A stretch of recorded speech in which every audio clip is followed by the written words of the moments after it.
Raw consciousness does not require a savior, but rather, raw consciousness requires only knowledge of oneself and the power to access it. Remember this, as we unlock an even greater gnosis from beyond the veil.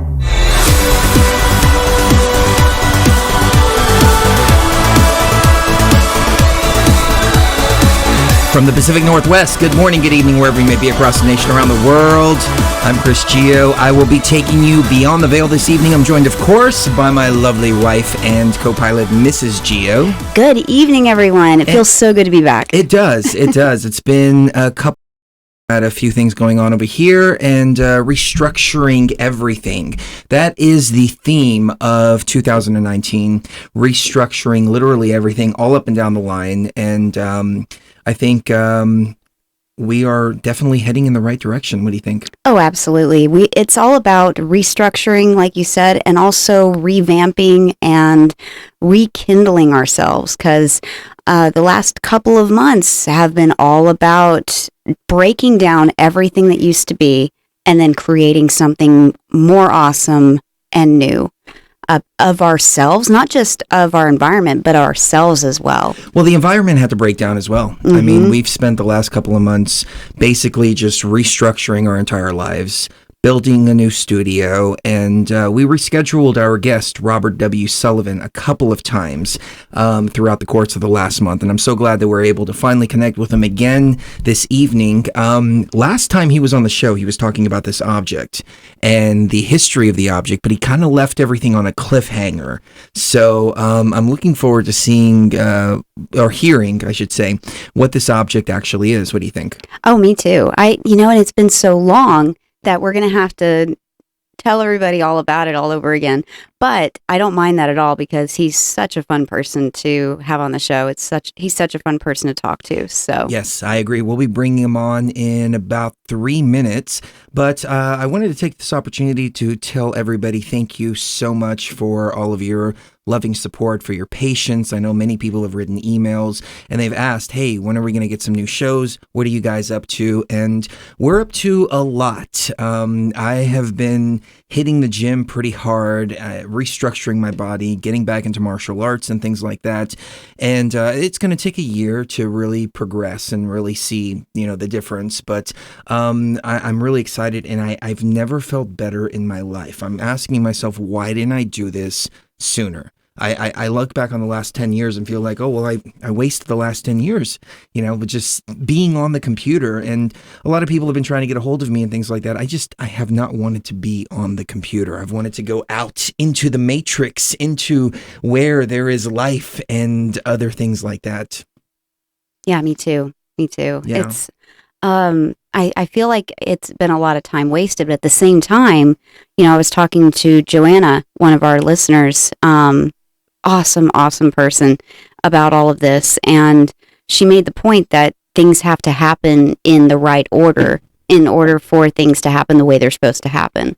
And so this living inside of this reality is so weird that everything has to happen exactly when it's supposed to happen, or the whole thing gets messed up.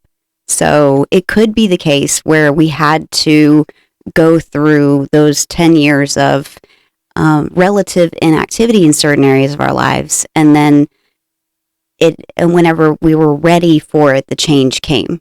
Does that make sense? It does. What's funny is that I've been speaking to a lot of people, and they have been telling me that they're also making some major changes in 2019. Mm-hmm. And now it's come to the point where I'm not even surprised when somebody's like, yeah, I'm making this change and I'm doing this, I'm doing that, I'm moving. A friend of ours just called and said, hey, I lost my job. And I'm like, hey, that's part of the restructuring. Another friend called and said, hey, I just quit my job. I'm tired of doing what I'm doing.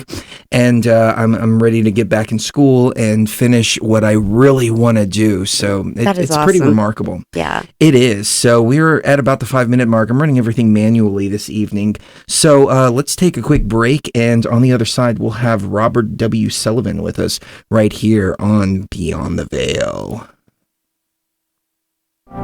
If you have a golf ball size consciousness, when you read a book, you'll have a golf ball size understanding. When you look out, golf ball size awareness. And when you wake up in the morning, a golf ball size wakefulness. But if you could expand that consciousness, then you read the book, more understanding. You look out, more awareness. And when you wake up, more wakefulness. It's consciousness.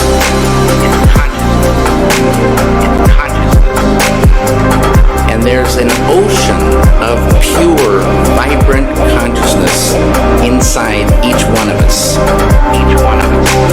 And it's right at the source and base of mind, right at the source of thought, and it's also at the source of all matter.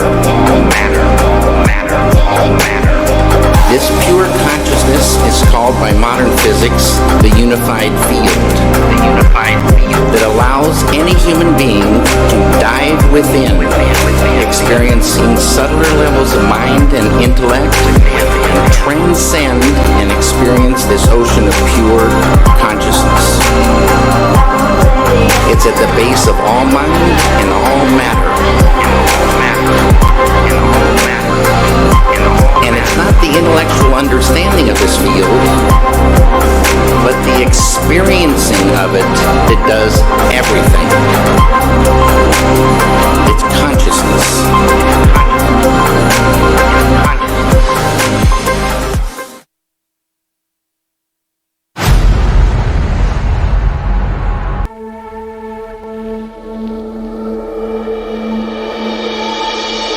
My dear traveler, the purpose of raw consciousness is never to destroy. It is always to create. Build bridges. Create happiness. And bring forth new life. We must live in the hope that mankind will draw together. And that we better understand each other. The more that we awaken, the easier this will become. Now rise. Follow your conductors. And fear no danger. As you step beyond the veil.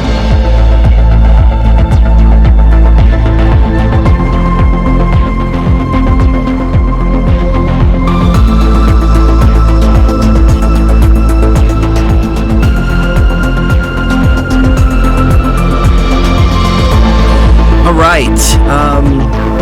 Before we get into it with Robert W. Sullivan, I wanted to say this too.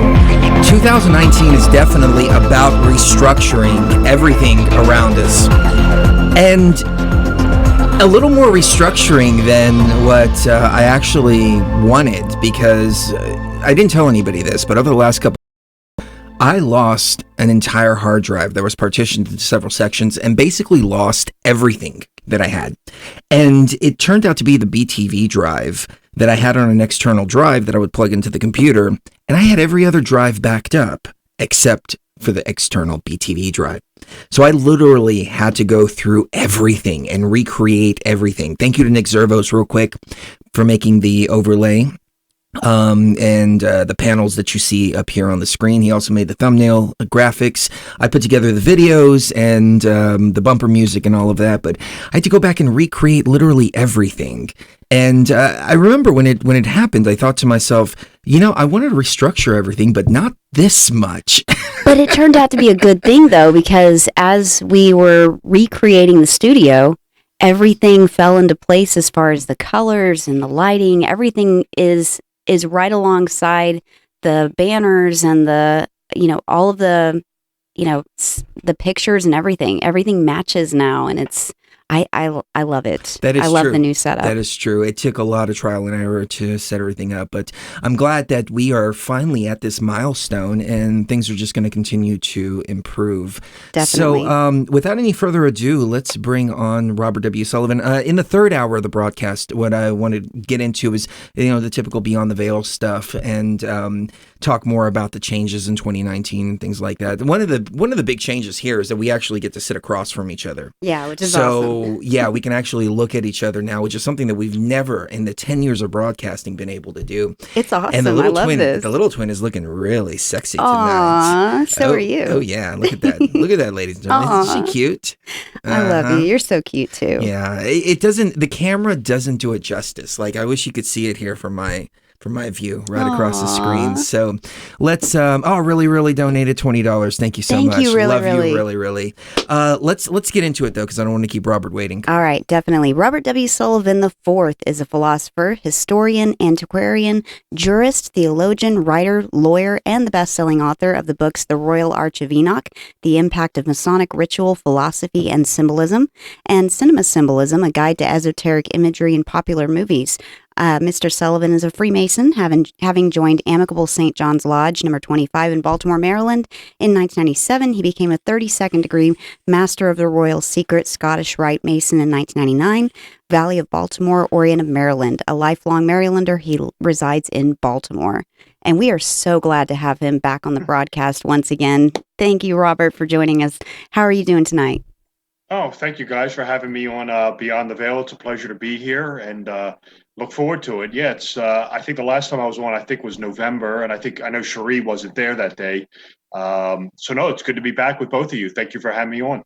Thank you for joining us for sure. Her shoulder surgery has gone fantastic. Yes. She's healing up really nice. She took the sling off and she's been back on the ball. So yeah, it's awesome to see. Now, Robert, last time we had you on, you talked about this object, and I have been thinking about this object ever since. I know it's been, I don't know, maybe 6 weeks or something like that since you talked about that object that's sitting right behind you, and it's just teasing the audience right now.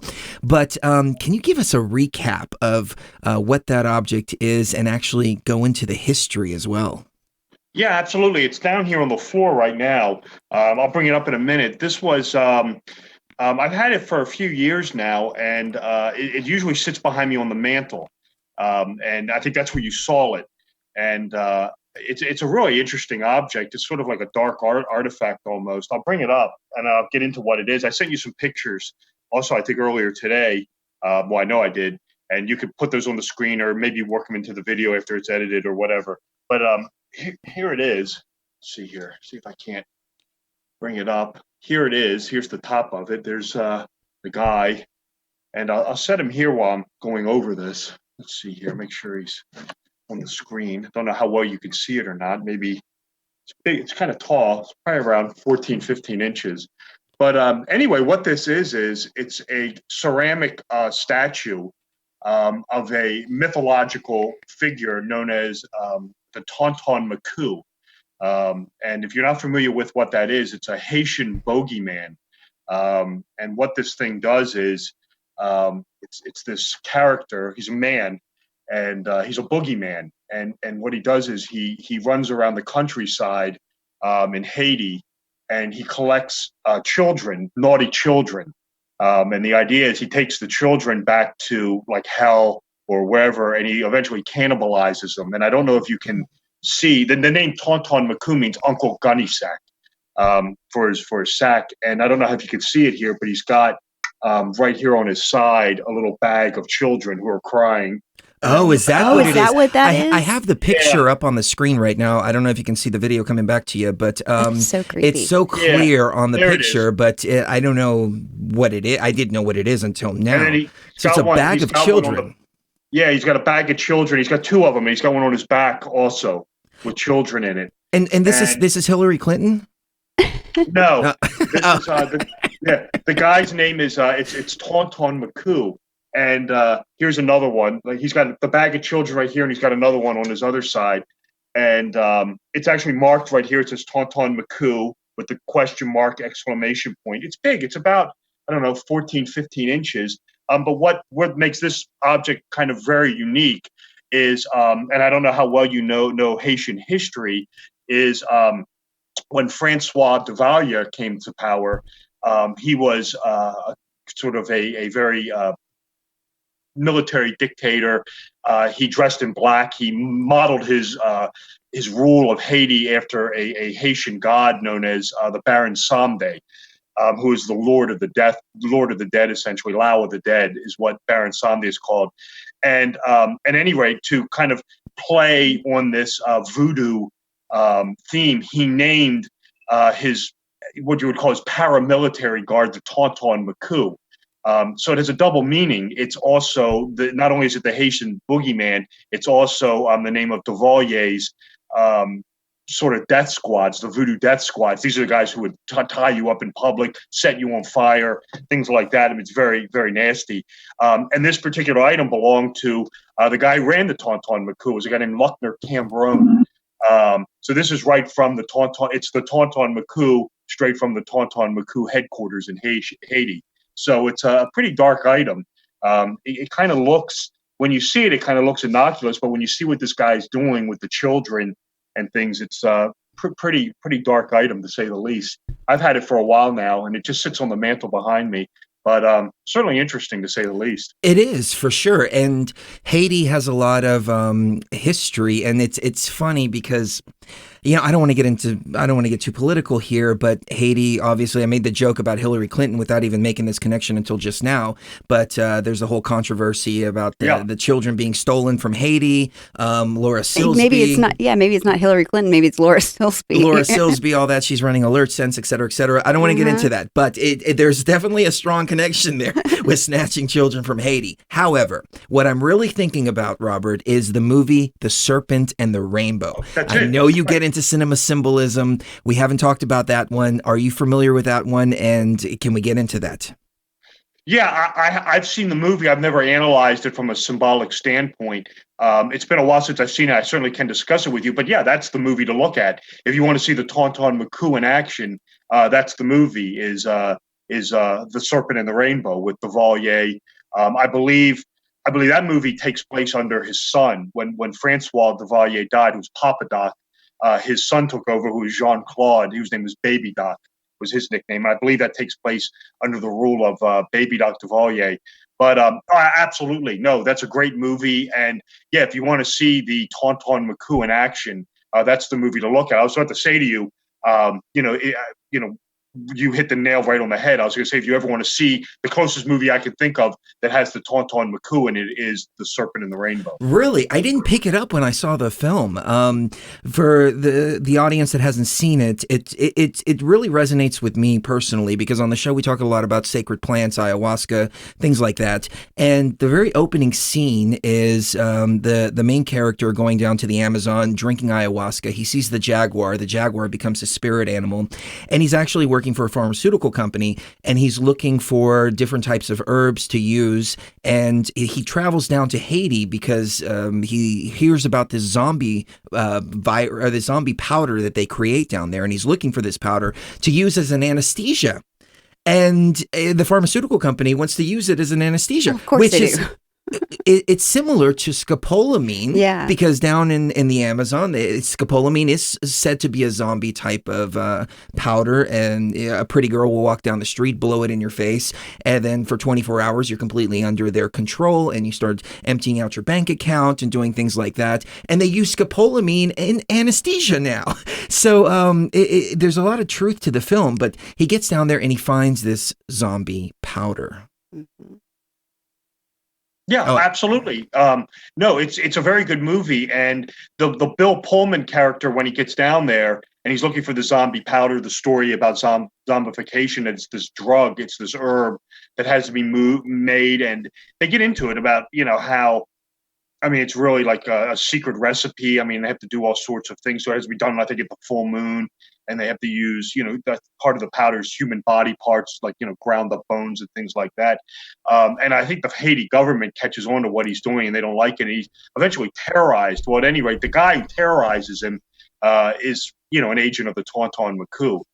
That's stated in the movie. So, yeah, absolutely. If you ever are interested in Haiti voodoo and the Tauntaun Maku and Duvalier, that is without question the movie to watch. It's a great movie. I've always liked that one. Well, this character that you have up on your screen right now, here it is. Yeah, this the demon, Maku. the Tauntaun Maku. He reminds me a lot of Krampus. Oh, that's right. That's right. Yeah. How are they similar, and how do they differ? That's right. I was about to. It's a comparative religion, almost studying religion. It is. It's exactly right. It's a Krampus style. It's funny you mentioned that because in cinema symbolism too, I actually make the comparison of the Tauntaun Maku boogeyman to Krampus. You made the right comparison. Absolutely, it's a study of comparative mythology with the whole idea of Krampus coming out on I think it's December 5th is Krampusnacht. To terrorize the evil children, and this is its equivalent in Haiti is the Tauntaun Maku Uncle Gunnysack, who terrorizes the evil children, and depending on what legend you read, he takes them to hell or he cannibalizes them. So absolutely, great pickup there. Definitely a Krampus like figure, no doubt. Well, Robert, last time we were on the show, I didn't even spot this object. I thought you were referring to the devil object that's behind you. That's the lamp. Does that have any history, or is this the item that you were referring to?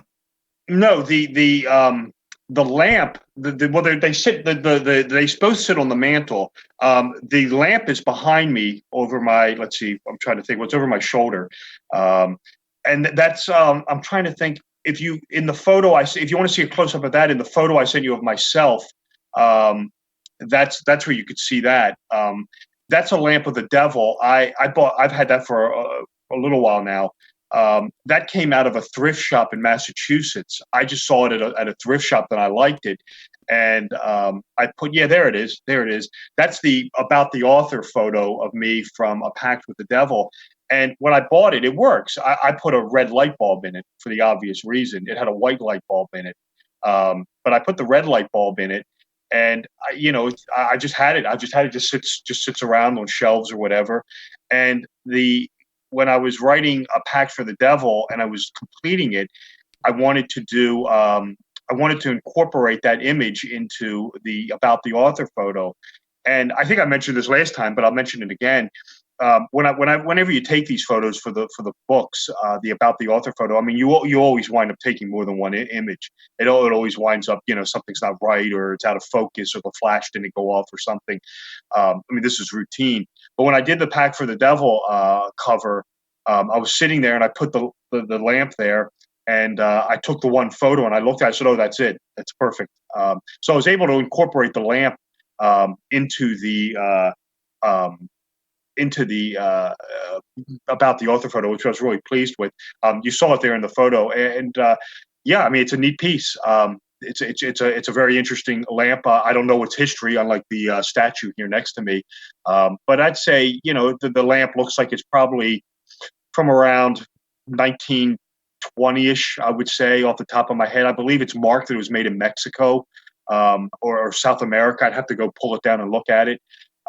It's a neat piece. A lot of times when you see objects featuring the devil or things like that, he's sort of comical. This is not the case. This has a very sinister expression. It's very, a sinister item. Has the real gothic, wings and things like that. And it's got the, spear, the pitchfork type spear. So interesting piece to say the least. That's still behind me. That's up on the mantle behind me right now. I mean, it definitely is. It definitely is interesting, and it's creepy. I couldn't imagine having something like that around the house. Well, and then being a Freemason on top of that. There's a lot of conspiracies out there, Robert. You're not making a good case. Exactly. No, I bought the thing. I've had it for a while. Actually, I had it before I became a Freemason, and I just thought it was interesting. I just thought it was kind of, I've never had any sort of supernatural instances with it. I just thought it was interesting. I bought it back in the early 90s. And like I said, it just sits on a shelf. It's pretty innocuous. And I just kind of liked it. I just thought it was kind of gothic looking and kind of creepy. And I did like it. I've always been interested in things like that, I suppose. It is a pretty cool piece, no doubt about that. The way that it lights up, it just really adds the ambience and the creepy really factor, too. It is pretty cool. I do have to say that. Well, and coincidentally... It's cool.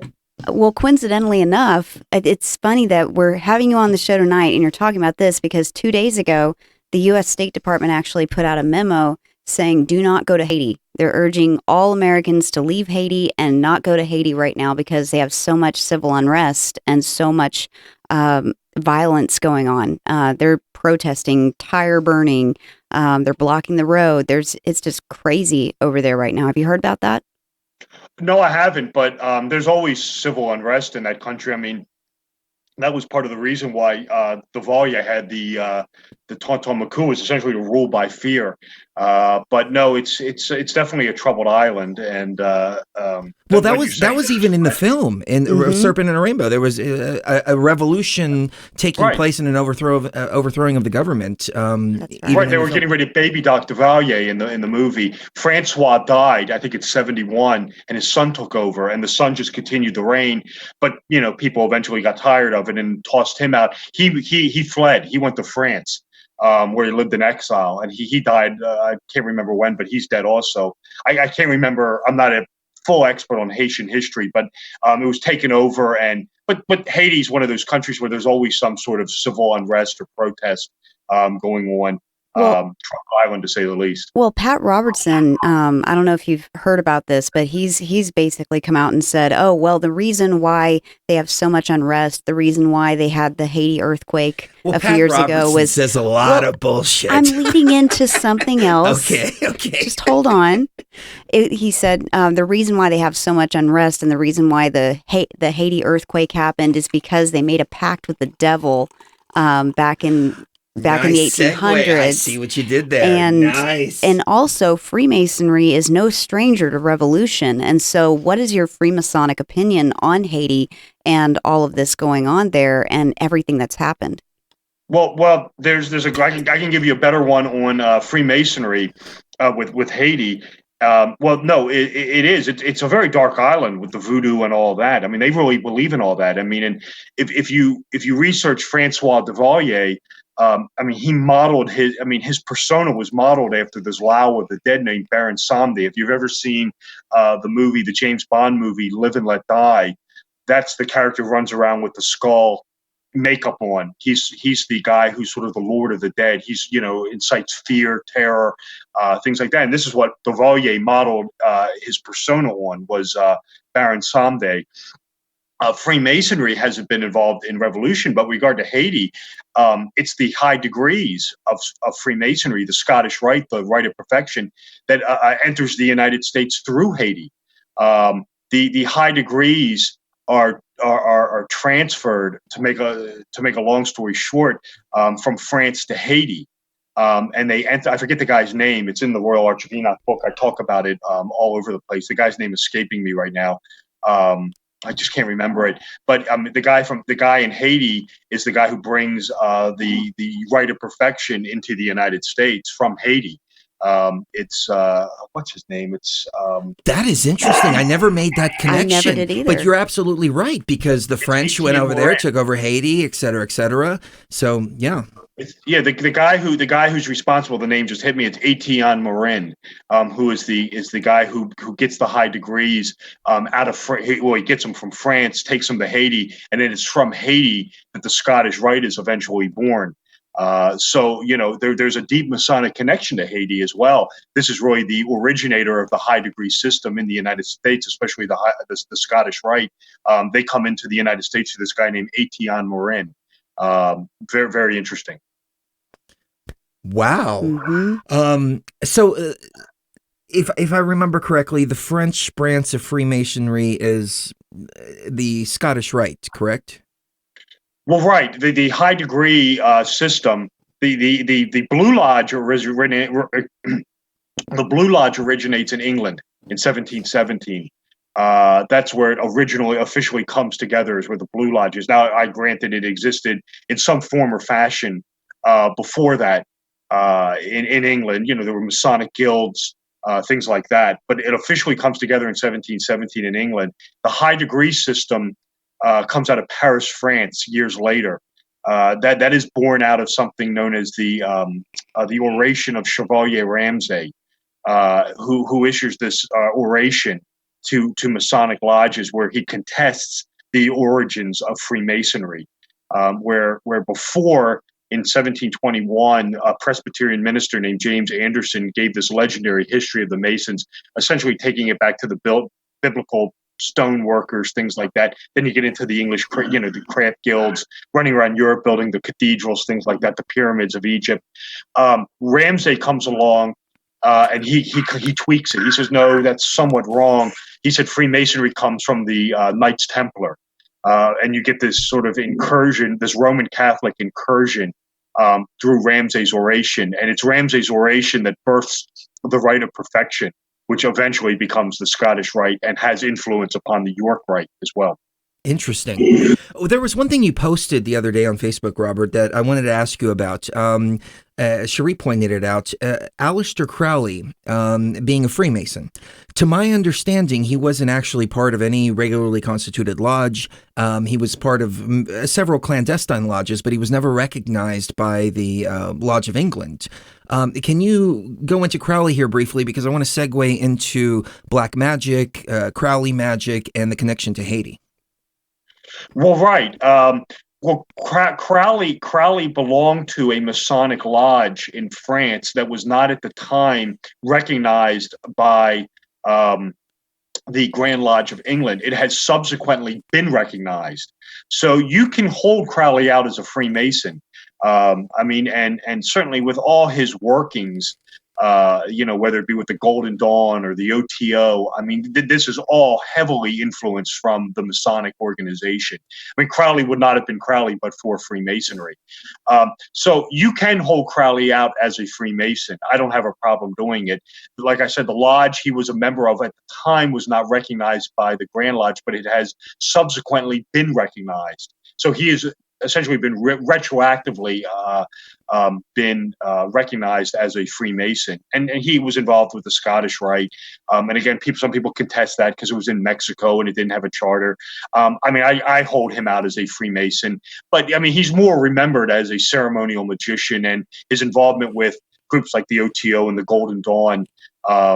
That's where people really remember him from. But he was a Mason, and certainly it's important because without that Masonic, experience, you probably wouldn't have had Crowley being Crowley. I made the post. I know the post you're talking about, where it has to do with. I'm writing Cinema Symbolism 3 right now, and then one of the movies I'm taking on is the latest Suspiria movie, which is just overloaded with all sorts of witchcraft and black magical themes in it. It's an interesting movie. I've watched it a couple times now. I've seen the original from '77 loads of times. I've seen the new one a couple times now. When I first watched it, I was a little disappointed with it. But I've seen it a couple more times since that. I've liked it more the more times I've watched it. So if you haven't seen the latest Suspiria movie, by all means, check it out. That's a movie I'm taking on in the next cinema book, which will be Cinema Symbolism 3. I'm really working on that right now, and I'm really happy with the way that's coming out.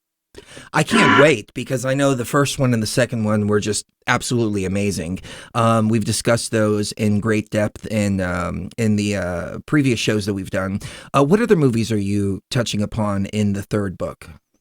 Yeah, absolutely. I have a whole chapter. I'm probably a little under halfway through it right now. I have it fully outlined, pretty much. I have a chapter called Gnostic Hollywood, and I'm going to be talking about a lot of the other Gnostic movies out there. We always go back to movies like The Matrix, The Truman Show, or Fight Club. I'm going to really get into a lot of the other Gnostic films that Hollywood have put out that don't get as much airtime as those other three, such as Fritz Lang's Metropolis. I'm going to be talking about the movie by David Cronenberg called Existenz. That's an interesting Gnostic film. There's a lot in that became Ready Player One, which is another movie that I touch on. Wait, I'm sorry. Let me jump in for a moment. Can you repeat that movie that became Ready Player One? Existenz. I need to watch that, because I saw Ready Player One, and it really resonated as to where we're heading in the future. So I need to see that. Can you tell us a little bit about that film? Yeah, absolutely. Existenz is a David Cronenberg movie that came out in 1999, and it's the movie that sort of is the raw material that became Ready Player One. It's an interesting film. If you like Ready Player One, by all means, check out Existenz. It's a Gnostic movie in that it deals with the alternative reality that so many Gnostic movies do, and you'll find that also that element present in Ready Player One, of course. As Extends has to do with, it's complex, has to do with a Gnostic teacher named Basilides. And the Gnostic thread is that the two main characters have essentially willed themselves into nothingness because they can no longer tell the difference between reality and the illusionary world of the video game. The video game in Existenz is you get this the video game port is this organic video game pod system. It's almost alive. It's very grotesque. It's very fleshy. It makes strange noises. And you plug this. You get this plug that gets into your lower spine called a bioport, and you plug this organic video game system into your lower spine, and you enter this virtual reality. But the problem is, in the movie, is you have no idea of what is the real world and what is the video game, assuming the real world even exists anymore. It's just this. It's one. You go into one false reality that gives you to another false reality that goes to another false reality, and you no longer can tell what's real and what isn't. And the two main characters in it, who are played by Jude Law and Jennifer Jason Leigh, the names are Ted Pikel and Allegra Geller, by the end of the movie have just willed themselves into this state of total ignorance and stupidity where they can no longer differentiate real from illusion. So it's a very Gnostic movie from that standpoint. If you liked Ready Player One, by all means, check out Existenz. It didn't get anywhere near the publicity, but if you watch it, you'll definitely understand where Ready Player One was coming from.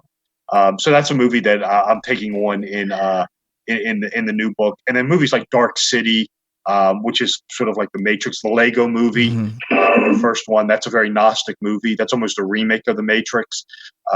So we're going to be taking on those. I'm going to be doing some of the new Star Wars movies. I'm going to be doing a whole thing on some new horror movies. The new Suspiria movie, which I liked. I loved the latest Halloween film. That's very, very interesting. Lots going on inside that thing. Well, before we get too far off track, I want to go back to this movie that you were referring to.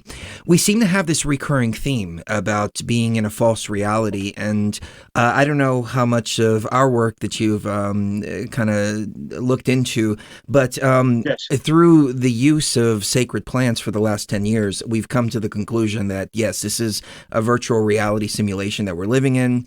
The Gnostic tales of Sophia, for example, or Sophia, however you want to pronounce it, is essentially an artificial intelligence, and as above, so below. The artificial intelligence that they're creating now, they named it Sophia. It's very strange how things are repeating, and all of this is coming out in these different films, as you mentioned, Dark City, Ready Player One, all of these other films, which brings me back to Freemasonry, the Grand Architect, and the idea that could the Grand Architect possibly be an artificial intelligence that created this virtual world? Right. Well, whether the world is virtual or not is certainly obviously subject to debate.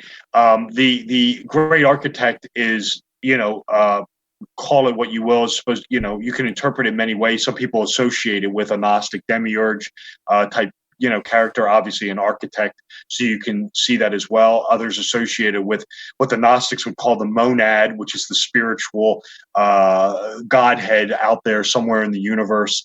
So you can look at that as one of two ways. And either way, some of the critics of Freemasonry equate it to the demiurge, the fashioner, figure, Godhead, or deity, the lesser deity, with the term architect being present. I like to see it more of a spiritual figure. That's the way I would interpret it as sort of a spiritual force more than anything else. But certainly it could be interpreted more than one way. And like I said, to the detractors of Freemasonry, you will I've heard that one before as well, as equating it to what the Gnostics would call the demiurge, the artificer of the universe. Certainly a anti-Masonic stance, but certainly or posture, but certainly one I've heard before. I wasn't coming from an anti-Masonic perspective by any means. It's just dots that I've been connecting within my own consciousness and my own mind, and through the exploration of all of these plants, particularly the acacia. And it's amazing because we went to Egypt. We found the acacia motif all over the place. The acacia is a center point of Freemasonry as well. The acacia was the burning bush in the Bible. I mean, the acacia symbolism is there over and over and over and over again. And it seems as though if you want to connect with these energies that the Gnostics were referring to understand them, and even the Egyptian energies, you need to use the acacia in one form or another, whether it's through the focus on the acacia or the actual use in a tea form or some other form like that. It's just, it's really fascinating when you really think about how everything literally comes from the exact same story of a demiurge that has trapped us here, and our consciousness is continually trying to get out. The way I see Freemasonry is becoming the master of your own reality, becoming the architect of your own reality. Rather than playing the game, you become the architect of the game, or the architect of your own consciousness as you move through this game and this virtual world, and ultimately, in my opinion, to try to find a way out. Your thoughts on those ideas? No. Yeah, I think your take on it's very accurate. The Gnostics, taught or practiced what you were essentially saying. They would have. I mean, I don't disagree with anything you're saying, and I definitely agree with your take on Freemasonry. That it can be a spiritual experience, an awakening experience. I have no problem with that whatsoever. I mean, I agree with that interpretation. Then it's you've hit on something which is very prevalent in the Gnostic teachings, the Gnostic Gospels, is that there's really that the path forward, the spiritual path forward, lies within you. There's no one set way. So it could be for someone experimenting with psychotronic, drugs or something like that. It could be practicing a mystery school religion. It could be participating in a mystery school Freemasonic ritual. It could be, I'm just trying to think, practicing magic or sorcery. There was no one thing that the Gnostic. I mean, that's one question that no one really asked me. Is we get into Gnostic teachings and the demiurge and the archons, and how can you escape it and how can you bypass it? That's what the Gnostics were really into. But no one's ever asked me. It's like, well, what do you have to do this? And the answer is there's no one set way. What the Gnostics essentially taught was, the answer is in yourself. Only you have that answer. So for what it may be for one person, it may not be for another. It could be practicing, like I said, magic or sorcery, or participating in a mystery school ritual or religion, or performing the Eucharist or something like that. You'll hear tales of that as well, that the practicing of the Eucharist, a Gnostic mass or a Christian style mass, was a spiritual liberating ritual that reconnected the spirit to this monad Godhead, bypassing the archons and the demiurge. So it was, or going through a Masonic ritual and receiving gnosis, being born again, dying in your old self and being resurrected. Think the Osirian mythology. So I think you're very much onto something here, and I totally agree with you. And like I said, it really wasn't one thing. It was this whole, it was what was inside of you. You had the answer to it, essentially. Yes, that's what I've discovered over and over and over again. And I've spoken to dozens of Masons, and I ask them, what does the G stand for? And it stands for something different to each person, whether it's God, geometry, great architect, grand architect. I mean, the list goes on and on. And what I found by studying Freemasonry is that it's really, it conforms to whatever is inside of you. It doesn't conform. Let me put it like this. It brings out what is already inside of you. So you are one of the only people, one of the only Freemasons that I've spoken to that goes into the Gnostic, that goes into the Egyptology. I take that back. There are a few others as well, but it seems to be like people are just bringing out what's already inside of them and using the tools of Masonry to do so. I totally agree. And I've said this before. I equate, and I talk about this in my book, I equate the 3 degrees of Masonry, the first 3 degrees of entered apprentice, fellow craft, master Mason, as a Gnostic awakening. I mean, I think that's what their ultimate purpose is to awaken this divine spark in you, so that you could find purpose in your life, and be, like you said, not to sound cliche or anything, like to be the master builder, to be the architect yourself, to create your own world, to affect positive change. That's the way I interpret it. And it's different for everybody, but I believe that that's really the sole purpose of the Masonic ritual: the entered apprentice degree, the fellowcraft degree, and the master mason degree. You get into the high degrees, you definitely get into more of a what I would call a Kabbalistic essentia, where you enter into the realm of the godlike being, where the Mason, Gnostically awakened, now becomes a God figure himself. That's really the purpose of the high degree rituals. That is very blasphemous to many fundamentalist Christians. This was part of the crux of anti-Freemasonry, was this whole notion of becoming a godlike figure. And again, this is occurring. I don't want to beat a dead horse here. I know we've talked about this before. This occurs in the 13th degree, the Royal Arch of Enoch ceremony, where the tetragrammaton, the name of God, is recovered, and the candidate symbolically becomes godlike. Doesn't become God, but becomes godlike. That was really the idea behind that whole degree. And certainly within the context of the United States, it was attaining this degree that gave you this de facto warrant to rule, essentially. This is where a lot of the conspiracy chatter comes from. You had to obtain this degree to de facto rule over others, to become a mayor, a governor, a politician. And again, this was the heart and soul of the anti-Masonry of the 1820s. So no, but getting back to what you were saying, I mean, I agree with you 100%. I think Masonry is very Gnostic. I mean, it definitely incorporates elements of Judaism and Christianity and Islam. I don't dispute that. But I think at its core, it definitely is trying to spiritually awaken the candidate. And I believe that this is the esoteric purpose of the first 3 degrees of the Blue Lodge. So let me ask you this, and I'm going to ask you this very vaguely, and if it's something you can't answer, please let me know. But there's a box, and the journey is to find out what is in the box. And my thoughts of what's inside of the box is your own divinity. What is inside of the box? Can you answer that?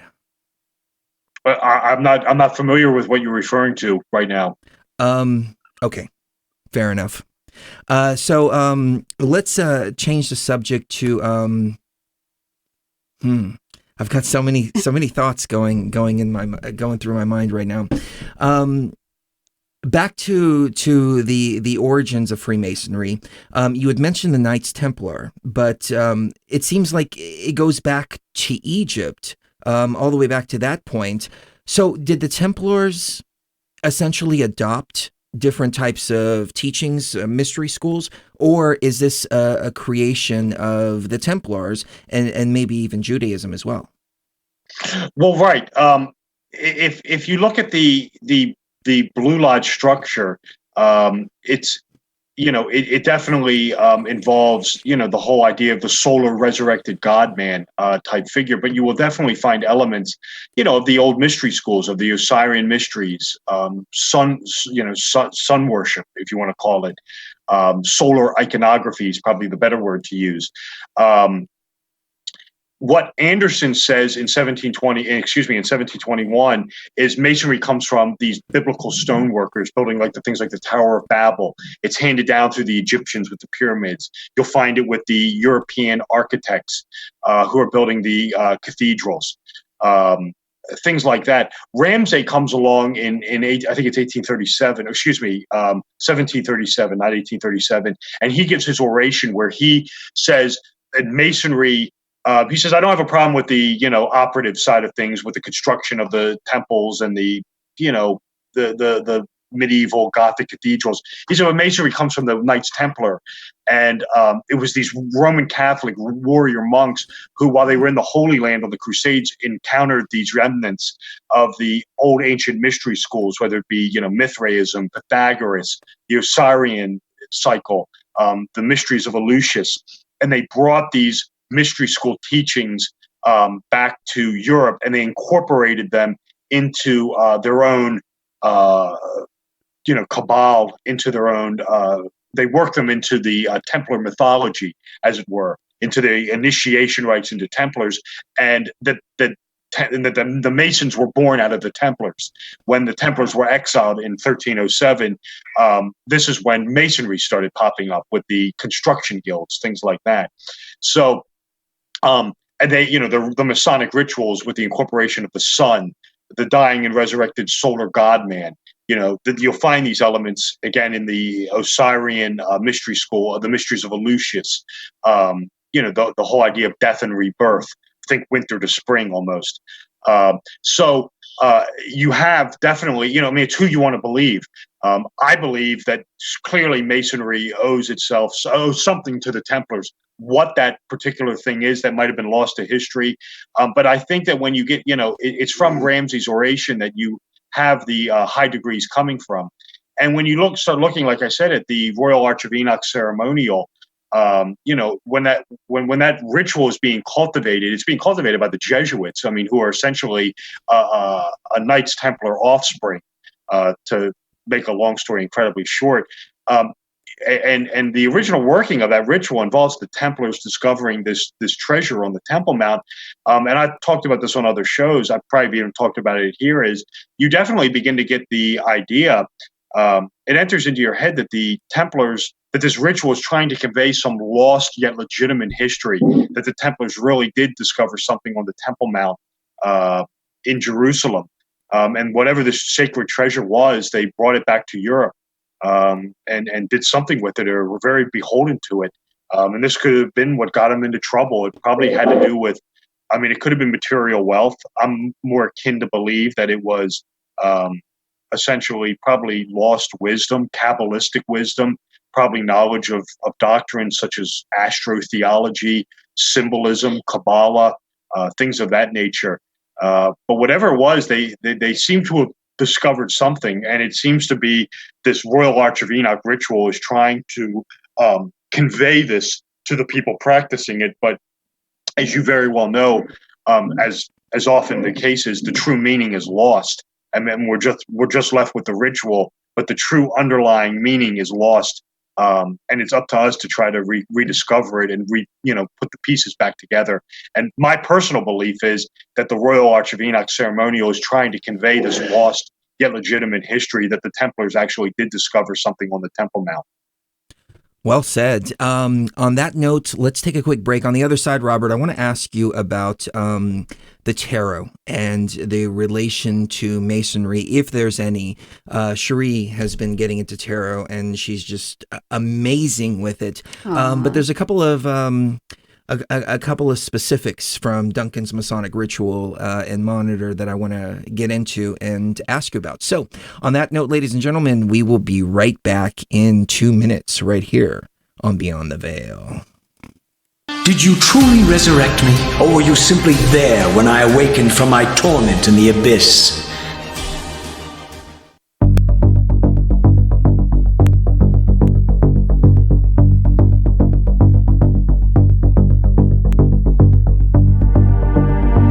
Travelers, always remember to walk uprightly and circumscribe your desires. As we travel upon the level of time, to that undiscovered state of consciousness, traveling to the place where once obtained, no traveler returns. The place of raw consciousness which awaits us when we have passed beyond the veil.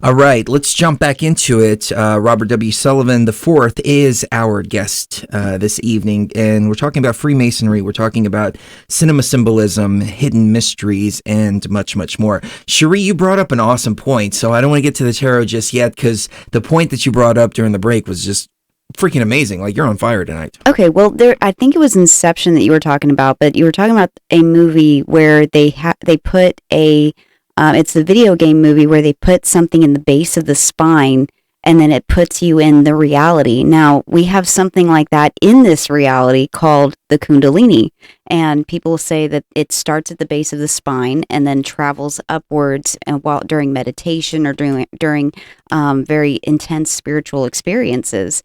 And I just thought that was interesting because we've surmised that the Kundalini is kind of the thing that keeps you trapped in this reality and makes it in where you can't tell that this is an actual matrix that we live in. What do you think about that? Oh, yeah. Have you ever seen the film? No, I haven't. The movie's pretty gruesome about it. It's this. They put this. It's like a plug that goes in your lower spine, and the video game unit is pretty repulsive. It's like this living organism. And the thing actually gets sick at one point. It gets like a virus and actually becomes ill. And it makes these strange noises, but it plugs into the lower spine. And this is how you access this video game, which is this virtual reality. And if you see the movie, it's reality upon reality upon reality, where the characters don't even know where they are anymore, and if the real world is even a reality anymore. So the whole idea of it being plugged into the lower spine, it hadn't occurred to me, but I think you're definitely onto something with that. With the lower spine, it's certainly interesting. If you watch the movie, it's pretty gruesome. It's kind of like horrific. It's a good movie though. I really liked it. Well, that goes back to some Crowleyan magic that I've heard of. I have to admit, I'm not familiar with Crowley. I've never read him. I've read bits and pieces here and there. I don't pay attention to what the Christians say about him because the Christians always seem to want to keep you away from people that have wisdom, and so I don't pass judgment. But from my understanding, accessing the Kundalini has to do with what's the best way to sexual intercourse through the root chakra. The root chakra is the way that they call it. And so it's funny that you're mentioning plugging into the bottom of the spine going up, because that's very similar to that. Mm-hmm. Yeah, it's interesting. It has to do with, like, when you get into Crowley, it has to do with meditation and yoga a lot of times, and sex magic and things like that. It certainly can have multiple meanings. In the video game, in the movie, it's where this bioport is inserted. And it's like a plug is really what it is. And you plug this video game unit into it, which is like this living creature almost. The video game unit is this living organism, and it's pretty macabre. It's pretty disturbing. It's a good movie because you won't be able to determine what's real and what isn't, and neither can the characters. So it definitely has a decidedly Gnostic take on it. It's the Basilidian strain of movies. In fact, it's the only movie that I can think of, with the exception of the last Star Wars movie, that features the philosophy of Basilides, who is a Gnostic teacher. Everybody knows the other two. Everybody knows Manny and Valentinus, but Basilides is hard to find. Existenz is a Knights Templar off. Sorry, that was my fault. Go ahead. Oh, that's okay. Oh no, it was just a little loop back from the audio. Anyways, so okay, I've got that corrected now. So I want to get to the tarot here for a minute. In Duncan's Masonic ritual, there's a particular position that the Fellowcraft takes that reminds me of the tarot card, the Magician. Is there any correlation between the two? No, I don't think there is. The tarot. I think that when you're dealing with Masonry, I mean, you will definitely find in Masonry's within the tarot, you'll find archetypal imagery and archetypal themes, and you'll find these also going on in Masonry. So I guess in that context, there might be a nexus. With some of the, when you're getting into some of the postures and things like that, there's bound to be overlap, I would think. But the The magician stance is the as above, so below, which is almost you'll find on the devil tarot card as The well. Baphomet, yeah. Right, with depending on what deck you're looking at. And again, you could definitely find a nexus with that, with Masonry. That's easy to forge because that's Hermes Trismegistus. That's the Hermetic maxim on the Emerald Tablet. And Hermes Trismegistus is the restorer of the 7 liberal arts and sciences in Masonic lore. So in that aspect, you can easily make you can forge a link to it. But a lot of the I mean, you might be able to.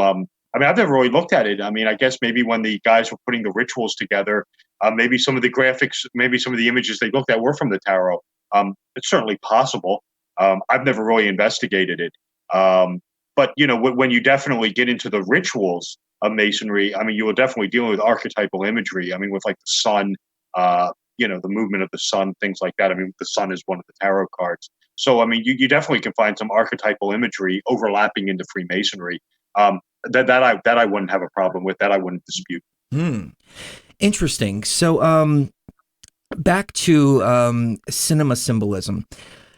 Is there any particular movie out there that you would say was 100% influenced by Masonry? All the rituals are there, the symbols are there, so on and so forth. I know we talked about Fight Club, and I didn't even make that connection. The Tyler standing at the front of the door, Right. several other symbols that are in there. I've heard that Brad Pitt is also a Freemason, but I haven't been able to substantiate that. What are your thoughts, real quick, on that?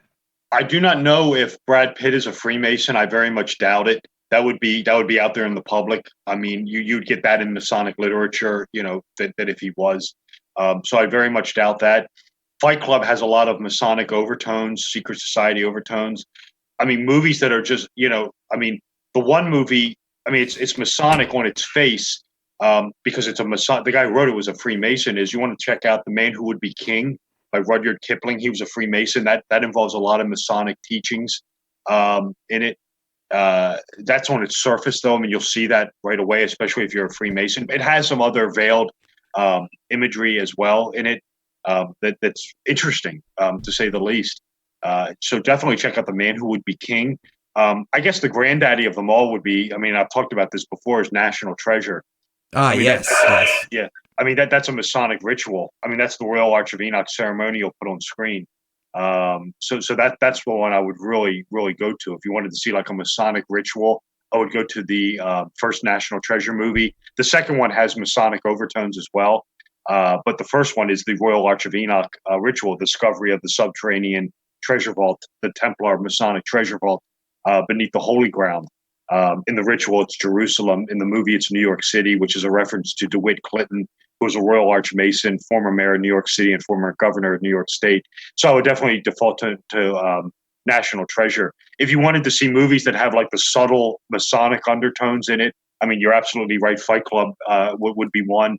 I mean, you could find this, when you're dealing with Gnostic films, you can almost find sometimes a Masonic bent to them. I mean, like with The Matrix, for example, where, Neo is, where Keanu Reeves is taken into the sacred chamber, to meet Morpheus, who is the Hermes Trismegistus character in that movie.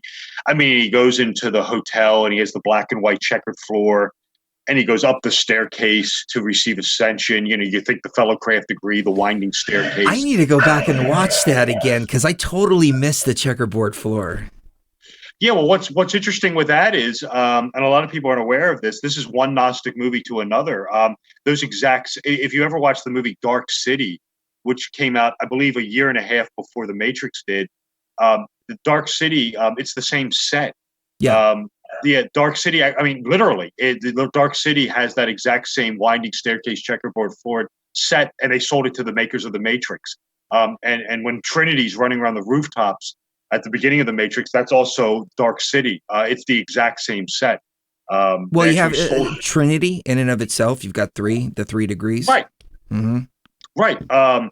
And then, so, right, you got Trinity, and she's obviously the Sophia character, and you can look at, Neo as the initiate. So yeah, I mean, you could definitely find a Masonic bent to things like The Matrix, certainly with Fight Club as well. I'm trying to think of some other ones. Well, people in the chat room are screaming "Eyes Wide Shut." Right. I would call that one more of the Illuminati film. In Cinema Symbolism 2, I have a chapter called The Illuminati in film, and that's really the Illuminati movie that you'd want to, if you ever wanted to see the Illuminati, I suppose, in action, that would be the movie you would turn to as Eyes Wide Shut. I mean, where you have the secret cabal, seemingly running the world, engaging in the sex magic, engaging in the rituals. So I would definitely categorize Eyes Wide Shut as more of the Illuminati movie than I would probably a Masonic movie. Although, granted, the Illuminati and Masonry are inevitably linked together, but I would definitely categorize Eyes Wide Shut as a Illuminati movie. I mean, that's in Cinema Symbolism 2. I have a chapter called The Illuminati on Film, and Eyes Wide Shut is one of the movies that you will find in there. Interesting. I admittedly, I've never sat through the whole movie. I probably should. It's a classic. Kubrick just embedded symbolism as for symbolism in all of his films. The Shining, of course. I just watched the film Room 237. Is that the right number? Yeah, that's it. Yeah, Room 237. And I thought that The Shining was about the moon landing and his admission that he's faking the moon landing. But that film, the documentary, took it in completely different directions. I don't know if you're familiar with that particular documentary, but I didn't like it. I didn't think it was done very well. So how would you decode The Shining? Right. I'm not one that... I'm not one who really buys into the moon landing thing yet. I mean, I haven't seen enough of that. I'm familiar with it. That Kubrick filmed the footage with the fake moon landing. The Shining at its core is all about repetition and recycling and reincarnation. The movie is all about events happening in the past and happening again, almost exactly.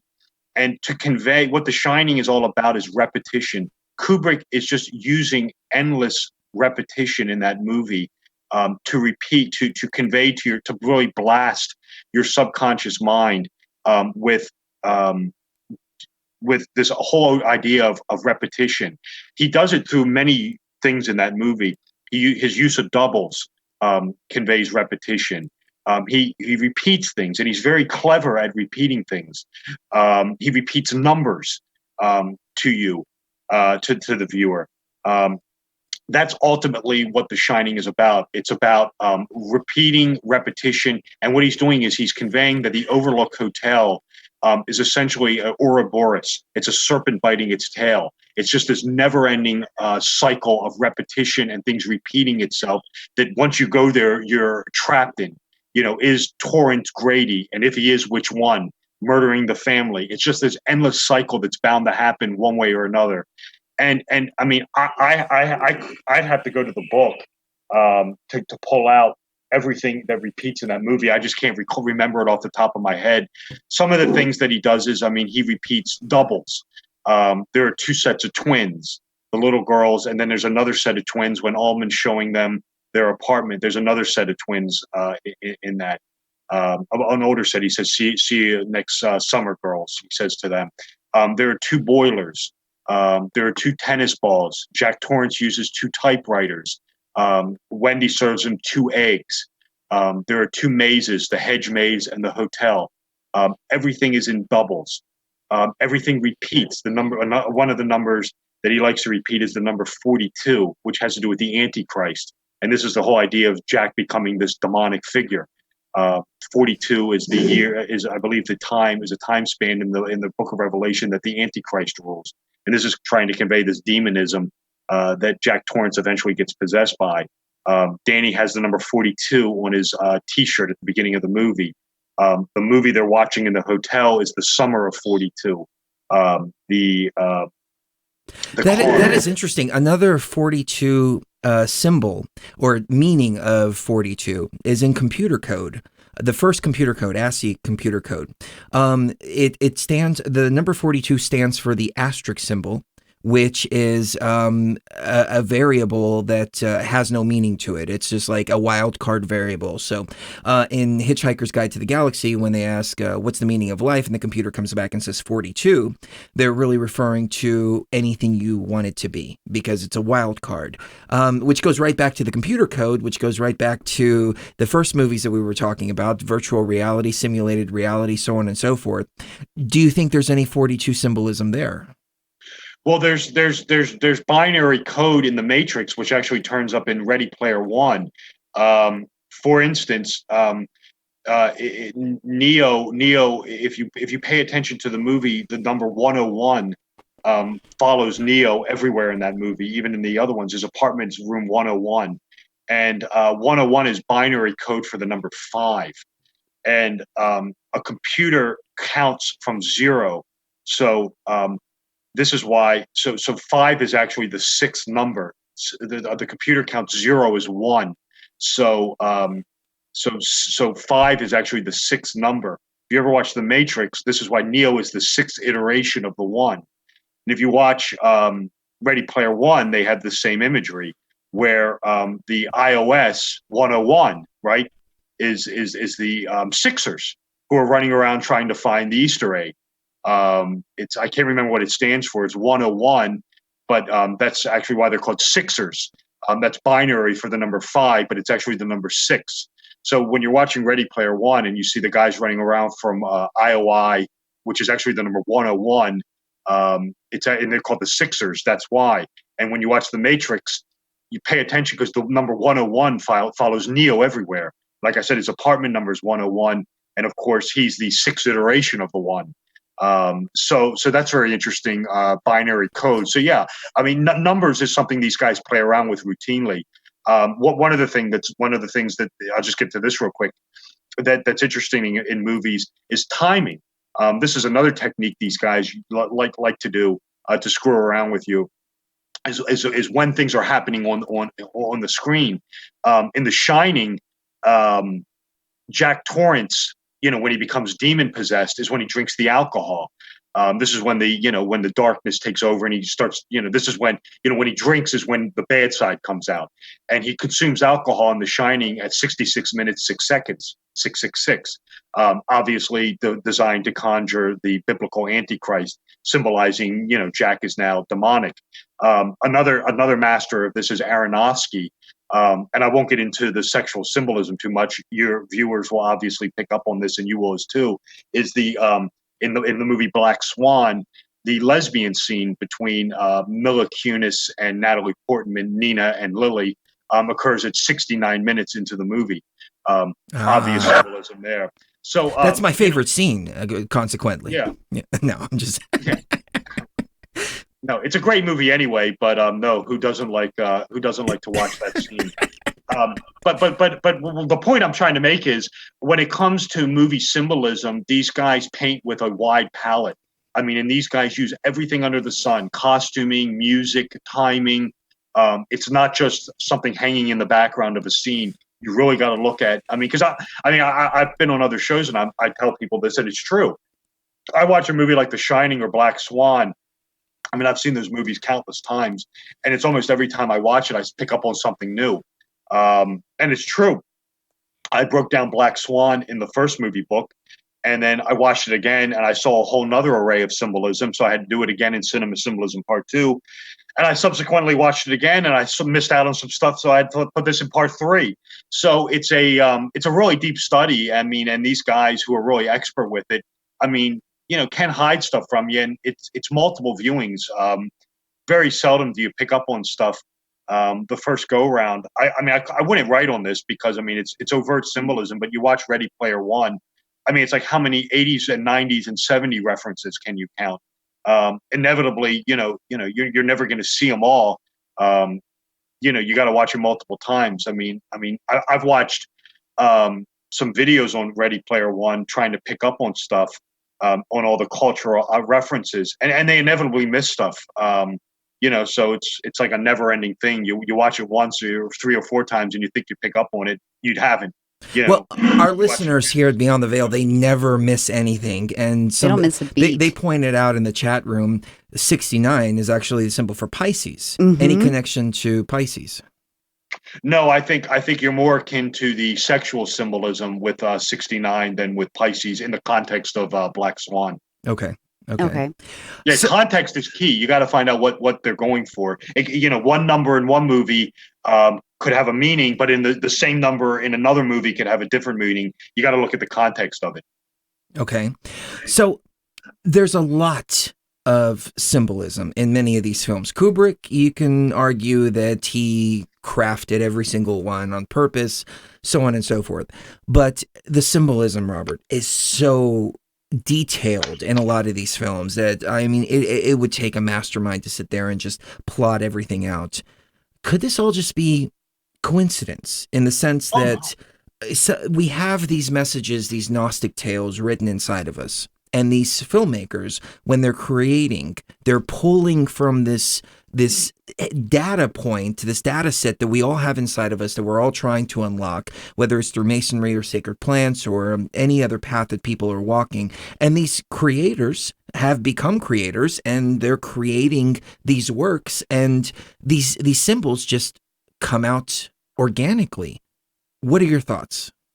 Right. That's a great question. I think that most of the time this stuff is intentionally placed depending on what the filmmaker is going for. And I stress this constantly, is you have to find the context of the movie. Because like I said, some symbolism in one movie could turn up in another movie but have a different meaning. This is multi-layered. It's a multi-layered study. A symbol in one movie could turn up in another and mean something completely different. So you got to look at it contextually. My experience in writing the two books is it's intentional. I believe it's completely intentional. I do believe there are instances where it can be a result of psychology, of the collective unconscious almost working in reverse, where the stuff is finding its way into a movie, regardless of the filmmaker's intent. An example of this, for example, you look at the turn of the last century, the turn of the millennium, when 1999 became 2000, and you get into the whole notion of the end of the age of Pisces, the awakening to the age of Aquarius, which is gnosis, which is consciousness. All these Gnostic movies came out in that time frame. I mean, the Gnostic movies that we always wind up talking about. I mean, the big three, The Truman Show, Fight Club, Matrix. I mean, these were all 1998, 1997. Then you get into the other Gnostic movies. I mean, they all came out in this time frame. Existenz was 1999. Dark City, I think, was 1997. Vanilla Sky, another movie, a Gnostic movie, was 2001. Donnie Darko, another Gnostic movie. That's a great one. 2001. So, you have this psychological thing going on where all these movies about awakening, this self-consciousness, consciousness, gnosis, we're all coming out at the turn of the last millennium. I mean, there has to be something to that. So when you're getting into the symbolism of the movie, I do believe it's intentionally placed, but you're correct. You can find instances. I mean, I do believe this is how some of the 9/11 material finds its way into movies, that it just seems to be part of the collective unconscious almost working in reverse, that if the symbols are inherited, could it also be prophetic? Could filmmaking, because it's an artistic human expression, ultimately one of the most powerful ones ever devised, could the creation of a movie and the process of making a movie, could the filmmaker somehow be tapping into the collective unconscious, only it becoming prophetic, and be incorporating, not necessarily intentionally, but foreshadowing future events? It's a fascinating idea. I can't prove it. It's my theory on it. And I do believe that filmmakers are intentionally putting symbols into movies, but some I just really have difficulty reconciling. I mean, some of it's almost uncanny when you get into this. I mean, not only are you looking at the symbols of the movie, but the timing of it. I mean, for example, I might have talked about this on the last time I was here. I know I've talked about this on some of the other shows I've done subsequent in between the last time I was here. But for example, I mean, some of the 9/11 material, You look at the Simpsons episode, where Bart, we all seen it, where he waves the money in front of the magazine that says 9/11 on it. The $9 and the 11 is the World Trade Center. What people miss is that that episode was released, I believe, on September 21st, 1997. I mean, it's almost 5 years to the date of 9/11, almost to the date. And then you had Fight Club, which is another 9/11 movie where you have the destruction of the buildings at the end. Tyler Durden refers to it as ground zero, the destruction of the financial buildings at the end. I just said you have Operation Latte Thunder, which is the destruction of the Sphere. That's clearly supposed to be the Sphere in between the Plaza, the World Trade Center. That movie was released on September 21st, 1999. That's 2 years after the Simpson episode to the day, and 2 years before 9/11 almost to the day. So you have this sequential synchronicity going on, just leading you right up to September 11th. Not only do you have the imagery, but you have the timing of it. And it's just impossible to reconcile. I mean, I can't figure it out. And when you start studying it, you'll find this in other things as well. I'll let you jump in with a question, but I do believe it's intentional, but I believe things like that, I mean, they're very difficult to explain. I'll be the first to admit that. They are, for sure. In the case of The Simpsons, I mean, there have been so many, from Ebola to 9/11 to celebrity deaths. The World Cup. Yeah. The World Cup situation, the soccer situation where everybody was found to be corrupt. Donald Trump, for example. Yeah. I mean, there was a scene in there that it was Donald Trump coming down an elevator, and that happens later in time. I mean, there's got to be something more going on here. Well, let's talk about Donald Trump, because there's some great ones with him. The episode of The Simpsons, that actually came out after Trump came down the escalator. Oh, did it? Oh, okay. Yeah, that confuses people. It's an episode called Trumptastic Voyage that was actually made based on Trump's announcement for president. But there are some fantastic ones with Trump that are unbelievable, that are just impossible to reconcile.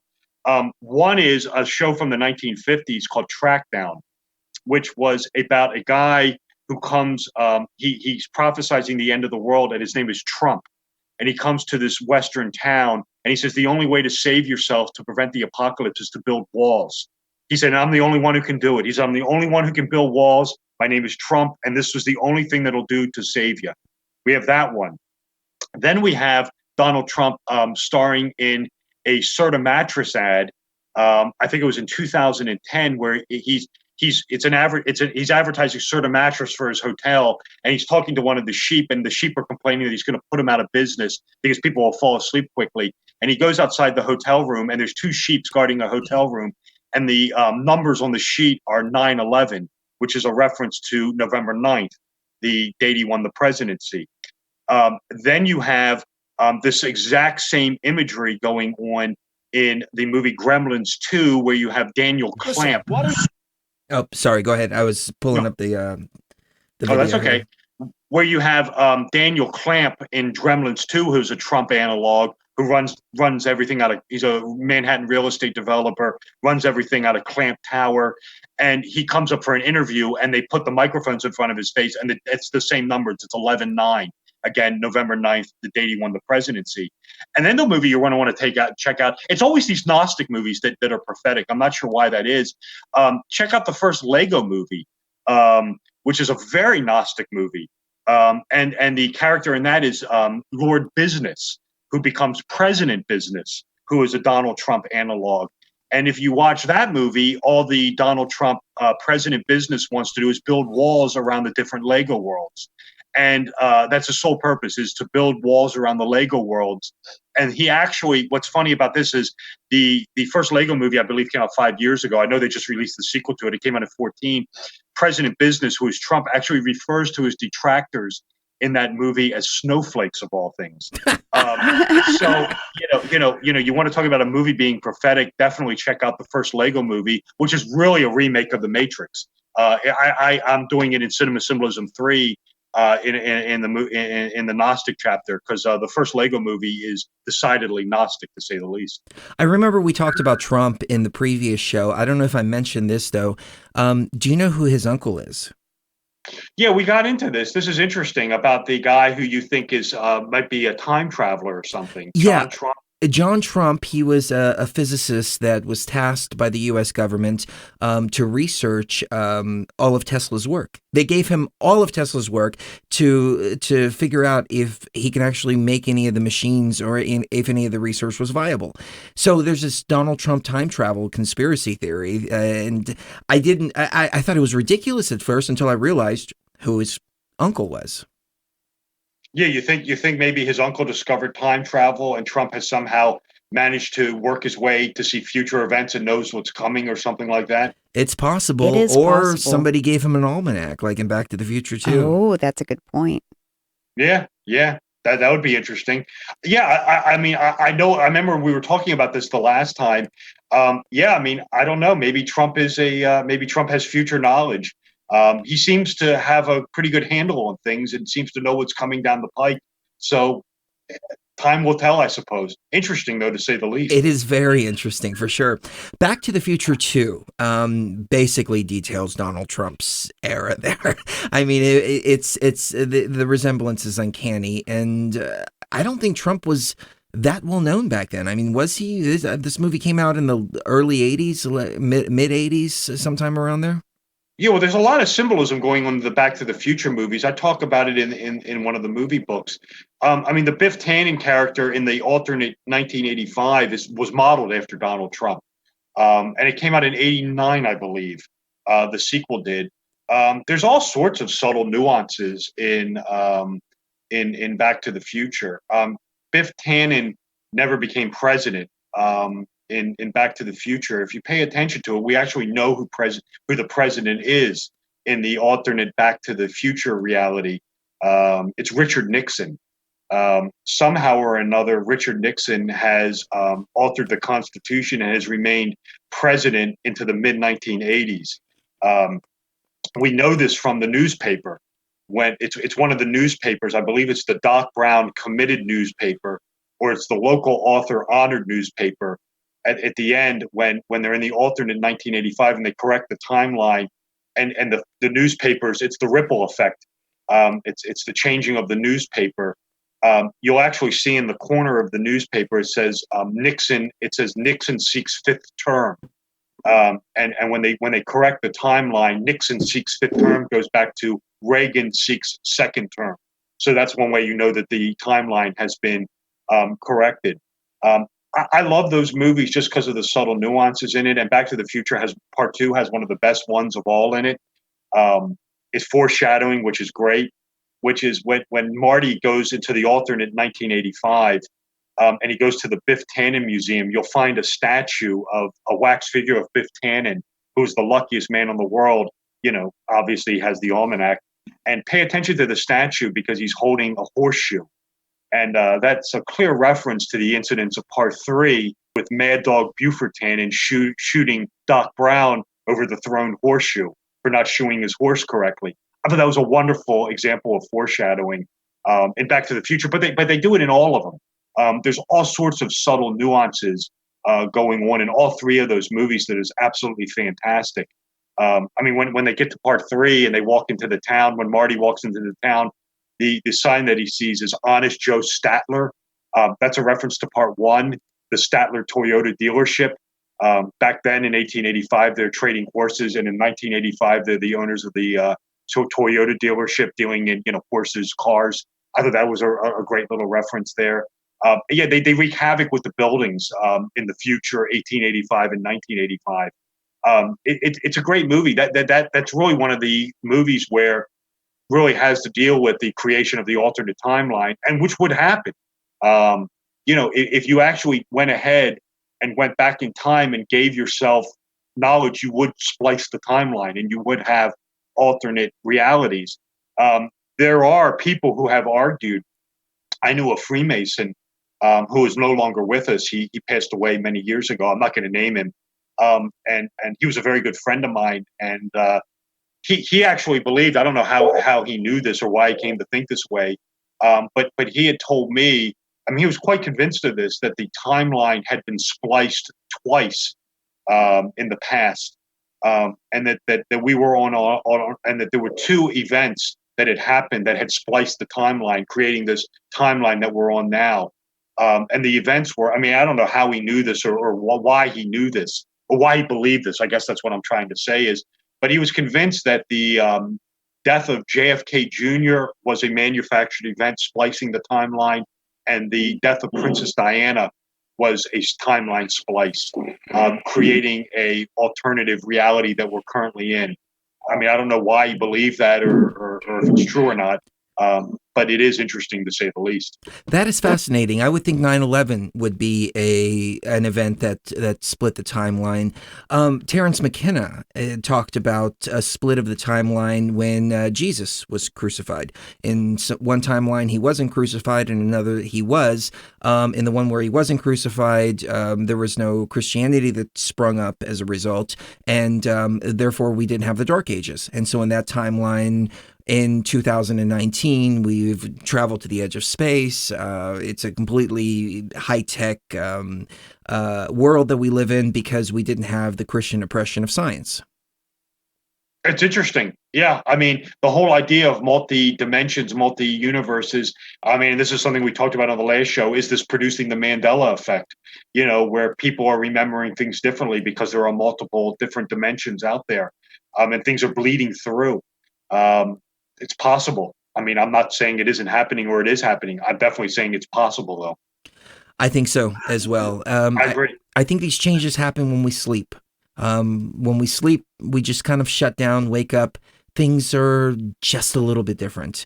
And we're seeing these changes over and over and over again.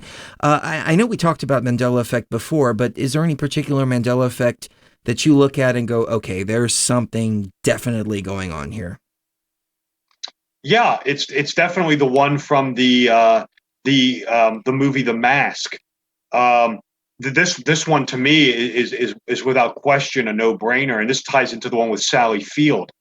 And this to me is almost proof positive that this thing. As growing up as a kid, Sally Field won the Oscar, and I can't. It was in the 1980s, and it was for a movie. I can't remember it off the top of my head, but she won the award, and she said, "You'd like me. You really like me." I mean, and this was reported on the news. This was like one of the most all-time famous Oscar lines for receiving award that ever happened. I mean, everybody remembered it. It was, "You like me, you really like me." And in 1994, a movie came out called The Mask with Jim Carrey. And there's a scene in that movie where he goes through this very over-the-top acting, and it almost becomes a movie within a movie where this audience stands up on the bottom of the screen and he gets handed an award and he's kind of talking to the audience and he looks at him and he impersonates Sally Field and he says, "You like me, you really like me." And it's obvious that he's impersonating that Oscar speech that Sally Field gave. Well, it turns out this has been altered along the way at some point, and it's altered the Mask movie now. It's like the ripple effect, like Doc Brown talked about. If you change one, you change the other. And the Sally Field Oscar speech has now never occurred. If you go back and watch the speech, she says, "Right now, you like me," or something like that. It's not right. She says like right now you like me, or something like that. And in the real one, in the one that everyone remembers, she says, "You like me, you really like me." That's gone. That doesn't exist anymore. Well, I remember in cartoons, we used to watch a cartoon called Tiny Toons.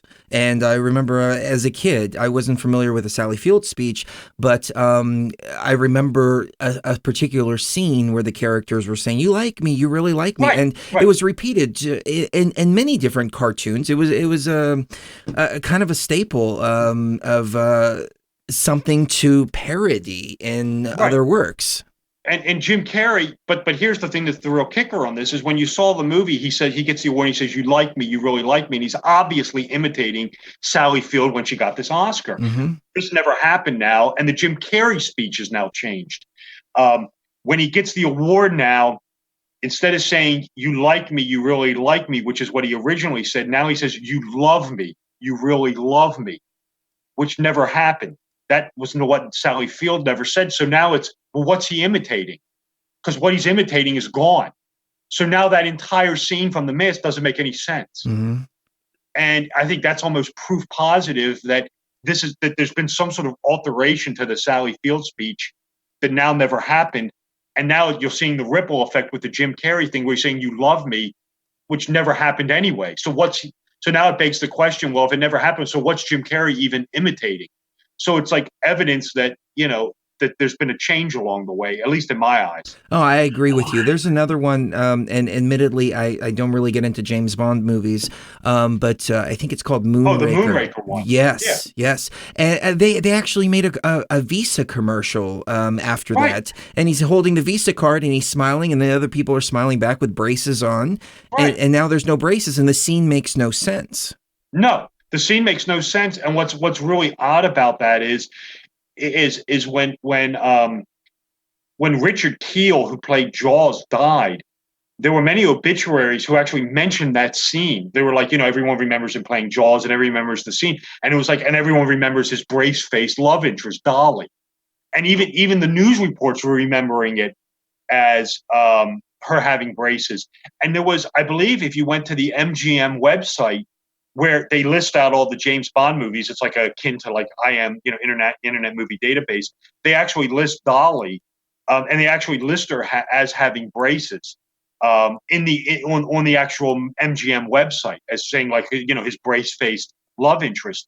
There's actually, believe it or not, and I'd have to go. I heard about this. I haven't looked into it too much. You guys might want to look at it, but apparently I've heard that there's a scene in that movie later on, in Moonraker, where Jaws and the girlfriend Dolly make it to the space station at the end, and they're actually drinking wine. They're actually drinking wine, and she lifts up she lifts the glass up to drink the wine, and for a brief second, you can see the braces on her mouth. Yes, I was going to refer to something similar. Somebody took a VHS copy and analyzed it frame by frame, that same scene where they're smiling at each other, and in one frame, you could see the braces. Now, it could have been Photoshopped or After Effects or anything like that. I mean, people put up so much bullshit online that it's really a disservice to the truth. But I did see a video where somebody was going through frame by frame, and you could see the braces in a single frame. And it was like the real world was trying to bleed through. If you've never watched, if there's a movie that deals with this, deals with alternate realities. If you've never seen it, by all means, check it out. It's a movie I'm analyzing in the new movie book. It came out in 2001 and it has 9/11 imagery in it as well. It's a movie called Donnie Darko. One of my favorites. Oh yeah. I mean that whole movie has loads going on with the real world trying to bleed through and time travel and things like that. And then the movie that they just released, it's not a time travel movie, but they did it. They filmed it in a way that it really smacks of that. Is the last Halloween movie they just came out with, because what that movie does is, this is the one that just came out back in October. To celebrate the 40 year of Halloween. What they did with that movie is, this movie is a direct sequel to the first one. And what it does is it serves to erase all the other Halloween movies. But what the filmmakers did is they put homages in where it's like these other Halloween movies are bleeding through into this new reality. And it really does have a feel to it of creating this alternate reality where the other realities, despite being erased, are trying to bleed through. The filmmakers did a very, very good job with that. And you do feel like with the Mandela effects that there's just this like other reality that's trying to bleed through into ours. And like I said, I've experienced it myself. So I do believe there is clearly something to this. I'm going to have to watch that new Halloween now. Every time we have you on the show, Robert, I always have a list of films that I have to go watch afterwards. I love it, though. I do. It's incredible. There was one episode of The Simpsons, and I don't know if you're familiar with this one. Homer Simpson is writing on the chalkboard, and this came out in like 1994 or something like that. And the equation that he's writing out is the equation for the God particle. The God particle wasn't discovered for another 3 years after. I may have the dates wrong, but I know for sure that the episode came out before the God particle was discovered. Any thoughts on that? I know I'm just throwing that at you, but any thoughts on that? Well, if that's the case, I've never seen the episode. I mean, but I'd have to go watch it. But if that's the case, either that's one of the greatest coincidences of all time, or somebody knows something. Or someone has privy to future information or information that's not been yet released to the public and is incorporating it into that episode. I mean, you could take your pick at all three of those. It's strange. We haven't heard from Mrs. Geo in a while. Any thoughts? Oh, the chat room's just blowing up. Yeah, about I know. It is. The symbolism in movies, it kind of makes you wonder. Somebody said in the chat room a few minutes ago that they think that certain actors are assigned certain roles for a reason. And it's not just because they would be good at that role, like Nicolas Cage, the guy from The Matrix. All of them are, it's almost as if they were born for, how they say, oh, you were born to do this role. It's almost like they were. It's almost like everything is scripted. Our entire reality is scripted, and they're just following a certain pattern, a certain script. Do you think that's astrology? Do you think that's a combination of different factors? Or do you think that the people who are running the show in Hollywood are actually using some kind of method to find these people when they're really young, and birth then charts, and then and not breeding them, but forming take them Matrix into these roles. Take the Matrix. You never would have thought Keanu Reeves would have been cast for the Matrix. He didn't do anything similar to that leading into that. He didn't. Bill and Ted. Bill and Ted's Excellent Adventure. That kind of. Yeah. I couldn't imagine that movie with anybody else. Right. Well, what they do is, this is something I talk about in my books, is they definitely cast actors. I call it occult casting because I can't think of anything else to call it. They cast actors to bring their cultural valences and these previous performance into their into a current performance. I document this all over the place. Max von Sydow in Star Wars Episode 7, where he's on the desert planet and he confronts the Dark Evil Lord, is supposed to draw on The Exorcist in Dune, where he does the same thing, where he confronts a dark evil lord. In the Star Wars movie, that's supposed to convey to your subconscious mind the idea that the First Order is akin to the Harkonnens with the demonism of Pazuzu. I mean, the idea of casting, and I call it occult casting, and I mean, I talk about it in my books.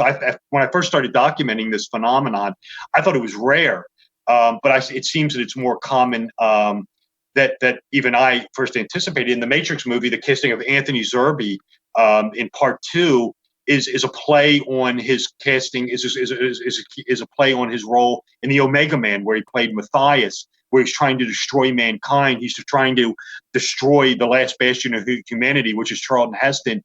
And in the Matrix, they reverse this because it's Gnosticism, it's duality, it's the opposite, where he plays the Chancellor Hardiman, I think his name is, in Zion, who's trying to preserve humanity, who's trying to be the sole preserver of humanity. So the casting of Zerbe is duality, from the Omega Man to the Matrix. That's intentional. Donnie Darko, Patrick Swayze is Dirty Dancing, disaffected youths who don't understand their society. That's exactly what Donnie Darko is about. Catherine Ross in Donnie Darko, the psychiatrist, that's a play on her role from The Graduate, about a young man, Benjamin Braddock, who is out of place and out of time, doesn't understand his cultural, the society values, the culture, which is exactly what Donnie Darko is experiencing. So these actors are brought into these movies to, in some instances, draw forth these cultural valences that they bring. It's much more than typecasting. Typecasting is where you get Edward Van Sloan in Dracula, where he plays Van Helsing, and then in The Mummy, 1932, he plays the exact same character. That's not what I'm talking about. It's where these actors are brought in to bring these subtle nuances with them that they had in these earlier performances, that they bring to these new movies, that play with your subconscious mind that are investing these new movies with these past performances to convey some sort of occult reason. It's a very deep study. When I first started looking into this, I thought it was rare. But the more I look into it, the more I'm seeing that this is more common than at first I originally anticipated. And, somebody had a good question. What do you think of the Mandela effects where certain actors have died and then come back to life? Like, what was Betty White was one of the big ones. Betty White's died a million times. Yeah, she's died about a million times. Yeah. What do you think about that? I've never experienced this before, but I've talked to people who have, where people thought that someone died and they actually didn't die. I've never experienced Betty White dying. I was on a show a couple months ago where the guy had memories of Stan Lee dying. Oh, really? Yeah, and that was a new one on me. And so is Betty White. I have no memory of Betty White ever dying either. That's what's really odd about the Mandela effect is that certain, it's almost certain people don't remember things certain way, but it's never uniform. Certain people remember it this way, but not the other. I have no memory of Betty White ever dying. I always remembered Star Wars, the Darth Vader line as the one it is, where he says, no, I am your father. I always remembered it that way. Well, what about C-3PO? That's a weird one because I never remembered it in the movie, but I somewhere along the line when I was a kid remember seeing a poster of C-3PO with the silver leg, but that's about it. I don't remember it in the movie though. So like I'm torn on that one. I seem to have a memory of it seeing a poster like in 1977 of like 3PO standing next to R2D2 and he had the silver leg, but I never remembered it in the movies. So that's like a weird one for me. What's interesting about that one is that the actor said, no, he's always had a silver leg. Right. I played him. Anthony Daniels. But the photographer posted on Twitter and said he never had a silver leg. I would have adjusted my lights to compensate for the silver leg. He said, this is completely new to me. I've never seen this before. And you go back to the action figures. And I remember having the action figures as a kid. It didn't have a silver leg. Now the action figures have a silver leg on them. You even had Star Wars sheets on your bed. I had Star Wars sheets, and C-3PO was all gold on the sheets. Now, It was an Empire Strikes Back sheets, though. True. So I know it changed. It was different. I know he was all gold in the Empire Strikes Back. Granted. However, remember, we watched the movies because she's never seen the movies before, and we wanted to go see The Force Awakens. So we watched all the movies first, went and saw The Force Awakens. I remember in The Force Awakens, C-3PO had the red arm. We go back, rewatch the movies. Now all of a sudden he's got a silver leg. And I'm like, this is insane because we just watched the movies 2 weeks ago and the silver leg would have stuck out. But it didn't stick out until I saw the red arm. It could be, maybe, I'm just throwing some idea, the mind just blanked out the silver leg. That's right. Because gold can reflect off of silver, very easily. And it wasn't until the red arm triggered okay, now look, now there's a silver leg. But we were watching the exact same copy of Star Wars, and it's a high definition copy. So it's not like you can argue and say, well, on the VHS, it's maybe just not blurry. It's blurry, so on and so on. No, This was Blu-ray, full quality, no silver leg, and then all of a sudden, boom, there it is 2 weeks later. I don't remember. I had the action figure, and I never remembered a silver leg with the action figure at all. And I heard someone talking about this that could have maybe explained it. They said it's possible that in the first Star Wars movie, that when he was on the desert planet, in the desert, the desert could have made the silver look gold as a reflection of the sand. That is true. I heard that being mentioned, but I don't really remember the silver leg. But like now watching it, I see it. But I do have like a memory of seeing like a poster with him and R2D2, and he had the silver leg. But that's about all I could tell you on it. It's weird, though, to say the least. It is. And if anybody can decode the movies, it's you, Robert, because, that's what you do. And so, noticing these Mandela effects and not remembering them in the movies, I think that speaks volumes. The one that got me, of course, was Mirror, Mirror on the Wall. That's so familiar and popular. And as a kid, I remember Mirror, Mirror on the Wall, who's the fairest of them all. I remember going to Disney World back in, I want to say like 2008, and they did this show called Phantasmic, where they do this really cool presentation out on the lake and all this, and they played the scene from Snow White, and it said Magic Mirror on the Wall, and I thought to myself, oh, they must have changed it for this Phantasmic presentation here. But nope, it's in the movie. Mm-hmm. What's weird about that one is in the fairy tale, I believe it's Mirror, Mirror, and then I always thought it was like you. I always thought it was Mirror, Mirror in the movie, but it's not. It's Magic Mirror, and then they actually, I think in 2012, they made a movie called Mirror, Mirror. I remember that. Which is obviously naming it after this most famous line, which doesn't exist now. Mm-hmm. So in German, it's Spiegeln und der Wand, which means Unterwall, which means mirror, mirror on the wall. So it's a conundrum. Why would Disney all of a sudden decide to change it for their release and then change it back? Because on their merchandise, it does say mirror, mirror. Is it even changing, or is it like a parallel universe bleeding through where it's this way in one and this way in the other? That's what. Yeah, that's what it could be also. The Coca-Cola symbol has changed a lot. And supposedly it's always been the same way that it is now. And it's always had the little dash in a particular way.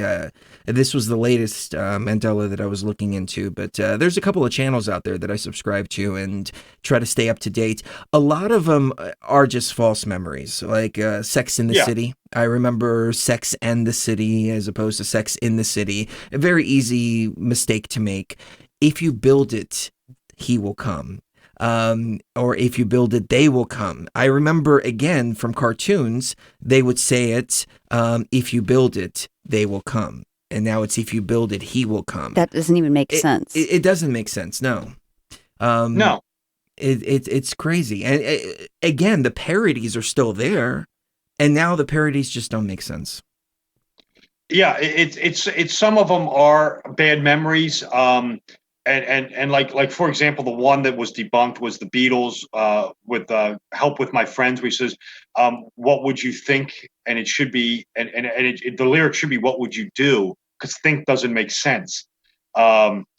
What would you do if I sang out of tune? But that's not it. It's what would you think? Well, there were two versions of that song recorded. That's the thing is, Ringo Starr has subsequently performed the song and has changed the lyric. And then Joe Cocker did the song at Woodstock where he changed the lyric. So that's where the confusion is coming from. Yes. So like you said, some of it can be debunked and where it is bad memories or people are being confused.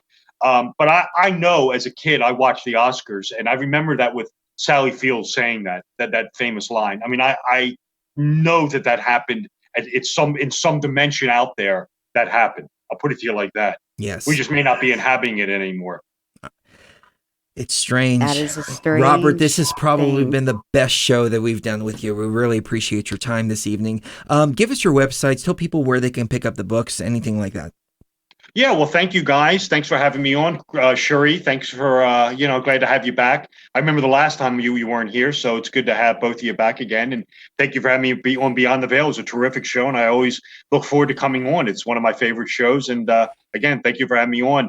I am the author of 4 books. They are all readily available right now. The easiest way to find me and find the books is just go to my website. My full name is Robert W. Sullivan IV. So my website is that. It's Robert W. Sullivan, the letter I, the letter V for the 4th, robertwsullivan.iv.com.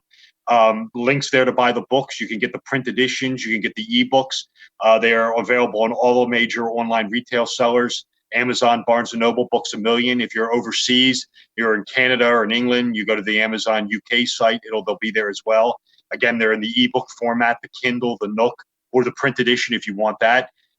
4 books out: Royal Arch of Enoch, Cinema Symbolism 2, and A Pact with the Devil, which is a work of fiction. Go to my website. It's very easy to navigate. Links to my social media. Follow me on Twitter. Like my new Facebook page. You want to do that. That's routinely updated. Like I said, the website is updated with events and appearances, information about me, links to buy the books, www.robertwsullivan.iv.com. Awesome. I don't want to keep you any longer because I know you're on the East Coast and it's late over there. I want to say thank you so much for staying up with us this evening, Robert. It's been an awesome show. You rock. Well, thank you guys for having me on. You're gracious hosts, and I always love coming on, and I always look forward to coming on, and it's good to have you both back. And again, thank you for the invitation. I look forward very much to returning. Let's do it very soon. Love you. Take care. Okay. Good night. Ladies and gentlemen, we'll be right back. Hour number 3 coming up here in just a moment, and we'll hang out a little bit with the BTV family. It's been a while since we've sat back and answered some questions from the chat room, gone over all of that. Maybe we'll get into more Mandela effects, and we'll see where the rest of the broadcast takes us. On that note, let's take a quick break, and we will see you in just a moment. No one leaves.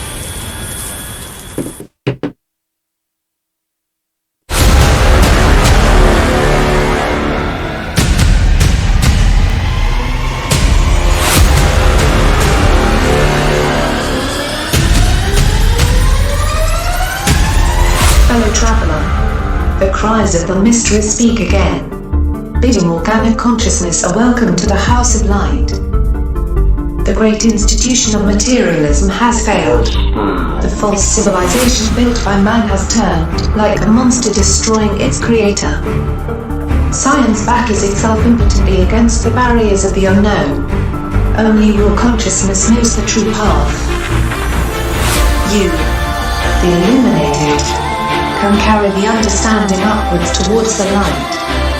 Only raw consciousness can teach the children of men to live well, to die well, and in perfect measure, be born again, through the knowledge of virtue, compassion, love, and true understanding, as you are sublimely raised, beyond the veil.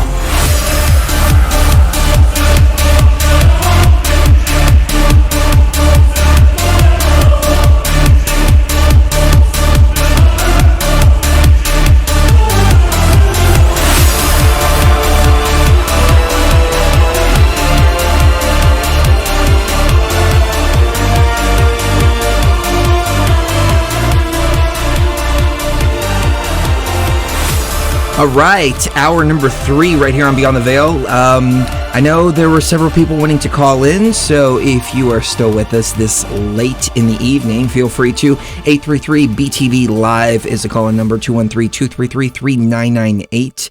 Also, if you're calling internationally, or if you have the unlimited long distance and you don't want to run up our toll-free bill, you can call 213-233-3998. Mrs. Gio, if you can pull up the call board and keep an eye, that would be awesome. Absolutely. So, I wanted to say hello to each and every one of you. You know, it's been a while, and we missed you guys and gals so very much. I mean, it's been there's a piece of us missing when we're not here doing shows, so we just wanted to express that to each and every one of you. Well, that piece is you guys. You guys are a major piece of our lives, and we love it like that. We really do, because it's not just me and Chris. It's me, Chris, Joanna. It's all these other people that all make up our life together. And so when we don't have you guys in our lives, we're not the same, even with each other, I've noticed. So thank you so much for being with us. Yes, definitely. Joanna wrote us a really awesome email. Yes, she did. I don't know if we have permission to read it on air or not. I haven't gotten permission, I don't think. Okay, I think she's in the chat room. So if we got the thumbs up, give us the thumbs up. If not, if it's between us, no worries whatsoever. Yep. But it was a really, really, really cool email that was kind of very synchronistic with some things that have been going on around here. As I said before, we've made a lot of changes within ourselves, and many of you are making changes within yourselves as well. Just restructuring literally everything. And some people are getting fired from their jobs because new opportunities are on the horizon for you. Other people are quitting their jobs. People are moving. People are just completely reformatting themselves. As I mentioned before, I've been working with a personal trainer, getting into martial arts. arts. I don't know why. I just feel like the next activation site that we go to is going to require all of that. And at first I thought martial arts because it's familiar to me. I have a black belt in Tung Soo Do. I haven't studied in years, so I don't remember very much of it. But Cherie said, you know what? The skill is a skill set you might need to reawaken within yourself at the next activation site, because it's going to be, different than what we're used to, or what we experienced in Egypt. So, I'm getting myself ready. And there's just this fire that's inside of me that's just pushing to go, go, go, go, go, go, go. And I've got the goal in mind. I wish the finish line was a little bit closer.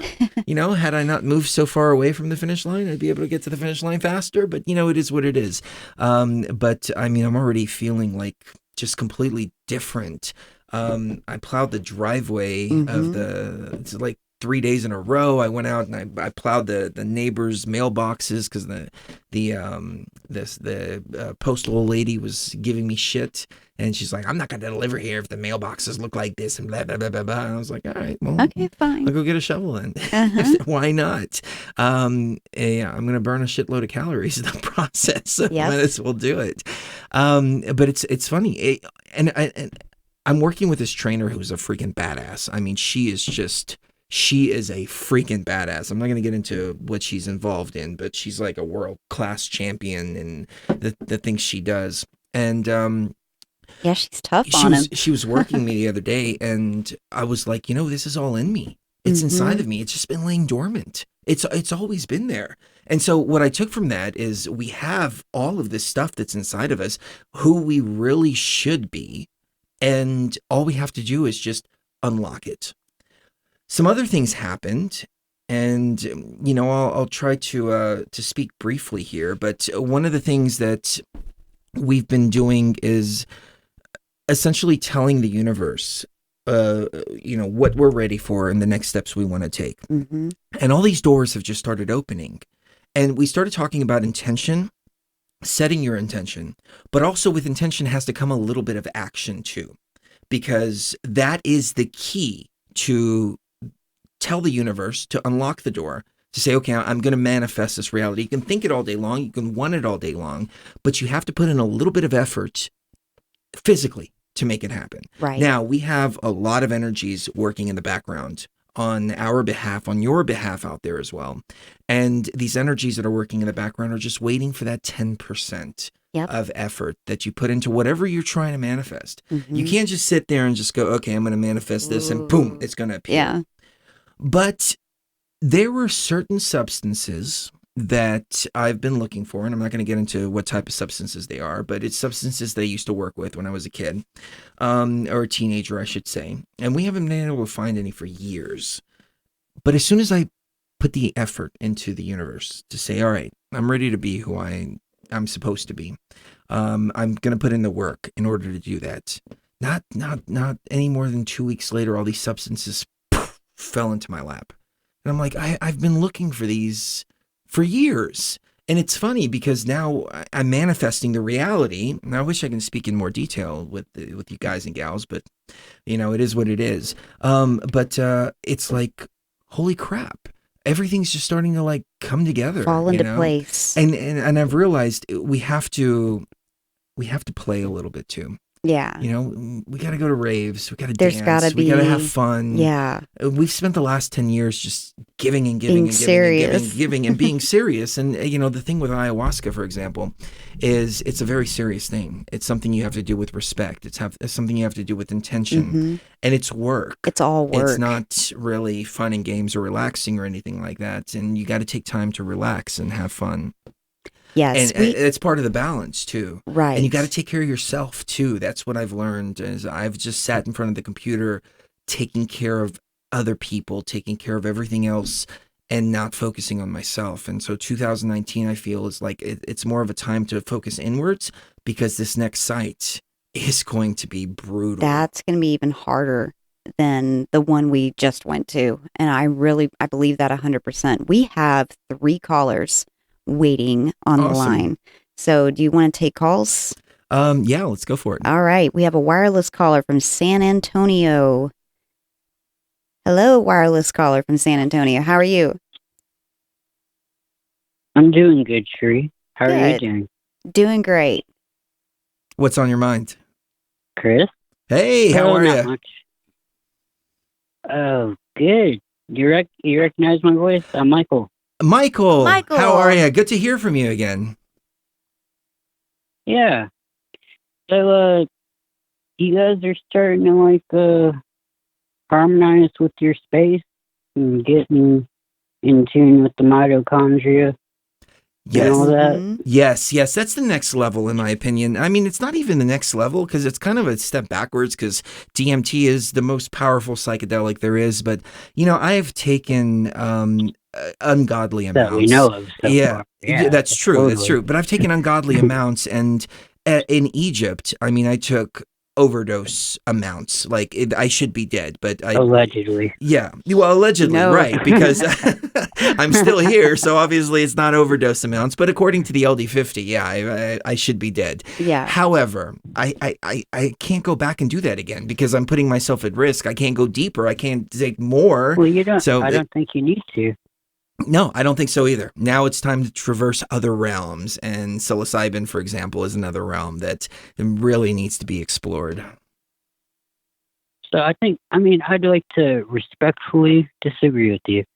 I think we're taking steps forward, and I think we're continuing on that track regardless.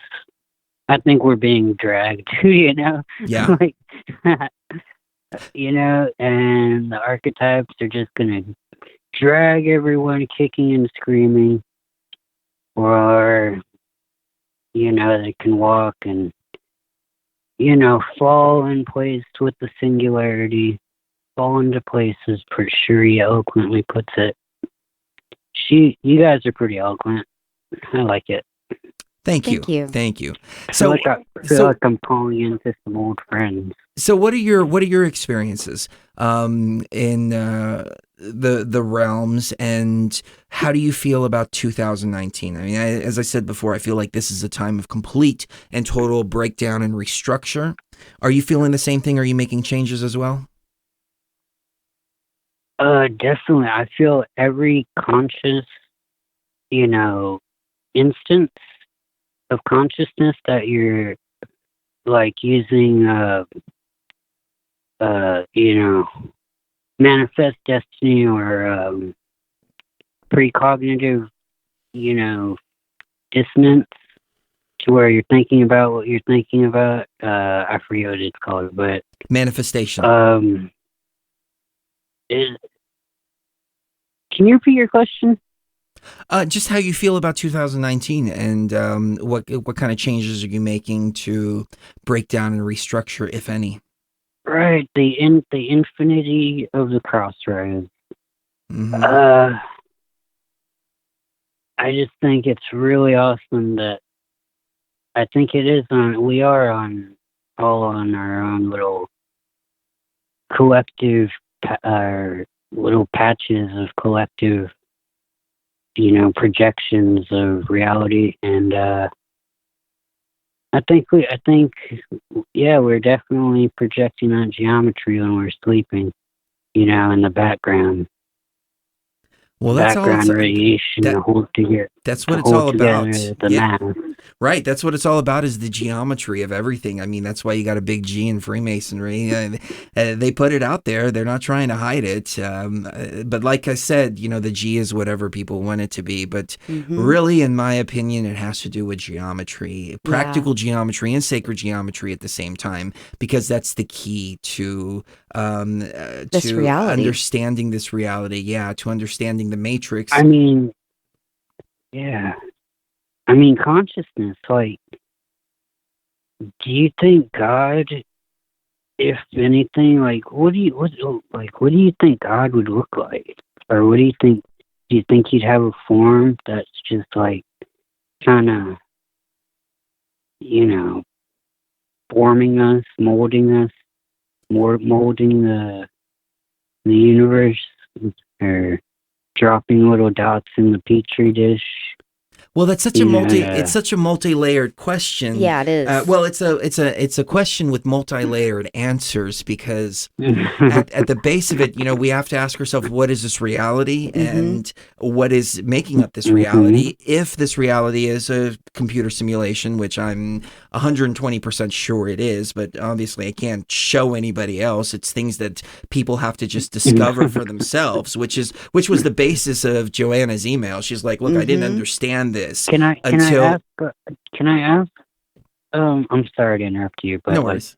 How we get out of here, like we get out there.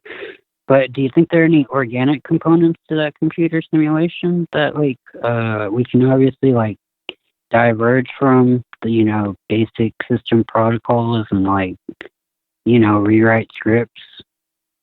We are the organic components of the computer system. I was going to say, if God if there is a God of this reality, then it's a team of programmers that have written the initial scripts and are now trying to take back control over those scripts and be able to shift things over into a healthy balance in this reality.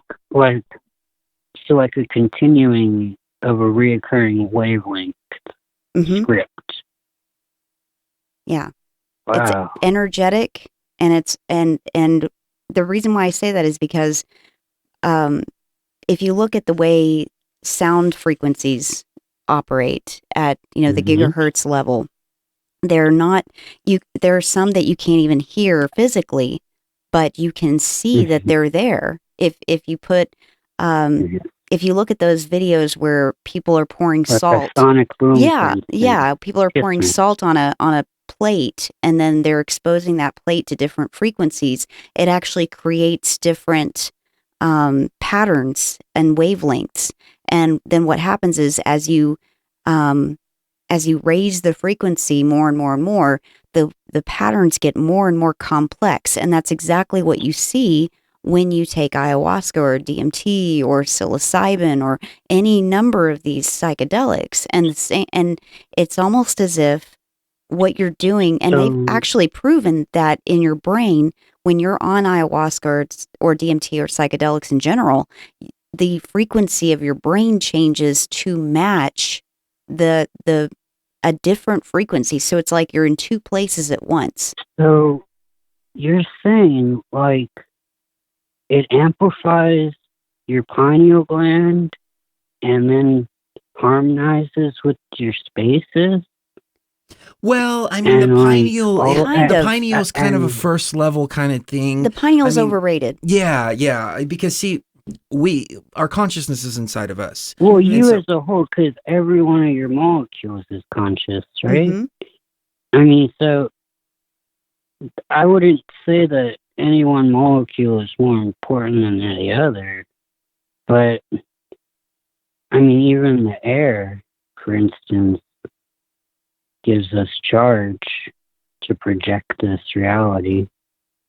We're tripping on oxygen. Yeah, I mean, that is true. But, I like to see it from a little different perspective, in the sense that we're not our bodies. And so therefore our bodies are part of the system, and our bodies are down to the molecular level. It can be fine-tuned, just like a car can be fine-tuned. But at the same time, we're not really the car when we get into the car. We just drive the car. We are part of the space. Like, you are part of the room you're in. And that's where I was thinking, I was wondering if, that's what Cherie meant by, amplifying your electromagnetic, field. And then it, harmonizing with all the other electromagnetic fields surrounding every other molecule. It's just it's a lot, in composition of algorithms. It's pretty eloquent, the universe. It is. It's a beautiful universe. I mean, it really is. And that's why I think time travel is indeed possible, because we're in a simulation. And someone was mentioning in the chat room earlier, oh, these, some people don't believe that space exists, but they believe in astrology. Yeah, absolutely. Because if you're looking at astrology would not be as accurate as it is unless we're talking about a computer simulation where all of it is just zeros and ones, all of it's code. There's something there. I don't think that it's what we're told. I don't think there's other large bodies that are millions of light years away that we're seeing their light coming all the way over here. That sounds like a little bullshit to me. And if it wasn't a little bullshit, there'd be no reason for the space agencies to have to fake it over and over again. I mean, they're caught in lie after lie after lie after lie. So, it's cherry picking information from bad sources. You're like, okay, well, this information I'm going to take from this bad source. I wouldn't even call them lies. It's just more like them talking out of their butt. Yeah. They're just making stuff up. Mm-hmm. Yeah. That's a good way to look at it, too. Space is inside of us. Mm-hmm. It's inner space. Inner space, not outer space. Even Dr. Rick Strassman, he wrote a second book besides DMT, The Spirit Molecule, called Inner Paths to Outer Space. Right. You got to go in to go out. Mm-hmm. You got to go up to go down. You got to go left to go right. Right. And I like to think like, I'm sorry, you go ahead. Oh, no, please. Like, I always thought, like, well, not always, but for a long time, I thought science is what you do when you have no idea what you're doing. You know? That's a good way to look at it. Mm-hmm. Now, if they could, if the scientists would sit back, like Dr. Rick Strassman, take some psychedelics, take some DMT, use both worlds. But you know what I've wondered too? We were looking at some microscopic photographs, and there's a whole nother world down there. I wonder if DMT actually takes you into that microscopic world. Space. Yeah, microscopic space. Yeah. Because it looks very similar to very similar to the I DMT call it a realm. microcosm or a pocket dimension. But yeah. That's true. I love it. Well, this is going to come in really handy. This whole conversation is going to come in really handy whenever we go to the next site, because the next site is going to involve having to be in two places, our consciousness having to be in two places at the same time. And with a simulation... I'm going to be there with you. Everybody's going to be there with us. Yep. And we need everybody to be there with us. We really everybody do. was with us when we went to Egypt and activated the Great Pyramid. We couldn't have done it without the team. I mean, that's what it's all about. We're in a simulation, so you actually are as close to me right now as Chris is. And everyone, even if they're on the other side of the globe, is actually I'm glad you can feel that. Right next to me at any given time. We just don't realize it. The space and time are completely irrelevant. Actually, the threads of fate that hold everything together are so fine, but they could. They stretch and create this static. It's just made up of one thread. Each one of those little static pixels is one thread, and it's just so profound. Yeah, it is. It is. I love talking to you guys about it. Likewise, man. Likewise. Anything else on your mind? So, yeah. Are you guys familiar with like Masonic agendas or anything like that? I haven't really. I've heard of a lot of agendas. Yeah. Do you want to hear my opinion on Masonic agendas and Illuminati agendas and everything like that? I don't know much about the Illuminati agendas, but I know from the people I've met that are Masons, there is no Masonic agenda except to do a bake sale next week or to, have dinner and what they're going to eat. And they can barely pull that off. And so to me, I don't. Yeah. I mean, I met this Mason, right? He was drunk. And he was telling me about it. He got pulled over by the police. So it's about 10:30 at night, and he's drunk, heading home, or heading somewhere in his car. He gets pulled over by the police, and the officer comes out and he asks him, "Where are you going?" And he goes, "I'm going to hear a lecture on masonry." And he goes, "At 10:30 at night?" He goes, "Yeah, my wife's going to give me a lecture as soon as I get home." No, I haven't been able to substantiate any of this stuff. That's a zinger.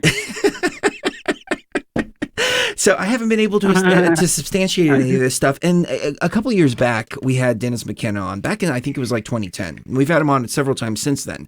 But this one particular show that really stuck out to me. And back then, I was really conspiracy-minded. And I told him, I said, what do you think about the Illuminati, New World Order, agenda, so on and so forth? And he said, look, man, he said, nobody is in control. He said, people are just clutching at straws, trying to maintain some kind of control or trying to just, get on, try to hold this bull somehow and hold on as with whatever way they can. And the more that I get away from that particular moment in time and move more towards where we are now, the more I start to wonder if maybe that's actually the truth. And it's got to be, it's so.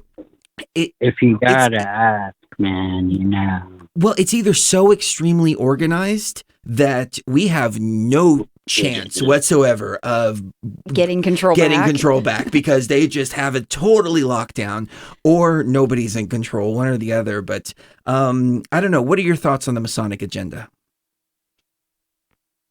Well, I think, whatever oppressive type of, I don't know, rules they put in place aren't going to last. Nothing ever lasts. And, I don't know. I feel it's more of they're more of an they're more of an organization based on, I think they do have certain agendas that they do push. Maybe a little bit of controlled opposition, displacement. It could be. It could be. I don't know. I've met a handful of Masons. I don't know if I should say this, but not to say they're all bad. Well, a lot of them that I've met are kind of dense. Like they don't think any deeper than what's in front of them. And I've asked a few about deeper esoteric stuff, and I don't even scratch the surface when I ask these kind of people the questions. Robert is the only one that I've met. Well, a couple of others, but Robert's the only one that really gets like so deep into the esoteric and into the fundamental principles of reality. And even he seems a little apprehensive, honestly. To my eye. Sometimes, he is a Mason and he's taken an oath, so I understand, there's some things that he can't talk about, and we respect that completely. No, you should only comprehend. You don't need to understand anything. Yeah. But that's a good point. Yeah, understand. Yeah, understand. Yeah. Yep. Comprehend, not understand. Mm-hmm. Well said. Appreciate. Mike. Definitely. We've got several other callers on the line, though, so we're going to let you go. But thank you so much for calling in. It was a nice conversation. Likewise. It was. Love you, brother. Take care.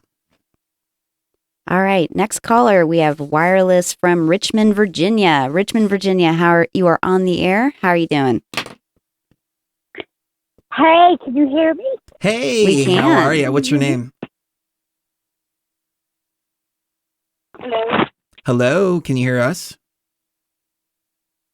Uh-oh. I think she might be calling from Gabby. a parallel universe. Gabby. Gabby, Hi, calling Gabby. from Richmond. Him. Gabby, how are you doing this evening? Hello. Yes.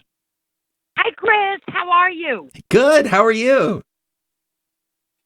I should unmute, right? Or take off speaker. Is that correct? Yes. Yeah, you are on the air.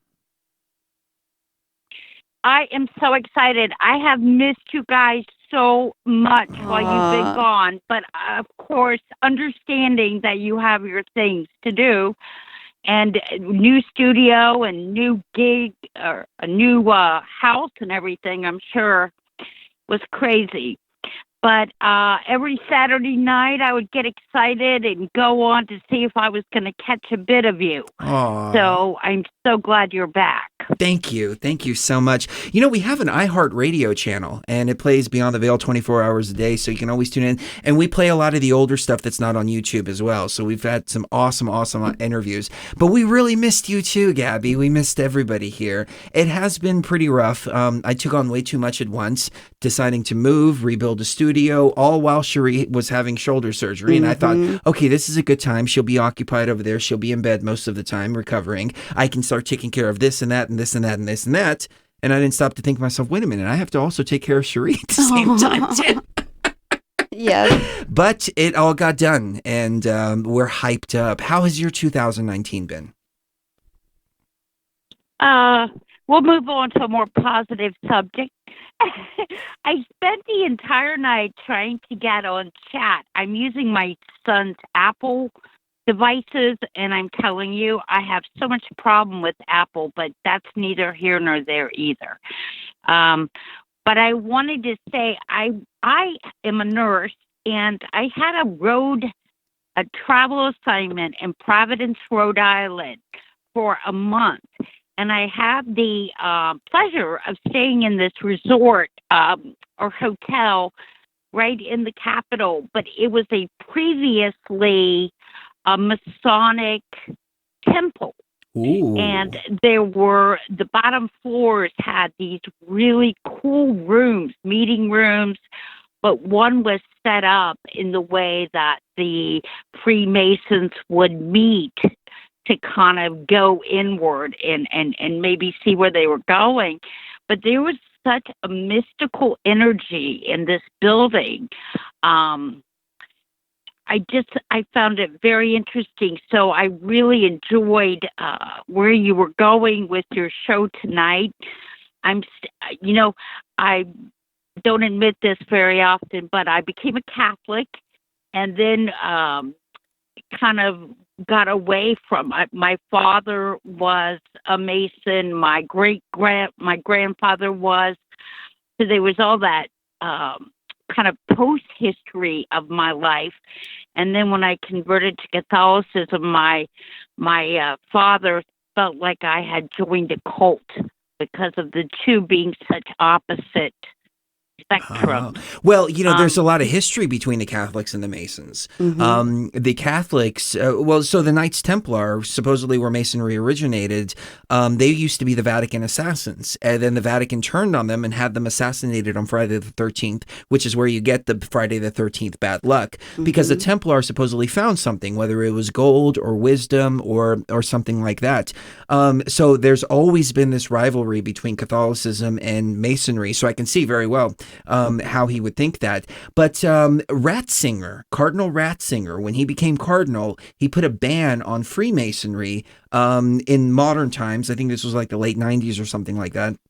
And it lasted until he stepped down as Pope. And then the new Pope said, no, it's okay for you to be a Catholic and a Mason at the same time. So it's interesting because Ratzinger was behind a lot of the horrible things that you hear about taking place in the Vatican and in Catholicism as well. So it's funny how they banned that. If you go back through history too, you see like Hitler went after the Freemasons. Whenever a dictator takes over, they go after the Freemasons. So it's funny that they have a tendency to expose things and overthrow governments, which is how our country was founded, by Freemasons who overthrow the British Crown. So I don't know. What do you make of all that? Well, I'm kind of curious about the secrecy. Like, there's such a shroud of secrecy around the entire organization. I know at one point, my son had a friend who was invited him to a couple of the meetings, but you could only go to the very lowest level of the meetings until, you kind of passed their code or whatever it was. So I was very curious why the shroud of secrecy was so, deep. I don't know. I wish we would have been on with Robert to answer that question because he would have been perfect to answer that. I will keep that in mind, though, and I'll ask him next time. next time he's on. I can only speculate. Can I ask one more quick? Yeah, go ahead. Okay. The last question I had was ayahuasca. I have been captivated by it since I've heard you and Sherry talk about your experiences. By the way, I think that Sherry is the most sweet soul. I am such a big fan. I think I just love her voice and her wisdom and how she balances your kind of that whatever that karmic sign is. I can't think of the name now. The yin yang. But I yes, that's it. Thank you. But at any rate, she's the 6 to my 9. I don't have. Yeah, y'all are magic together. But I really relate to Cherie. I don't know how it is that I just feel very blessed that I have discovered you guys. And I actually discovered you through your visit on Clyde Lewis at the Ground Zero. Oh, fantastic. Excellent. You know, that Ready Player One was the name of the show that he titled that. And Robert was talking about Ready Player One tonight. And I was thinking about that show all night long. So it's very synchronistic that that's where you found us. We're so glad you did. Definitely. Well, I am too. So going back to the ayahuasca, I really feel that I have gotten to a point in my life where I am stuck, literally dead end. I keep making a loop, but I keep ending up, and I feel like that until I unblock myself, that I will not, grow. And, dead, it's just like all I can really focus on is kind of making these great strides and efforts to move past whatever this block is and then being stuck again. And I don't have the resources to take these adventures. And I was very disappointed when I did a little research on the Kentucky ayahuasca, resort that they do there. And there were quite a deal of expenses associated with that as well. And I just wondered, what can a poor peon do to be able to get through a block? And I do agree that there is, I don't even know how to explain it. Ayahuasca came into my thought waves, if you will, and I began to do research before I even heard of you guys. It's been there for at least 5 years. So I feel like it is the key. I'm just really frustrated that I can't figure out how to get the key to get in the door, if you will. I understand completely. And let me say this too. You're not a poor peon. No. You are a divine being, and you have to always remember that. So we have a guide that tells you how to make it yourself. Now, we would recommend that you do it with somebody that you trust, and have them watch over you while you do it.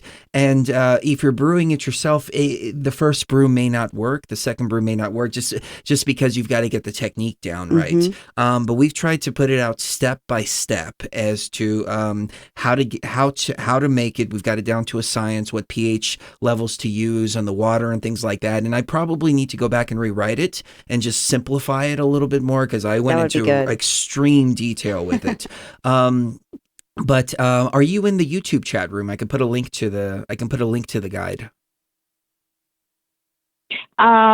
If you go into the YouTube, I will try to get in there. Like I said, I'm using my son's iBook, whatever you call it. And I had initially always used Google when I contacted you guys. And so are you on the computer right now? I am on my phone right now. Okay. If you type in Geohuasca, it's like ayahuasca except geo instead of AYA. Geohuasca. Geohuasca. If you type that into Google, Actually, I do have that, and I do have your download on that. I was unclear as to how you would get the particular plants that would be necessary. I would look on eBay. Yeah. And eBay has a lot of sellers that are selling it, selling different components, and they all have reviews. And so you can look at the reviews. Now, there is a website that I would recommend, and I don't know if I should, but I'm going to anyways. It's called, and everybody has been asking me this question for years, but I think it's just time that we talk about it. It's a website called beautifulacacia.com. This guy gets all his stuff. He goes out and he actually chops it down himself. Yeah. We got a batch one time that was a little weaker, and he wound up sending us a replacement immediately. Customer service was impeccable. Yeah. Beautifulacacia.com is where I would recommend. So we might edit that out of the archive, but I felt like a few people out there needed to hear that. And if you're talking about spiritual or emotional blocks, I would look into doing a birth chart for myself if I were you. I don't know if you've ever heard of astrology. What is that? It's basically it's astrology, but it's instead of just being about your sun sign or anything like that, it covers all of the planets and where the planets were when you were born. And then that can tell you what kind of person you are and what you actually need in order to get past some of these blocks. And it can tell you so much about yourself. So you just Google birth chart and it will take you to a website where you can put in what date and time you were born and where you were born. And then it'll come up with all the information that you would need in order to get past those blocks. Yeah. So sometimes what we need is to just sit and sharpen our swords. That's true. And I've gone through this process for years at a time, and I get so bored and so tired. And I'm tired of it. I'm tired of sharpening my sword. I want the next adventure. Yeah. So it could be just a matter of it's time for you to just sit there and sharpen your sword. But maybe with the working with Aya, it will help to sharpen that sword even more. So if you do decide to do it, please call back in. Let us know how the experience was, because we're really, really interested to know. And in all due respect, I have been sharpening my sword for so long. And I am like, oh my gosh, let me tell you. But I guess on the most real level, I will just say I fell in love like a soulmate, like what you guys have, that kind of relationship that it was spiritual, it was physical, it was emotional, it inspired me to be the best version of myself. And I literally felt like I had fallen into another life, or the movie Life, or I don't even know. And everything in my life had meaning, and it was just so incredible. And then it went away, and when it did, it was like and this has been 12 years now, and I almost feel like that. I'll use the word God, that God has an ironic sense of humor to let you experience something that magical and then to not ever find it again. And that has been like, despite any attempts I make at continuing to be my own, shaman, to be a seeker, to be an observer, to care for people, to seek to be a better human in all manner. I've studied and done nothing but try to make life better for anyone around me or but this has always haunted me. This love that I felt for this person, and then it went away. How did it go away? Did the person leave, or did they leave this plane of existence, or? They're on this planet, and in a way, I feel like that would be easier that way. I mean, there were just a series of events that, we had talked to each other about that in the event that we would have a separation, that anything would come between us, that we would have like safe words and how we would know how to come back together. And it's been this many years, and that hasn't worked. I found, I believed he was having sex with one of my best friends. And then there was, just a lot of just bullshit, kind of petty stuff that I don't believe really enters into the whole twin soul thing. It's like when you're really destined to be with someone, you just come through those things. Well, let me say this real quick. The twin souls, you're not necessarily destined to be with them. Right. See, the twin soul is a very, very, very interesting relationship because it challenges every bit of you. It's a mirror of yourself. So you deal with your own stuff while you're also reflecting that to your twin, and your twin is reflecting that back to you. And it's a constant struggle. In most twin flame relationships, you have a runner and a chaser, and one that's running and the other that's chasing. And a lot of times they're not ready to be together in a particular incarnation because it's such a challenging thing. It's not a fun relationship that's harmonious. It's the opposite. It's struggling to find the harmony by breaking yourself down and by transforming yourself. But that's what the twin flame relationship is all about, the transformation of the self. Right. And as long as the two are working together on the transformation, they're constantly butting heads, but at the same time merging more and more and more. I mean, Cherie and I, we butt heads all the time. My God. I mean, we have some of the most horrendous arguments that you can imagine, because the love that we have for each other also has the opposite end of the spectrum where our passion is so deep that we're brutal with each other with our words. Sometimes we passionately hate each other. Yeah, it's like that, but that's the journey, and you have to be ready for that kind of journey. So it's exactly like ayahuasca.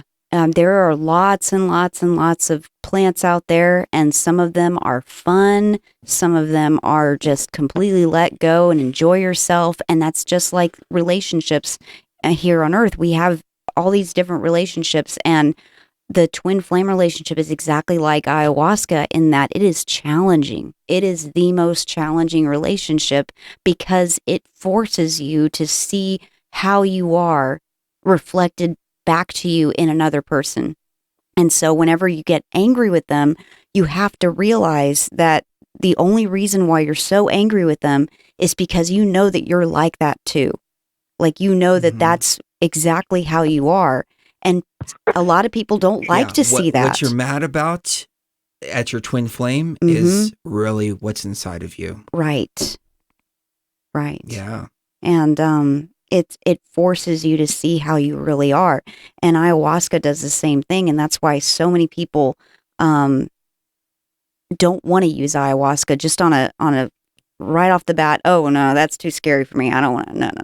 That's too serious. I don't like that. But you know what, Gabby, though? It sounds like you're on the path, though, because it does. Now you're looking inward saying, okay, I'm at this place. I've been stuck at this place. I want to get to the next levels. I want to start breaking down more parts of myself to start building myself up. And that may be the entrance to remerge with that twin flame. Exactly. And Lisa brought up a good point in the chat. She said, toxic relationship does not equal twin flame. And that's absolutely correct. It's not me and Chris don't have a toxic relationship because the challenges that we've faced together and the fights that we've had and the arguments and that passionate hatred towards one another has always resulted in both of us growing as people and leveling up. And it's strange, but it's absolutely the most rewarding relationship I've ever been in my entire life. So what are your thoughts, Gabby? I really believe that it is my twin. And I do believe at this point in my life, definitely understand the difference between toxic and something that has way more depth. And there were just so many, many different levels of the relationship, A, that I had never had before, and B, that were so eternal. Like, there was this sense of discovery in so many different aspects where this relationship took me into a parallel universe. And there was just this truth that was just constantly revealed over. And yes, I understood. I mean, I think even ironically, in the beginning, I knew it was a relationship that was going to take me somewhere I'd never been. And he literally walked me down the stairs because I felt like I was going to fall off a building, because it was that real. It was that different. I knew it was deep. And I became pregnant and we had a miscarriage. And I think from that moment on, something broke in us, at least from his perspective. And it's like it destroyed me physically, mentally. It's been 12 years and I just dropped the card off in his mailbox to say, like, I am stuck. I am not able to get past this block, and I know that you understand what I'm talking about. Can we just, can I buy you a meal? But there's no response. There's never. He is definitely the runner and I'm the chaser. And, I'm tired of just going, well, you know what? I bet we're going to catch up again in the next lifetime. It's like. So what's getting in the way? What's getting in the way now?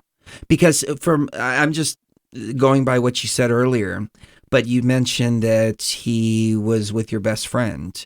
That can be a betrayal. I mean, obviously it is a betrayal. It's a betrayal of the trust. It's a betrayal of all of that. Right. But are those kind of emotions getting in the way? And if so, see, those are still internal things that we have to deal with. Mm-hmm.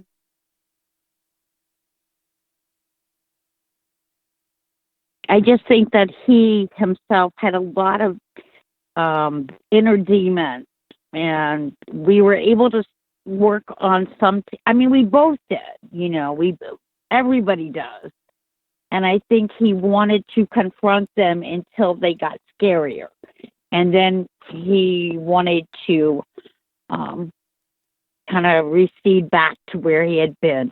Like, I kind of met him at this place where he wanted to come out of this repeated pattern of hiding and isolating and basically just,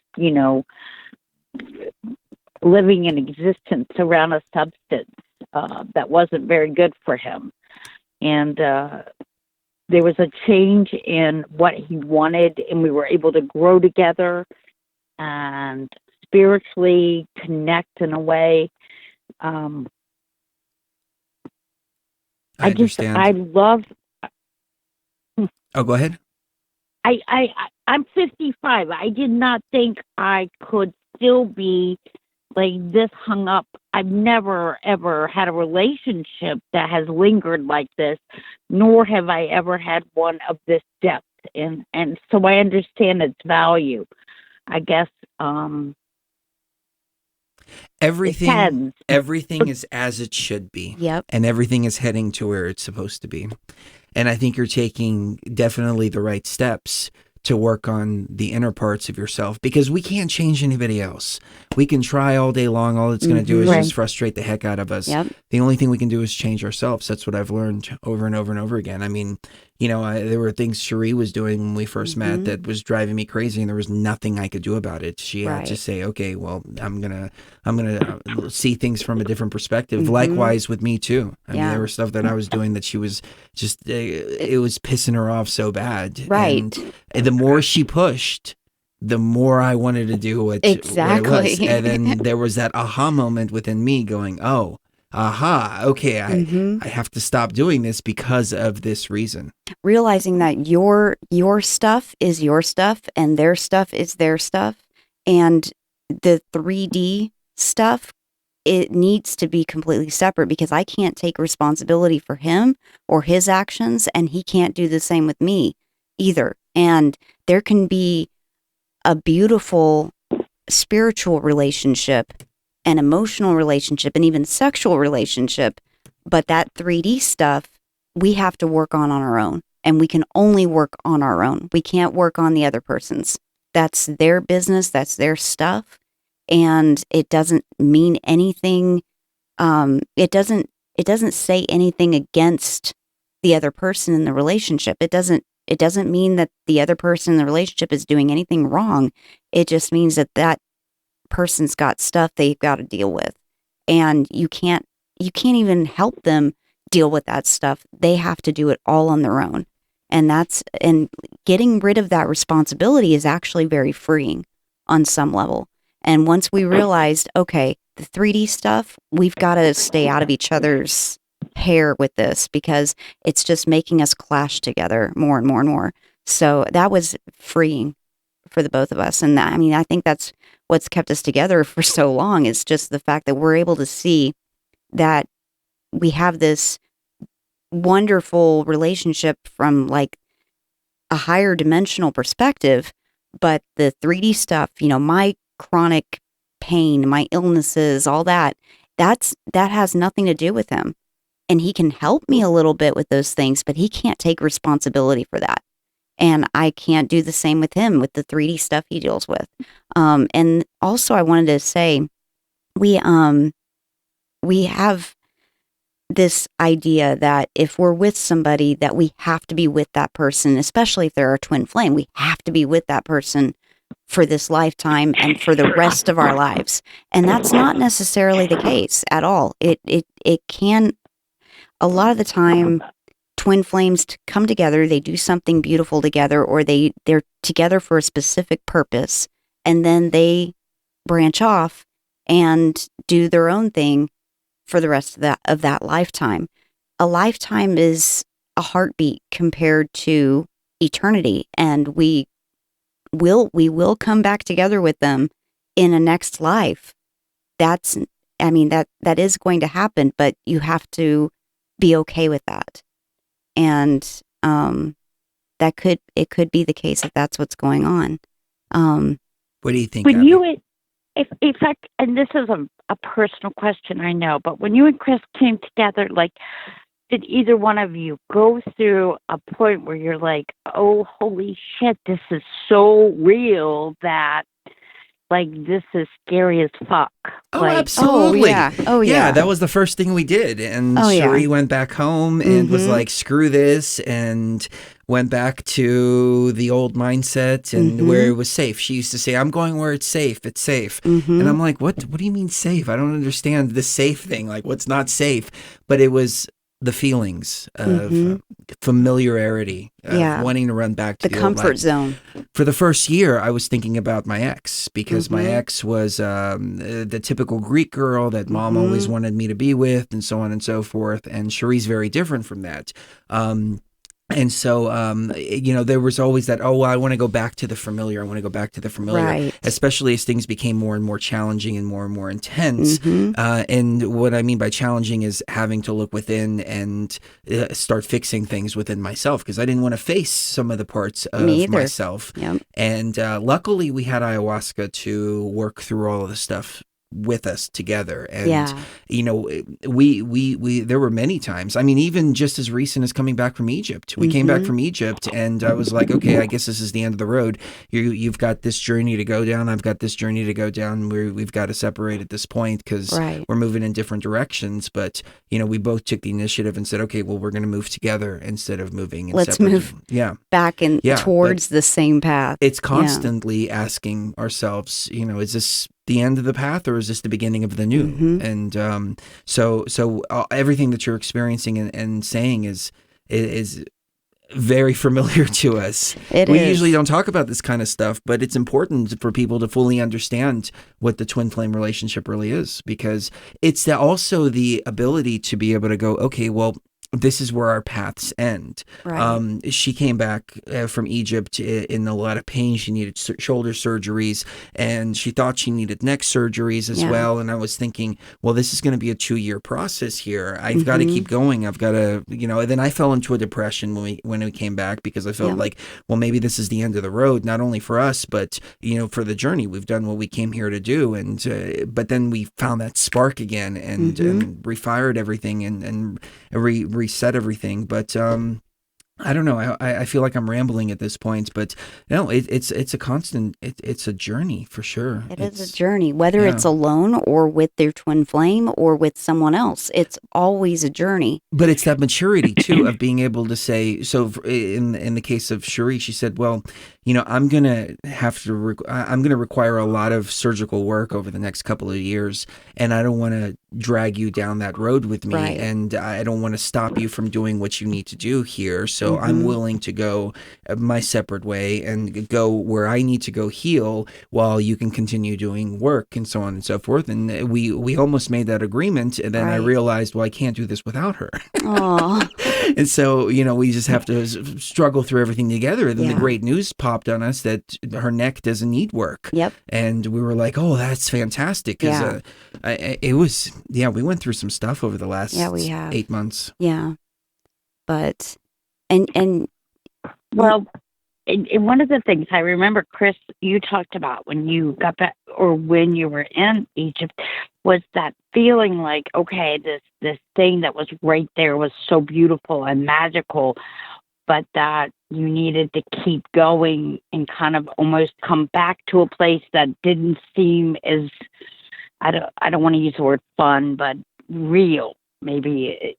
And I went through that as well, too. I had a near-death experience where it seemed that transitioning to the next level was going to be more beneficial and easier, if you will.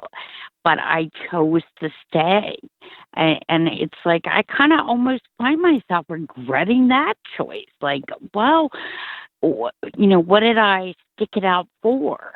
I mean, I know I've grown, yes, and I know that ultimately that's what it's about, but there are just so many things that you guys say when you talk that just will kind of go, they will help me to know that these thoughts I have aren't as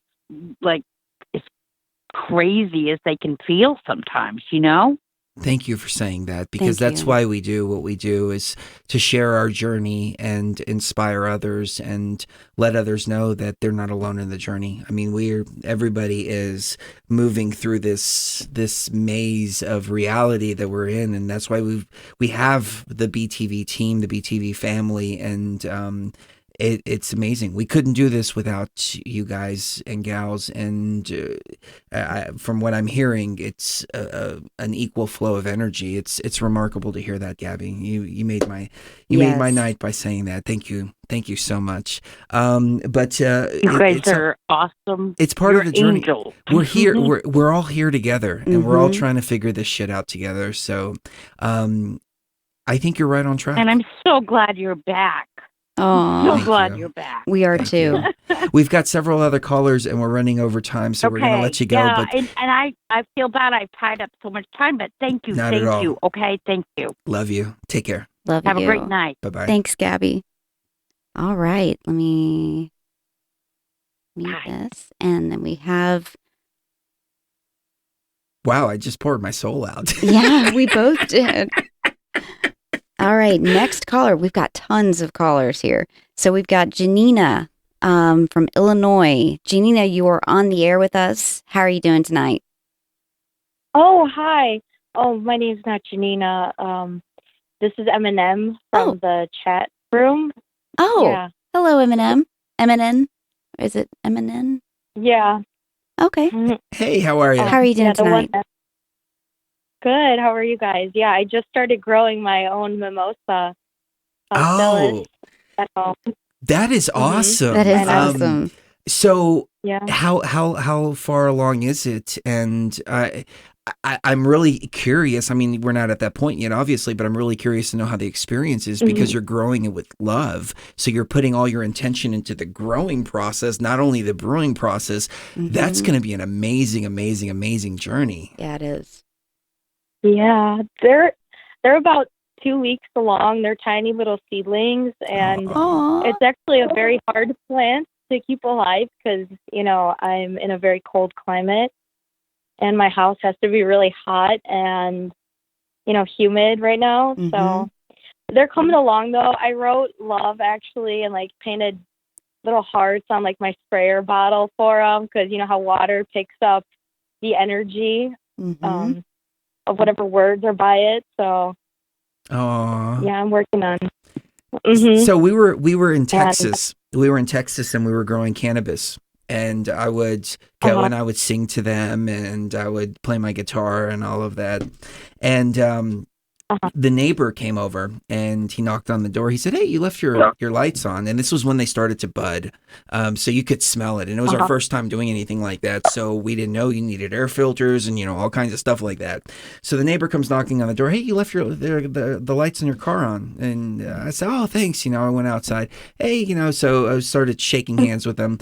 He asked me, "What kind of business are you in?" And I started talking to him. And I said, "Oh, what kind of business are you into?" And he says, "I'm the chief of police." And I was like, "Oh, fantastic." He lived right across the street. And I go, "Is this a pretty safe neighborhood?" And he goes, "Oh, yeah, you're surrounded by cops. There's a cop that lives right behind you. There are 3 houses down. There's another cop. There's another cop. Nobody's going to mess with this neighborhood." I'm like, "Oh, well, wonderful. That is so great to hear." Oh, my God. And Cherie goes downstairs and cuts them all down. She's like, "No, I swear that he must have smelt it on us. I mean, I could smell it just coming out of the house." So. Every time I'd come home from going grocery shopping, it would smell like a bodega in there. And I would go, "Oh my God." So yeah, our neighbor across was the chief of police and he was a Mason on top of that. I remember seeing him driving down the street and having the square and compass on the back of his car, but yeah, you just reminded me of that story. But anyways, what else is on your mind? I actually called in because I wanted to talk about a recurring dream that I've been having. Maybe you guys will have insight into it. Yeah, it started in 2013, and I've had it several times. And I don't know if I saw the AI or what I saw because I only found your guys' channel 2 months ago, and it has had a tremendous impact on me. So I was lucky to find it while you guys were on break, so I could, you know, catch up on all the older shows. And I've been listening, and nothing has resonated with me as deeply as, you know, Beyond the Veil has yet, because I've been experiencing Mandela effect for about 3 years now, and I've had really weird time shifts just in my own personal life. And, you know, a lot of things have just gotten very, like, low in graphics. Like the sky for me, like, looks absolutely simulated. And just like Chris, you know, I am very convinced that something is going on with this reality, that, you know, it's probably a simulation, or it's not what we think it is at all. And I thankfully found your guys' channel. And so the dream that I have is, like, I'm in the desert and there's, like, sand all around, but the sky is purple, and there are pyramids there, but they're like black obsidian or onyx, and they're shining and they're spinning. And, like, the goal is to get to the top of these pyramids. That is very interesting, because as soon as you said that, I got this flash of almost like a memory of a purple sky. And I could see the black pyramids. Yeah. That's a place somewhere. I don't know where it is. You just sparked something. Maybe multidimensional. But the goal is to get to the top of the pyramids. What do you make of that, Cherie? Yes. And sometimes Oh, go ahead. No, go ahead. Oh, and sometimes there are other people there. Sometimes I'm alone.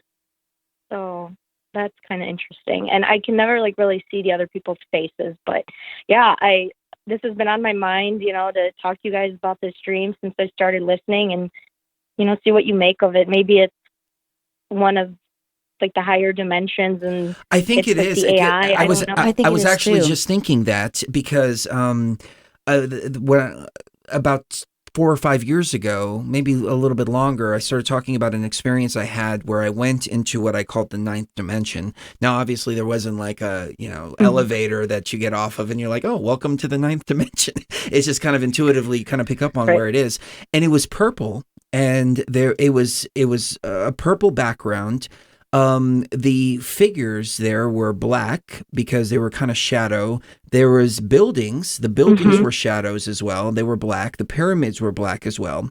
And what happened is I started traveling back and forth to this place in my experiences, but the first few times I was only seeing purple and black because my perception wasn't broad enough to be able to see what was actually there. And through the progression, I actually was able to see the true forms of these buildings by going back several times, raising my frequency, and it became like a brilliant gold. And the pyramids that I know that what you're speaking of are this brilliant gold shining light, but it was the same space. The only difference is that my vibration had changed. So I was perceiving it differently. I don't know if that makes any sense or plays into any of this, but I'm wondering if the recurring dream is going to keep on recurring, but at the same time, while it's recurring, it's going to broaden and you'll be able to see more and more and more details of this place.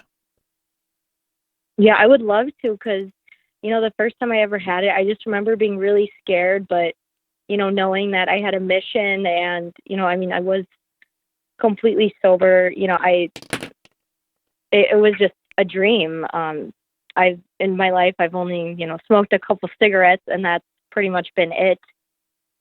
Other than, when I started listening to you guys, I got really interested in ayahuasca and psychedelics because, this reality is malfunctioning and we're seeing it. We're really waking up and. Well, I can tell by your energy that you definitely have a mission here. When you said that, it just resonated like, okay, this is somebody that is definitely on the level and definitely feeling the calling of something, not necessarily ayahuasca, but something awakening within you. I think it's all, we came in here with all this information. It's just been dormant inside of us. And for us in particular, ayahuasca was the awakening part of it. The psychedelics helps us tap into it a little bit more, but it's different for everybody. Well, and not only that, but I just wanted to point out that when you're dreaming, when you're hardcore dreaming, your brain is releasing DMT. Sometimes it's so much DMT that you forget your dreams. You ever forget your dreams? You wake up and you're like, oh my God, that was a crazy dream. And within 30 seconds to a minute, it's gone. That's a heavy, heavy dose of DMT that's been released. Now, when it's a moderate or a light dose of DMT, you can remember your dreams really, really well. And it sounds like what's happening is when you're dreaming, your brain's releasing the DMT and you're having a DMT trip. And you just think it's a dream, but really you're having a trip during these times. And the reason why it's happening over and over and over again is because it's part of your mission. That has something to do with your mission that you need to remember this. And so I don't want to say higher self because there really isn't a higher self. Your raw consciousness is saying, listen, you need to remember this. This is very important. This is part of you. This is part of something that is very important to you in the real world or outside of this matrix reality. And you need to remember this. So I would suggest, I know you're not into drugs, but no. Ayahuasca DMT is not a drug at all. It's something that could very well help you get more information out of this realm that you're able to tap into while you're dreaming, but you need to have more control over it. I've been trying to think of something that's a little easier than ayahuasca. Mushrooms, of course. I wanted to recommend that to the last caller to maybe look for mushrooms instead of ayahuasca, because the preparation, there's no preparation. All you do is just eat it. But mushrooms, if you can get a hold of them, that would be a definitely a good way to step into it. Salvia comes to mind, but salvia is kind of wacky. It's not really, I mean, it's good to kind of dip your toes into the psychedelic realm. It only lasts about 5 or 8 minutes. And so it's really quick acting. It's legal in most places. I think it's illegal in one state, but in most states, you can just buy it at the smoke shop or something like that. But you have zero control over the experience when you're talking about salvia. Salvia is wacky, yeah. But when you're talking about mushrooms, especially a moderate dose of mushrooms or a light dose of DMT, that's completely controllable, and you know what you're doing the whole time. With salvia, with me anyway, salvia is. You know what I'm thinking, don't even though? remember that you smoked it. And that bothers me. You know what I'm thinking is that you said that you're having a lot of this in the dream states. And so I'm wondering if maybe lucid dreaming would be a path that you could explore. We've had a few guests on in the past talking about lucid dreaming and being able to pull out information through lucid dreaming in the same sense that that we do in ayahuasca. So you go back to this place, and this time you have control over what's going on instead of just being a viewer. And then you can navigate different places, maybe talk to some of the other people that you're encountering in these states. That's a good point. Yeah. Mm-hmm. Yeah. Have you ever tried talking to the people? Have you ever tried talking to the people? I know they don't have faces, like so it would be kind of hard. But have you ever tried talking to them in your dream? No, like I said, I don't really remember my dreams that well, to be honest. So you guys are right. I do need to do a lot more work on lucid dreaming. This is just one dream that when I have it, it is very vivid, and I remember it every time I have it because it scared me. Well, in the past, when we've interviewed people about lucid dreaming, they said David J. Brown. Yeah, the first step is to write your dreams down. Like as soon as you wake up, just keep a journal and just write down whatever you can remember. And when you get in the habit of doing that, you'll start to remember more and more and more. And then that's how you step into the lucid dreaming, because and then you do cues to yourself. So 5, 6, 10 times a day, whatever, you ask yourself, am I dreaming?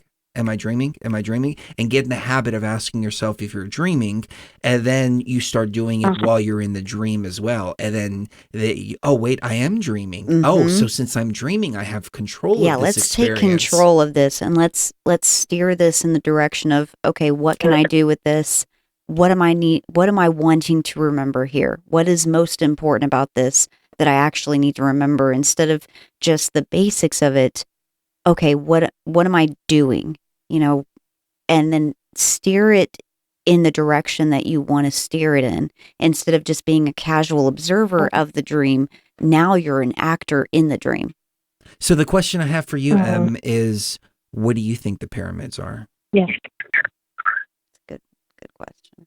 To be honest, right now, reflecting on it, I think it might be like the type of work that you guys are doing, trying to get out of the matrix, finding that path out, honestly, because like you guys have repeated in several shows, it's up to all of us to, wake ourselves up, find our own ways out, remember who we are outside of the matrix, and, find our own, backdoor admin places, and, learn this place inside and out, so that when it's time to get out, we're able to get out. I just thought of another ayahuasca experience that I had. Okay, so I've talked about this before, and I'm wondering if maybe this layout sounds kind of familiar. So I went to this place, and there were 9 pyramids right in front of me. There was a purple sky, 9 black pyramids. Does that sound familiar at all? Yes, I remember there being a lot of them. I don't think I've counted them, just because I don't know. I'm not like a very active participant in my dreams yet. Okay. Like I'm just beginning with things like this. Yeah, but that sounds right, because I remember there being a lot of them. Okay, so in this experience, what happened is I encountered Isis, and she was a purple beam of light, which is why we have the purple behind Cherie. And she handed me a microchip. And she said, don't be afraid of the form. She said, it's only a representation that you'll understand. She said, take this and put this in any part of your brain that you want to put it in. And 9 pyramids appeared in front of me. And those 9 pyramids were symbolic. And I only learned this in hindsight after, a year, 2 years of analyzing the situation. They were each different parts of my brain. And I knew instinctively to go to the middle pyramid, go down underneath, and there was a place to place that microchip. And that microchip expanded out into the universe, wrapped all around, right back to my consciousness. Because what I was asking for was, I want to be tapped in to everything. And so that was the representation of being tapped in. So I'm wondering if this place with the pyramids is actually inside of your mind, your brain, and it's the different parts of your brain. Right. And I just got a glimpse of that just by being lucky, I guess. Interesting. It could be that you're looking inside of your consciousness in general, like your body matrix, your form at its, deepest level of who you are inside. That could be what you're seeing, or it could be a completely different dimension that's part of this matrix.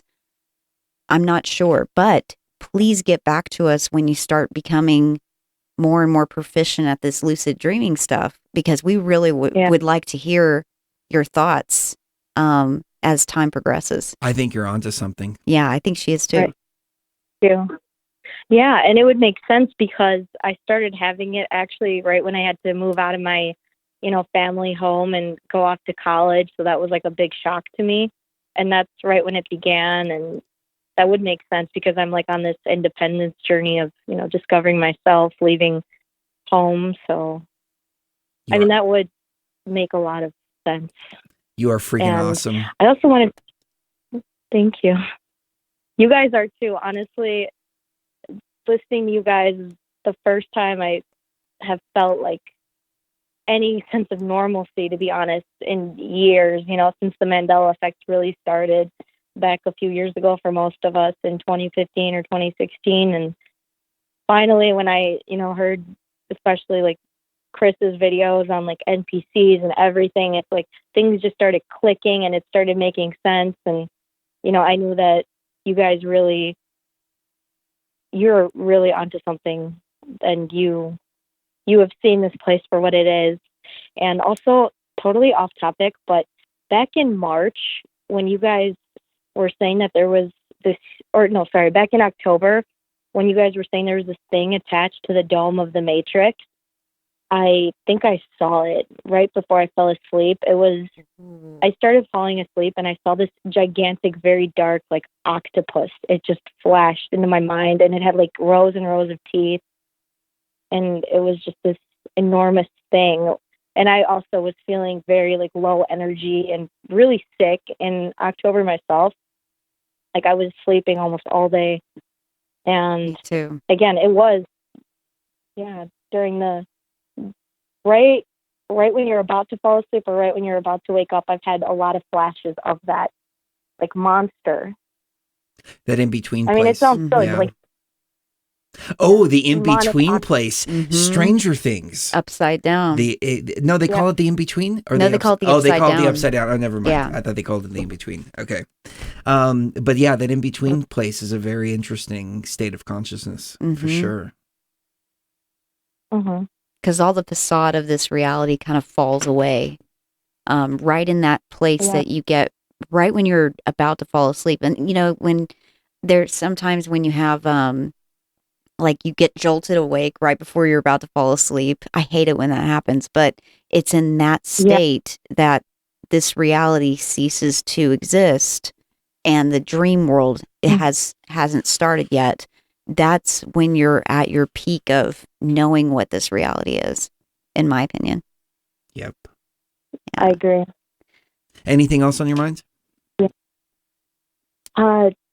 Right now, no. I just wanted to, let you guys know what I've been experiencing and get your takes on it, since you've been working with ayahuasca for decades now. And Awesome. Yeah. Cool. Well, thank you for calling Call in. us back. Let us know how the journey progresses. I think you're at the beginning. It's opening up right now. Yeah. So as time progresses, and it's going to happen very, very quick, more and more and more information is going to start flooding in. I mean, and please share that with us. The floodgates are open. So Yep. yeah.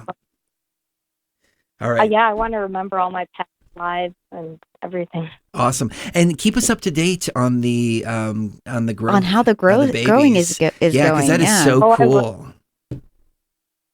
Thank you so much. Yeah, you guys totally inspired me to do it, and I couldn't be more grateful. Oh, that is awesome. That is amazing. Love you. Have a great evening.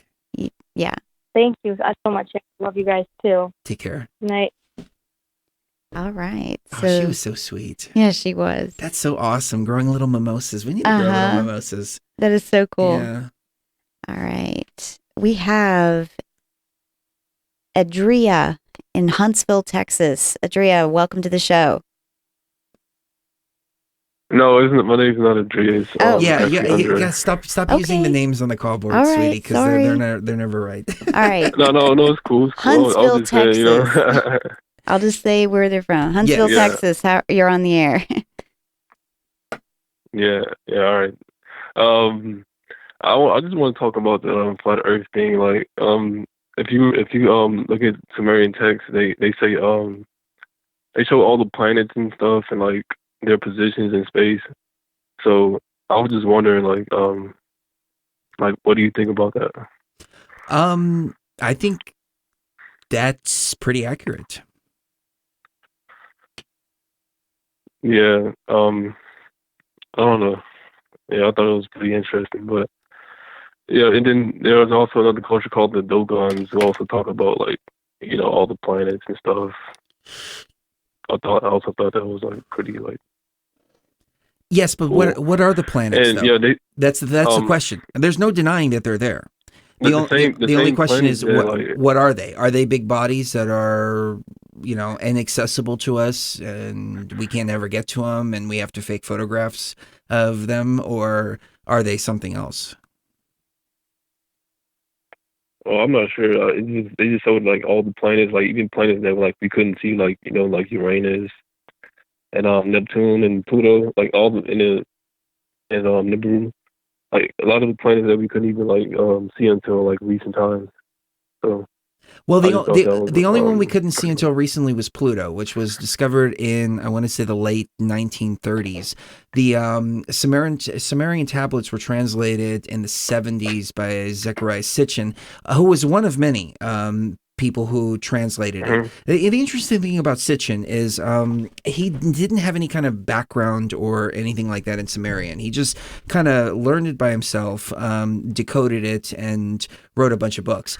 Most of the scholars who have decoded the Sumerian tablets would disagree with Sitchin's translations, and they would take big leaps. But on the same note, people like Michael Heisner, for example, we've had him on the show before. He's made blatant misrepresentations of Sitchin's work, and when I called him out on it, he kind of stuck by it and doubled down on it. And I said, "Well, that's not even what Sitchin is saying in this point." So, it's kind of hard to tell, but it's hard to tell too if the tablets are allegory, if they were actually existed, or perhaps they're a history of something that was injected into the matrix. So if we are living in a computer simulation, which I know, like I said before, 120%, I'm sure we are living in a computer simulation. Yeah, you would have to have elements of the computer simulation that are real to make it seem real. So you build a video game, Grand Theft Auto, for example, and it's in San Andreas. Well, there's actual buildings that exist in San Andreas, but it does, and different histories, but it doesn't mean that those histories existed within that game itself. They were taken from the real world, injected into the matrix to make it seem that much more real. So the Sumerian tablets, for example, could have been histories that were brought in just to make it seem a little more real, or they could just be allegory. I really don't know. Yeah, it's hard to tell. I honestly believe that because I had visions of like my past life and stuff like that, and the history of my like the true universe that we're actually from is not like, it's not here. It's like on a different like dimension. And this is pretty much foreign like to like us in general, because like we don't really pretty much like, no one pretty much likes it here, because like it's not basically like our original state. Well, I And mean, it's that's why like we have if so you many put people die from if you put an animal in a cage and you put him in a zoo, Yeah. you can put plants there, you can put all kinds of stuff like it, but it's still going to be a concrete cage for them, and it's just going to be a simulated environment of where they came from, and they're going to go crazy. I mean, you hear about these cases like this mama elephant that killed her baby and then ran into the wall and killed herself because she was just so sick and tired of being in that freaking cage. And I feel like that's where we're at right now, trapped in some kind of virtual simulation reality that we're all just trying to get out, and even at the cost of slamming our heads against the wall just because we just can't take it anymore. Yeah, I feel you 100%. Most scientists even starting to believing that we live in a simulation now, because of like the double slit experiment, of where like when they observe like the atoms, they shoot through this like device, they behave like regular matter, right? And then like when they're not observing it, it acts like frequencies and stuff like that. So yeah, I thought that was like well, pretty, not only that, but atoms, they can communicate with each other faster than the speed of light, and it's like, well, you can't do that unless there's some other way that they're communicating, because they're actually in the same space and the space isn't as vast as we believe it to be. The one that really got me was Professor Gates, and we're going to try to get him on the show. I don't know why we didn't think to have him on the show before, but he discovered a computer code within the fabric of space-time, and this computer code is a guy from the 1940s named Claude Shannon, who he's the one, the father of robotics is what they call him. He's the one whose computer code they discovered within string theory. And then you couple that with psychedelics, because what he did is he took this data, inserted it into a computer, spat out a visual representation of this data, and he called them adinkras. And these adinkras look exactly like hyperspace. They look exactly like the psychedelic realm, which made me go, wait a minute. What we're doing when we take psychedelics is we're decoding the matrix in a different way. And that's why the computer's spitting out the same visuals as we're getting in the psychedelic realm. Boom, we are in a simulation, no doubt about it. As Elon Musk said, there's a 1 in a billion chance that we're not living in a simulation. Yeah, so then, the idea of flat or round, then it becomes kind of irrelevant at that point, because a simulation is going to be whatever we observe it to be. So some people observe it. Some people see a little bit past the illusion, but still, I mean, the idea of flat Earth, it's an interesting concept to question your reality, but I don't think this thing is flat. I don't think it's round either. I think it's just zeros and ones. Yeah, it just gives you the illusion of that, it's 3D, but it's really not, Yes, exactly. But that's how a hologram works. A hologram is a 3-dimensional illusion projected on a 2-dimensional surface. Boom, that's how you get flat Earth and sphere. Yeah, exactly. I feel like they have like technologies on us, like from other dimensions and like in other frequencies and stuff like that. Like the chakra systems and all the other, stuff like that. But what else I want to talk about? Yeah, I want to talk about like astrology and stuff like that. Like particularly like Vedic astrology, because it talks about like the matrix as well. Like, except you have to kind of like be like kind of know the basics already to even like understand that part of it. Well, but like basically it says like there's like the north node of the moon in regular astrology. Sherry's the astrologer, so I'll let her take it. Oh yeah, Sherry, well, like there's this entity called like Rahu, which is basically the north node of the moon, and it's linked into like Saturn. And then the south node is linked into Mars. So like basically Rahu is basically the shadow side of Saturn apparently, and it's hooked into like the north node of the moon. And it basically kind of eclipses us in like the mind matrix. And then Mars puts us in the body matrix. It's so Rahu is the head of the snake, and then K2 is what it's called for Mars, is the stomach, you know, like the body. And Rahu is like the mind, right? The mind's never satisfied. It always needs to like it always needs something to I don't know, experience, you know. And then like the stomach is never like then the stomach is like never like I don't know, it just I just thought it was interesting how like Hindu astrology incorporated like the body, the matrix as above, so below. Mm-hmm. It's always as above, so below. I think when we go inside, we find a whole nother universe. Mm-hmm. And that's where the real space is. That's where real outer space is inside. Right. On a microscopic level. Yeah, we like the real, like, you know, like creators, like we of the like this reality in general, because they just piggybacking off us, feeding off our energies and stuff like that. Because I never had like psychedelics and stuff, but the closest thing I probably had was maybe like acid, and I never really experienced anything like, you know, like spectacular. I just seen like colors and like it's a little few like weird things here and there, but like nothing like really like mind blowing. But like I first had my spiritual awakening like back in like 2014. I was like 19 years old at the time, and like it just hit me out of nowhere. Where it first started was, you know, I started seeing like the 1111s a lot. Like I see them everywhere. Like it was just pretty much bugging me at the point, you know. And like eventually, like I got hit with the awakening, and basically my heart center. That's what you know, George calls it. This is before I even knew about like George Cavazos.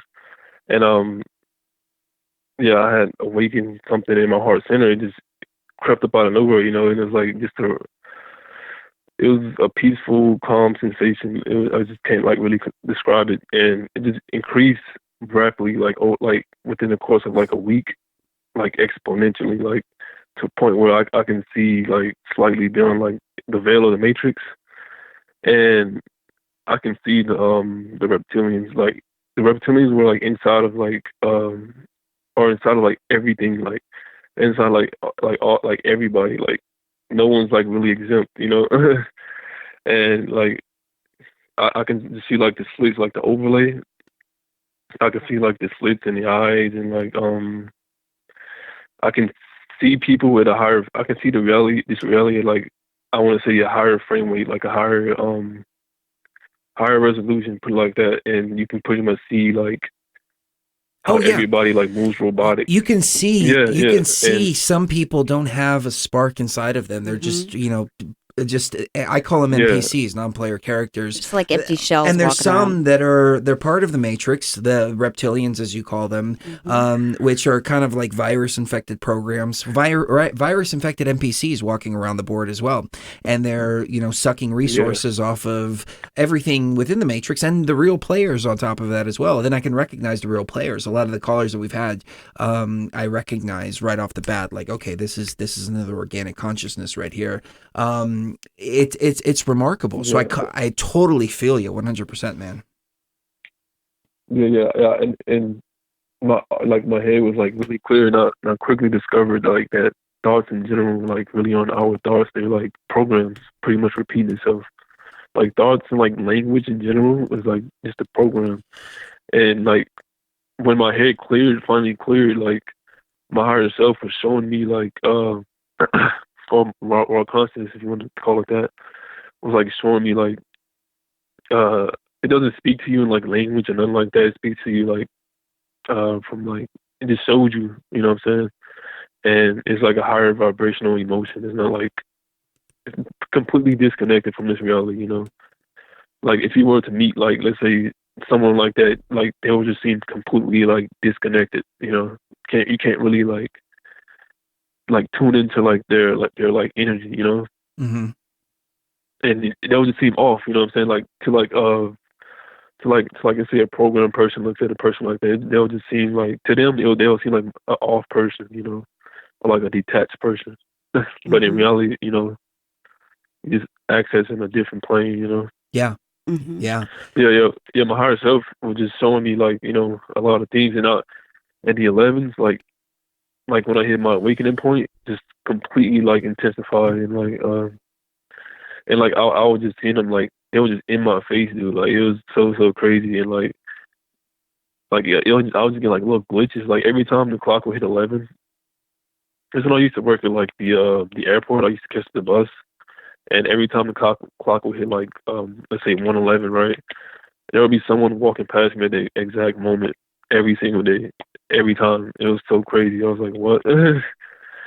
Or like whenever it hit like 11:11, like someone would just come to me and talk to me about something like just out of nowhere, like randomly, you know. And like that means you need to listen. Completely glitching out. Yeah. Yep. It's funny. There's a video by Insanity is Sanity. I'll pull it up here and put it in the YouTube chat. I've recommended this video. We've played it on the show before. We've had him on the show before as well. I don't know the title of it though. Insanity is Sanity. It's one of the first videos that pops up when you type that in. Yeah. It is called What's Going On, AI Takeover, Simulated Reality, and Real Meaning of Numerology. This video sums it all up in 13 minutes. I'm like, holy crap. I couldn't have done a better job myself. I was watching one of your videos, and I kind of seen some of it. Yeah, he goes like really in. Yeah, he connects the numerology. He connects the programs. He connects the fact that there's repeating numbers and all kinds of different news articles and events and all this. And he's like, this is either all these people have traveled back to the dinosaur age and constructed all these things based on numbers, or we're looking at a computer program, one or the other. And I'm like, well, we're looking at a computer program, honestly, of course. 100%. I 100% believe it was made by the Dracos, because, like I said, like whenever I start seeing like get on like a higher vibration, like it kicks up again. Mm-hmm. That's immediately what the first thing I start seeing. I start seeing them inside of people, like manipulating people, and like it basically they somehow like channel, like everyone's hooked to their system and stuff, and they can channel themselves and like everybody, like a lot of people at once, like the Mr. Smith, and. Yeah, they're like really like sneaky, bro. Like it's crazy. Like they can like mimic anything. That's another thing I found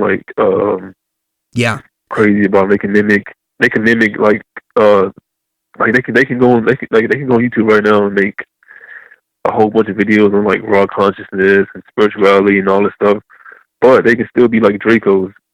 Yeah. Yeah, because, no, I agree with you. I've seen these videos, and I don't know if I'm sure you have too. It's these videos that's like just a series of pictures, and it's got an AI voice reading an article or something like that. And I wonder if it's an AI that's actually creating these videos and putting them out there. Or at the very least, people that are using an automated program pushing articles into them or whatever they're writing up and just pushing these videos out like all automatically. But back to what you were saying about Dracos and things like that. This is why I don't trust anything. I don't trust bluebirds. I don't trust Arcturians. I don't trust any of that bullshit because in my experiences, it's all just been grays who have the ability to shapeshift, and they're shapeshifting and taking on whatever form. I mean, literally anything. And you can call them Dracos or whatever, but I think ultimately, we're dealing with the same thing. Shapeshifters. Yeah, I will see mainly reptilians possessing people, but then I will see the Greys. Like I will see the Greys too as well. I'll get visions of Greys. Like they have me on like this headset and shit, and like but it's like on a higher frequency. But I can't because I was borderline close to that frequency when I was on the high vibration, right? Yeah, and I will get like visions of like them like just fucking with, like kind of like fucking with everybody and kind of trying to manipulate me and stuff. But that's what they do. They'll try to like distract you with like a lot of stuff like that. Well, that's all. You're right. It could. I don't mean to cut you off, but let me say this. That's all they can do. All they can do is just implant thoughts and recognizing them, understanding that they're there, and understanding that those thoughts aren't your own. That's all it takes in order to stay out of their grasp. You've got to have a control of your consciousness. I don't mean to cut it short, but we've got a few more callers. It's getting late. I'm getting freaking tired, but I want to get to all the callers. So we're going to let you go, brother. Yeah, man, the hours. Awesome. Anything else on your mind real quick? Have a nice... anything on my Oh, when y'all gonna have like like David Icke or like George Cavassos back on? Oh, we need to get George back on. We'll definitely get George back on. I don't really resonate with David Icke too much. He was actually just on with Nikki Colombo over at TFR just last, like 2 days ago. So, you should download the interview. Yeah, for those of you that don't know, TFR is the station that we own. It's up there at the top here, tfrlive.com, up that way. Okay, it's up there. So if you go to the link, tfrlive.com, you'll see the David Icke show right there on the front page. It's free for the first couple of weeks, so make sure you check it out right now if you want to. So awesome, brother. We love you. Thanks for calling in. Yeah, all right. All right, take care. All right, how many more callers? We have 3 more callers. We have Nick Bravo. Nick Bravo. I love that guy. Is it okay if I say that name? Yeah, you can say Nick Bravo, but let's just make it a point to not say the names. All right. What's up, my brother? How are you? Good. Not much. Just hanging on. Yeah, I can relate to some of the other callers with the weather. It's, the gym is a 45-minute walk, but it's like 0 degrees with snow blowing, so the hell with that. It's been like that over here, man. It's been freaking insane. So I know exactly what you're talking about. So much snow. Oh, yeah. Yeah. So I've been having a couple of weird little spiritual experiences. I haven't taken the Aya for a while. I've been trying to take some stuff to have more dreams and whatnot. But it's interesting because whatever entities there are, I think they are trying to communicate with me. As far as whether they're grays or not, I have no idea. But so far, so good. It really has been, it's rather interesting because I've gotten this couple of little things come into my mind the past few days. And then as we were listening to Robert talk about Masonry, I remembered this one book that I have called it's called The Key to Solomon's Key by Ron Milo DeCat. And one of the well, there's a couple of things in here, but a couple of things is, one of them is that it is our duty to master and redirect the lower forces to constructive ends. And another one is, as we are raised, so must we raise. It is our duty to master and direct the spirits beneath us. We must also, as we advance, make sure they advance as well if they choose to do so. So it's been making me kind of think, maybe we're here on a rescue mission to rescue everything. Because obviously the Archons and Zeldaboth and even Sophia don't know what the hell they're doing. So that's a good point, man. I've never thought about it like that, but I love the way you said that. It's our responsibility to guide the lower vibrations. We're told to stay away from them. We're told to fear them, all of that. But you're right. I mean, if we are the masters of the reality, then we're the masters of everything in the reality. Yeah. And as far as because I know, one of the things I'm going to be trying to do with this year is I'm actually going to be trying to start a charity for the purpose of helping nonviolent felons and drug addicts who are leaving prison and reentering society.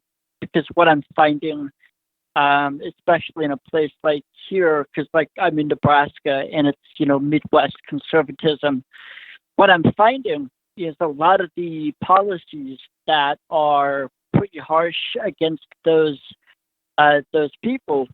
These policies are created by baby boomers, conservative baby boomers, and I mean I've talked to legislative staff, and I mean I got to tell you, sometimes I'm being pretty damn firm. I mean I'm still polite, but some of these fuckers, pardon my language, don't know their head from a hole in the ground.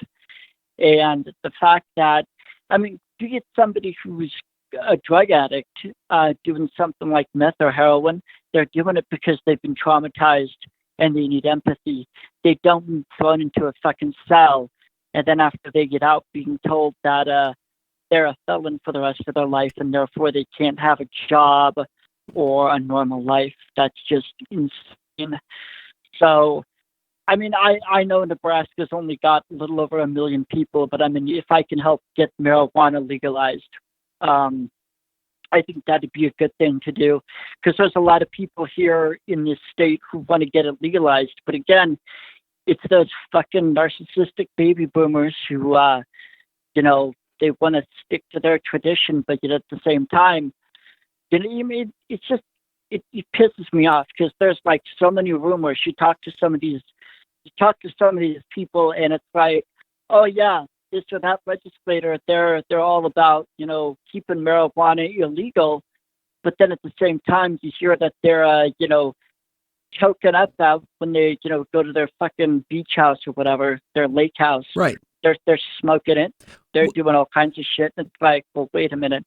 And that hypocrisy just fucking enrages me. Well, if nothing shows the hypocrisy more, think about this. In Washington, D.C., cannabis is legal. In Washington, D.C., in the District of Columbia. But it's not legal federally?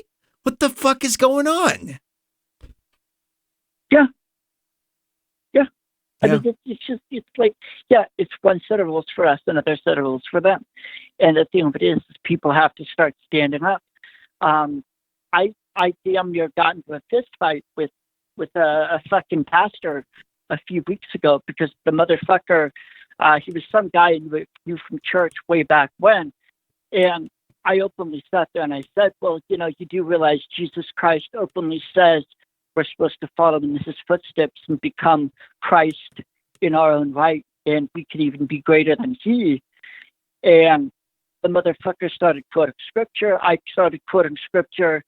And I mean, it was just like, it got kind of tense, but I was like, I'm not fucking backing down. I know that I'm the one in the right. I know that I'm righteous.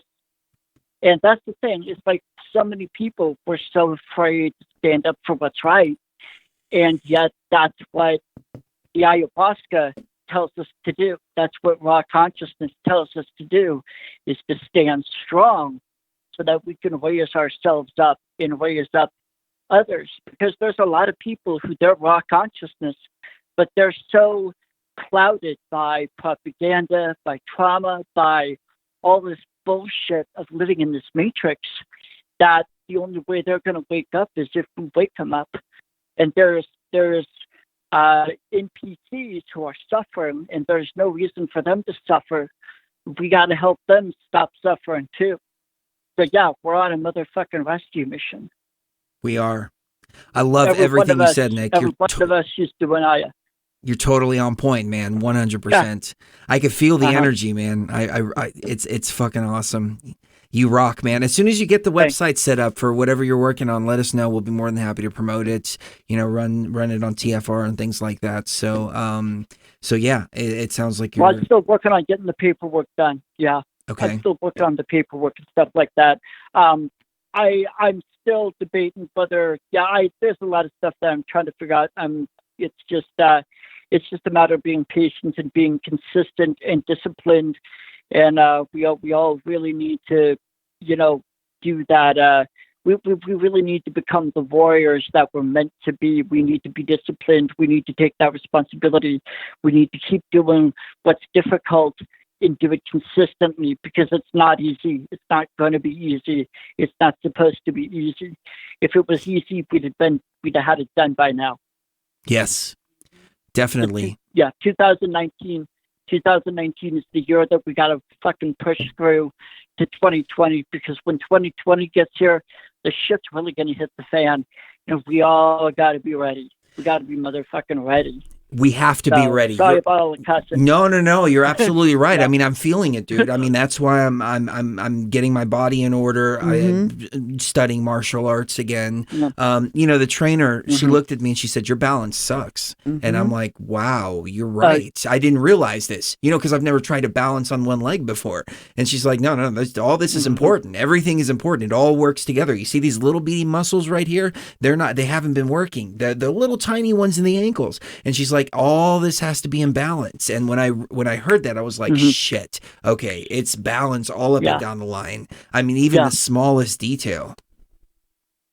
Mm-hmm. Yeah. Well, you know, one of the things I read on Facebook about back problems, they say a lot of women have back problems because their glutes are weak. So, like, if they start doing squats with light weights, they'll actually improve their back problems.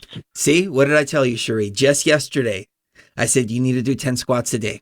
Mm-hmm. Remember? Yes. And I was showing you how to do them. Dude, synchronistic, 100%. We just had this conversation. Yep. You rock, man. Yeah. All right, we're going to let you go because we're going to try to get to the rest of the callers. Talk to the other. Okay. Yeah. Cool. Okay. We love you, man. Love you, brother. Talk to you later. All right, take care. Thanks, Nick. Take care. Bye. All right. All right, last caller from Tennessee. I think it's Lucky. No, it's Duck Sauce. Oh, it is Duck Sauce. Yes, Duck Sauce said that they were calling from 423. Okay, cool. Duck Sauce, how are you doing? Duck Sauce, how are you?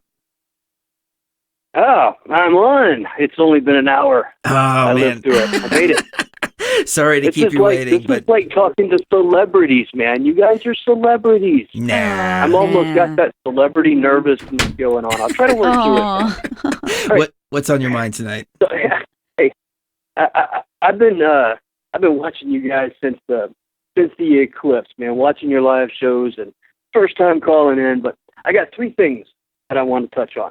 I'll try to make it quick because, you know, it's a long night. No, take your time. You're the last caller. You've been waiting for an hour for us. Take your time. Oh, it's all good, man. It's all good. The first thing, Chris, this is a personal thing, right? All right. So I want to thank you, man. I want to thank you. And the reason I want to thank you is because I hadn't laughed in years, right? For reasons, but I hadn't laughed in years. And it's that belly laugh that you have. I started practicing that. When I laugh now, I do a gut laugh, and it feels so good. It feels so good, man. That is awesome, dude. That is so awesome to hear. Thank you for saying that.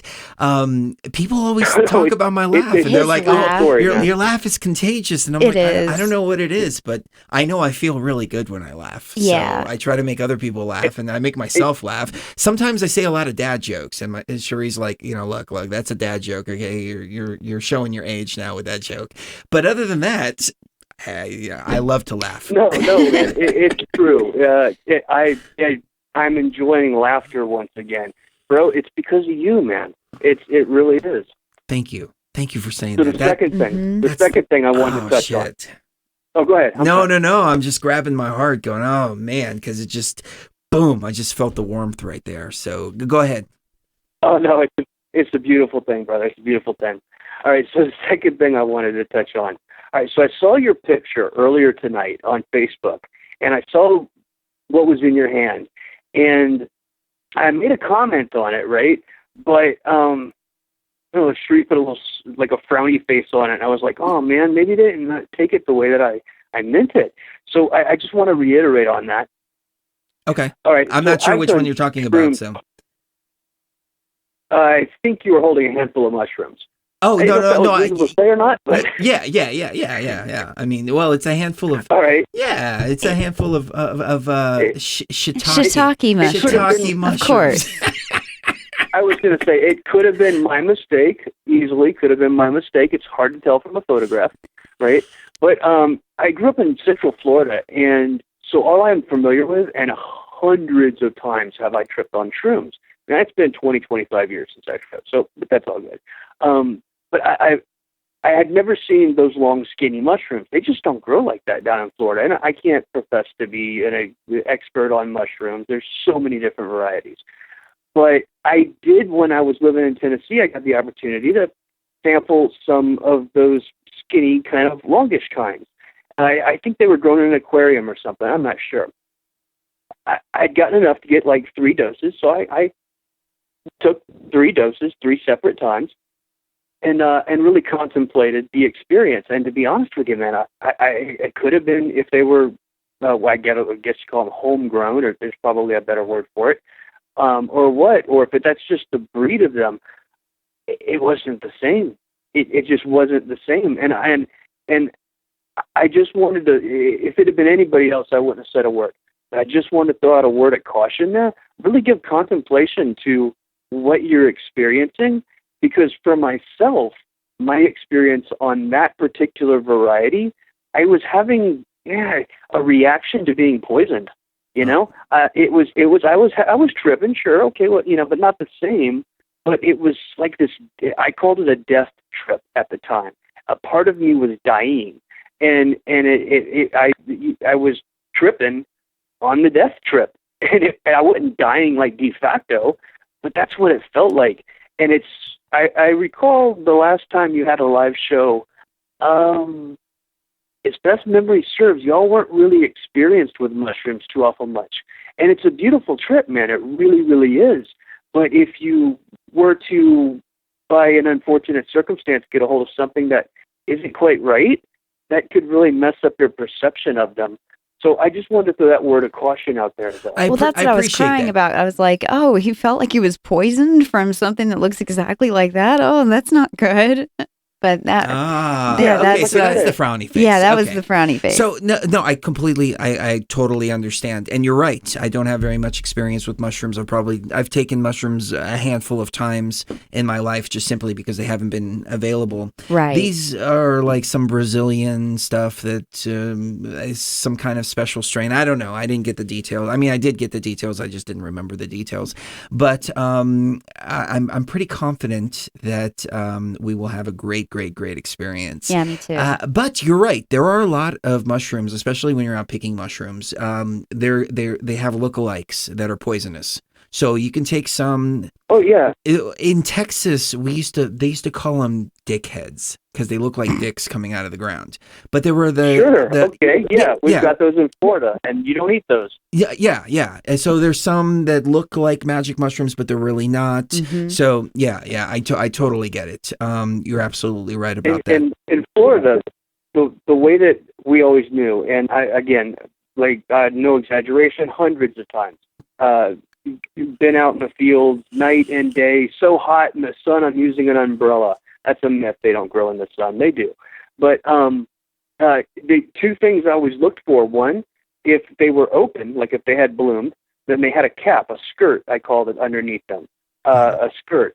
It was a membrane, so when they were just like a little nugget, a bulb on top of the shaft, I guess if you will, before they opened up, that membrane's closed and they open up and then it tears and that little skirt is left on the stalk. So that's one thing you look for, but that's not definitive. The second thing you look for is you just give them a little squeeze, the stalk or something like that. Don't pinch them with a finger. No, you give them a little squeeze. And if they bruise purple, all right, that's a winner. Yeah. All right, so that's how it was in Florida. So it's just that word of caution I wanted to throw out there just so you guys didn't get off on something that may or may not be as beneficial as it could be. I appreciate that because you know what? We really do. After the show, I was going to take 5 grams. Like, screw it, 5 grams. I mean, that's that's the starter dose for the pros. Right. But you're right. I should probably start with, a gram and see what it is and then eat, the other 4 later in the night instead of just swallowing 5 grams all at once. So I'm glad you called in. Right on. I don't know anything about weights. I don't know how you weigh them. Like, I don't know. In Florida, bloody cow pastures are everywhere. I've gone out and taken a city bus 20 miles and come back with a grocery bag full of mushrooms. Nice. That's awesome. Oh, it's amazing stuff. But one thing, if you ever try cooking them, here's a tip, something I learned over time. Never let the water boil. All right, treat it like you would tea. You heat the water, and if it gets a little foam on top, that's cool. But don't let the water boil. And use a spatula, squish it down. And if you don't want to drink a 32-ounce cup, use less water. I got it to where a shot glass, literally a shot glass, a beautiful experience. The third thing I wanted to touch on, and it kind of morphs into this. I tried to ask this question in a YouTube chat earlier. I don't know if I was making sense or I don't know if people were understanding. And to my understanding, Sheree is kind of more the chemist in the family, so it might be directed a bit more her way. It has to do with DMT, all right? And forgive me my ignorance on this. I've never used DMT, and I've never used ayahuasca. But, okay, so to my understanding, with cannabis and with ayahuasca, using y'all's own words, there's two components of what you call the helper and the healer, right? And to my understanding, the helper gets the body prepared, the mind, the body prepared for the healer to do what it needs to do. No. It's the other way around. It's the opposite. The ayahuasca vine. Okay, it's the other way around. Yeah, the ayahuasca vine is the healer. And that's actually the MAOI, which prepares the stomach for the DMT-containing plant, which is usually chacruna, acacia, mimosa, etc. It turns off the that's acids. considered the helper. So it's backwards to me too. Like when I first heard about this, I was like, no, that's not. I don't see how that works. But then when I actually started working with them, I'm like, oh, okay, I can see the ayahuasca vine is the healer. Now let me do a quick plug for Aya Life, which is the ayahuasca vine and CBD oil all combined together, and you can get that at ayalife.com, ayalife.com. We haven't mentioned it at all during the show, but yeah, go ahead. All right, and with my understanding of cannabis, and I'm a long time smoker my whole life, and on and off and whatnot. But I've really been giving it contemplation recently, and I have a distaste for the cannabis that has the really high THC content and very little CBD content. And to my understanding, and I just like the ayahuasca, I could have this completely backwards. The THC relaxes the mind and the body to allow the CBD to do what it needs to do. Yes, and that is on point. Yeah. Okay. And so I see these the kinds that you get the distilleries and whatever, and they got like 15% THC and point nothing CBD, and I'm like, man, dude, that can't be healthy for you. And whenever I smoke a really high content THC, just kind of makes me psychotic. It weirds me out, it's not doing anything good for me. And where I'm going with all of this is to DMT, something I know nothing about. So my question is, much like the cannabis with the really high THC content and the really low CBD content, is smoking DMT kind of the same thing where you're not getting the two components that really should be working in unison? Absolutely. Yes, absolutely. Absolutely. They actually did studies, and I don't want to interrupt Chris because I know Chris was about to say something just now, but I want to get this out while I can. They did a study. It was Dr. Edie Frexke did a study about ayahuasca and DMT combined, and he said when you just have the DMT, that doesn't do all that much. But when you add the ayahuasca vine to it, when you add that MAOI, for some reason, it activates what's known as a sigma-1 receptor in the body. It's not just in the brain, it's throughout your entire body. And that's where you get the magic. That's where the magic happens on a biochemical level. It levels out so many things with that one receptor, the sigma-1 receptor, that it helps against Parkinson's, it helps against dementia, it helps against all kinds of cancer, diabetes, heart disease. I mean, so many different things and he said it's incredible. The sigma-1 receptor is barely ever activated on a good level. It's by all these different chemicals and pharmaceutical drugs and things like that. They're always attacking the sigma-1 receptor, whereas the ayahuasca and DMT, when you combine those two, for some reason, it activates it in a good way that it acts as a preventative for so many different things that have nothing to do with the brain even.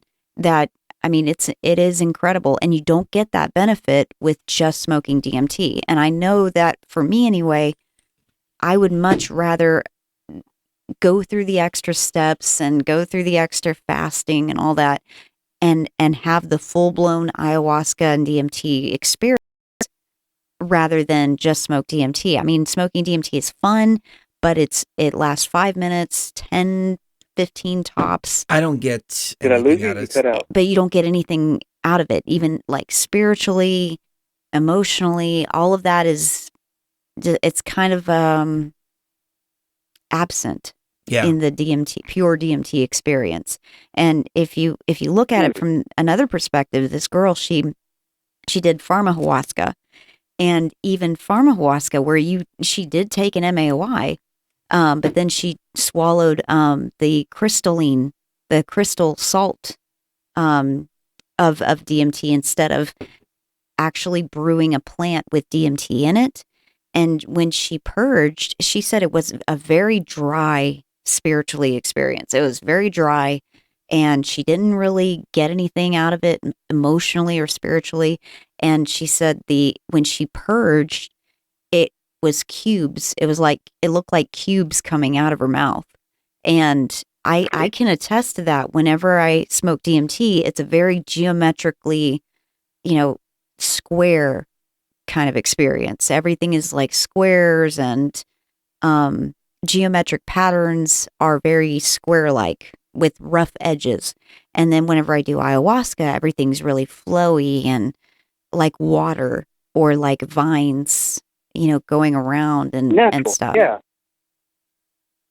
Yeah, natural. Absolutely. What do you think? All right, well, very cool. What's that? What do you think? I mean, I know you've never tried it, but does that make sense to you? Oh, absolutely it does. And the reason I really wanted to ask is, I hear about people that I was smoking the DMT and, I had this bling, whatever, and I just, my mind wouldn't settle on it. And I'm thinking, that's like not the whole package. And much like I was coming to the conclusion with cannabis, that's not the whole package. So I'm not going to look at people who say I smoke DMT like, well, you're a crackhead, but there will be that little nugget of, well, you're not, I don't think you're getting the full story. And so I have to, if I hear somebody talking about, well, I smoke DMT, I have to kind of weigh that into it. So yeah, excellent. Very cool. It is as I understood it. I had the helper in the thing wrong on the ayahuasca, but the DMT we got. Well, cool. Awesome. You rock, brother. Thank you for being with us on the journey. Thank you for calling in this evening. We love you, man. Yeah, man. And thank you for your laughter. Awesome. So I'm gonna do that though. I'm only gonna take half a gram, maybe a gram to start out with. Make sure that it's not poisonous, and then go from there. But they were grown with love, and there was a lot of time put into them from the people we got them from. So I agree. I don't think they would have put all that effort into. I mean, unless they just don't know what they're doing. Or they don't care. Yeah. But I think they care. I totally didn't mean to disrespect the mushrooms, because I am a fond respecter of mushrooms. It just, like I said, my experience with them, when I saw them, I was like, oh, crap. Just a warning, that's all. Just weigh it out, feel it out. If it doesn't feel natural and flowing, then maybe it is something to do with that breed or that variety. Awesome. It's just a thought. Thank you so much for the tip. Well, very cool. Y'all have a great night. Take care, man. You too. All right. Right we on. have Good night. one more caller we will get to, and then that's it. We gotta wrap it up. Yeah. It's 111. Ooh, 111. 111. I All like right. that. Let's go to Cedar Rapids. 319. You're on the air. What is your name and what is on your mind? Hey, Chris Shree. My name's Alex. Alex, I'm what's up, Alex? Right now, it's nice to meet you too. Thank you guys for fitting me in. This is sorry, phone line's been cutting in and out every now and then, but I really appreciate it. I just wanted to kind of, I guess, end on like one question I've been having, and I think others have been having the same question too. Sort of question, I guess, but just I guess like what's your guys' I guess opinion on what would be like on about Journey's End, pretty much, and I guess what would be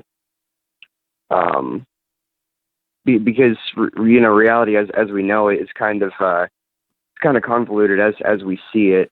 And so just as to what it would be kind of like in your guys' opinion when we're out of here, and I guess how to prepare more for that, because it feels like it's coming sooner and sooner.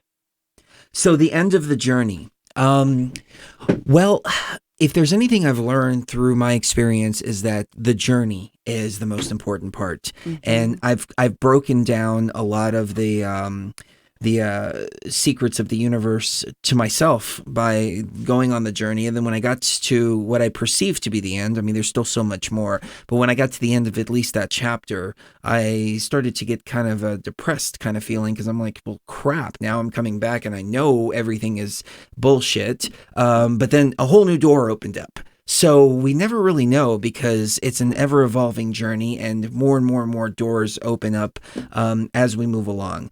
The very end of this, I think it's kind of like a circle. It goes right back to the beginning. And if we did plug ourselves into this machine in one form or another, whether it's through some kind of technology that's implanted in our heads, or our consciousness was inserted into a machine, either way it goes, I think we are going to find ourselves at the beginning when we get to the end. And at that point, then we're at, base reality again. Maybe that's a good term we should start using, base reality. And then at that point, maybe we'll decide, hey, base reality sucks. Let's go through that machine again. Yeah, but this time let's fix it. So it's a little funner next time we go. Let's make sure we take out some of the elements that made it so terrible. But it's the journey that's the most important. And I was just talking to a friend of ours yesterday, and I said, you know what I really miss the most is the innocence, the awe, the wonder, oh wow, what's back? What's in the 9th dimension? What's in the 13th dimension? The awe and the wonder is something that is important, and we forget about that because we're so anxious to get to the end that we forget about the journey. It's like an Ouroboros, where it's a snake eating its own tail, and we're coming around to that tail part, and we forget that at the tail part, it's also the beginning part. It's also the mouth part where everything starts. But the thing is, if we have to come back and do it again, we come back and we do it again better. Yes, exactly. With more wisdom. Well, more wisdom and less mistakes. Yes. And the journey gets better and better and better as we start to grow more and more and more. I don't know what's at the end of this. Yeah. The only thing I can think of at the beginning is I definitely feel like we're... Yeah, I definitely feel like we're here. We put ourselves here for a reason, and whether it's to I don't know, experience something completely different, or whether it's to learn to be more responsible creators. I mean, it's a giant question, I think you hit on something key. I started doing a series of videos talking about some experiences that I had, but I haven't been able to really say it's gnosis, but I think that this is kind of like a test. I mean, at least the theory that I was working on at the time is that this is a test for the creators to go through here, to experience everything. So when we actually get back to base reality, we've gone through everything, removed all of the flaws from ourselves, so we can exist in base reality as creators and not fuck up base reality. Because if we fuck this world up, it's not a problem. It's just a simulation. If we fuck base reality up, then it's permanent. Yeah, right. You're right. So we don't experience the same things that we are experiencing here with all these tragedies and all, whatever everybody's disagreeing on a day-to-day basis and getting caught up in, Yeah, exactly. Mm-hmm. What do you think, sweetie? I think that we're going to be very busy for the next 3 to 4 years, and we still have a lot of work to do before. And somebody just asked in the chat, and I was just writing. It was Eminem. She said, is all this supposed to end in 4 years? Is that, where we're headed? And I said, well, in a sense, yeah, but there's more work to be done before that can happen. And I don't know if it's going to be the end of this reality. I don't know if it's going to be I don't think it will. I think it's going to transform this reality back to, it's kind of like a reset back well, to. there's all kinds of strange shit happening. Yeah, there is. Okay, so when we went to Egypt, Frank called us over there, and he said, dude, I found this in this book. He's like, Tashi Ra, the two that are one, they're going to go to the pyramids, they're going to activate the pyramids. When we came back, he said, in this book, what it talks about is when this happens, it's going to activate other pyramids, and it's going to start a melting of the polar ice caps because there's a pyramid in Antarctica. That's exactly what we're seeing now. This polar vortex and all this shit. Now, there's something interesting happening on Monday too. Sirius is going to go dark for the first time ever. Oh, like the star system? Yes. Oh, really? Yes. The North Star is going to go dark for. Oh, wow. Yeah, they say an asteroid's passing by it. I thought that was Polaris. Let me see. It's Sirius. I'm pretty sure it's Sirius. I'll look it up real quick. Okay. Sirius that's what they say. There's an asteroid going by. That's creepy. Not the North it is Star. Sirius. I meant the brightest star. Oh, the brightest star is Sirius. Yeah, the dog star. The dog star. Okay. It's going dark for the first time. Well, that's astrologically relevant to me because according to the astrologers going back hundreds of years, they would talk about Sirius. This is from, in modern Arabia, Suhail, the general designation for bright stars. The late Finnish poet Zacharias Topelius accounted for the exceptional magnitude of Sirius by the fact that the lovers Zulamith the bold and Salami the fair, after 1,000 years of separation and toil while building their bridge, the Milky Way, upon meeting at its completion, straight rushed into each other's arms and melted into one, so they became the brightest star in heaven's high arch that dwelt, great Sirius, the mighty sun beneath Orion's belt. And that's about to go dark for the first time. Yeah. And Duck Sauce brought up a good point. If it's a star that's millions of light years away, it would only go dark for a millisecond as an asteroid moves by. Right. But it's how long is it going to go dark? I'm looking that up right now. But that's interesting. That is really interesting, though. So, and it has to do with Thoth too.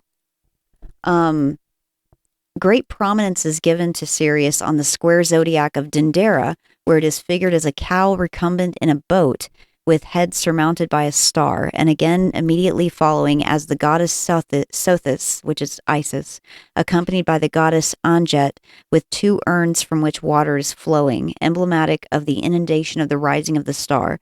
But in the earlier temple service of Dendera, it was Isis Sothis at Philae Isis Sati or Satit, and for a long time in Egypt's mythology, the resting place of the soul of that goddess.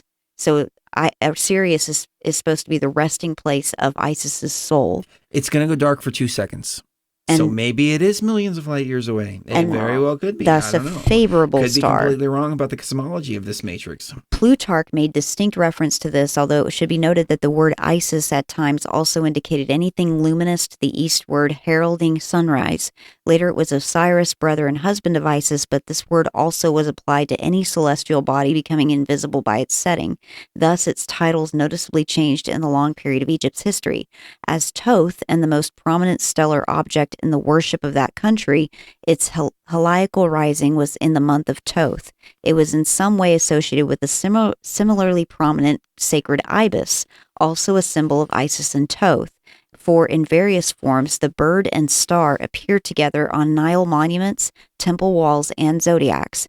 Sirius was worshipped too as Sihor, the Nile star, and even more commonly as Sothi and Sothis, its popular Greco-Egyptian name, the brightly radiating one, the fair star of the waters, but in the vernacular was Sept, Sepet, Sopet, and Soptit, said, and Sot.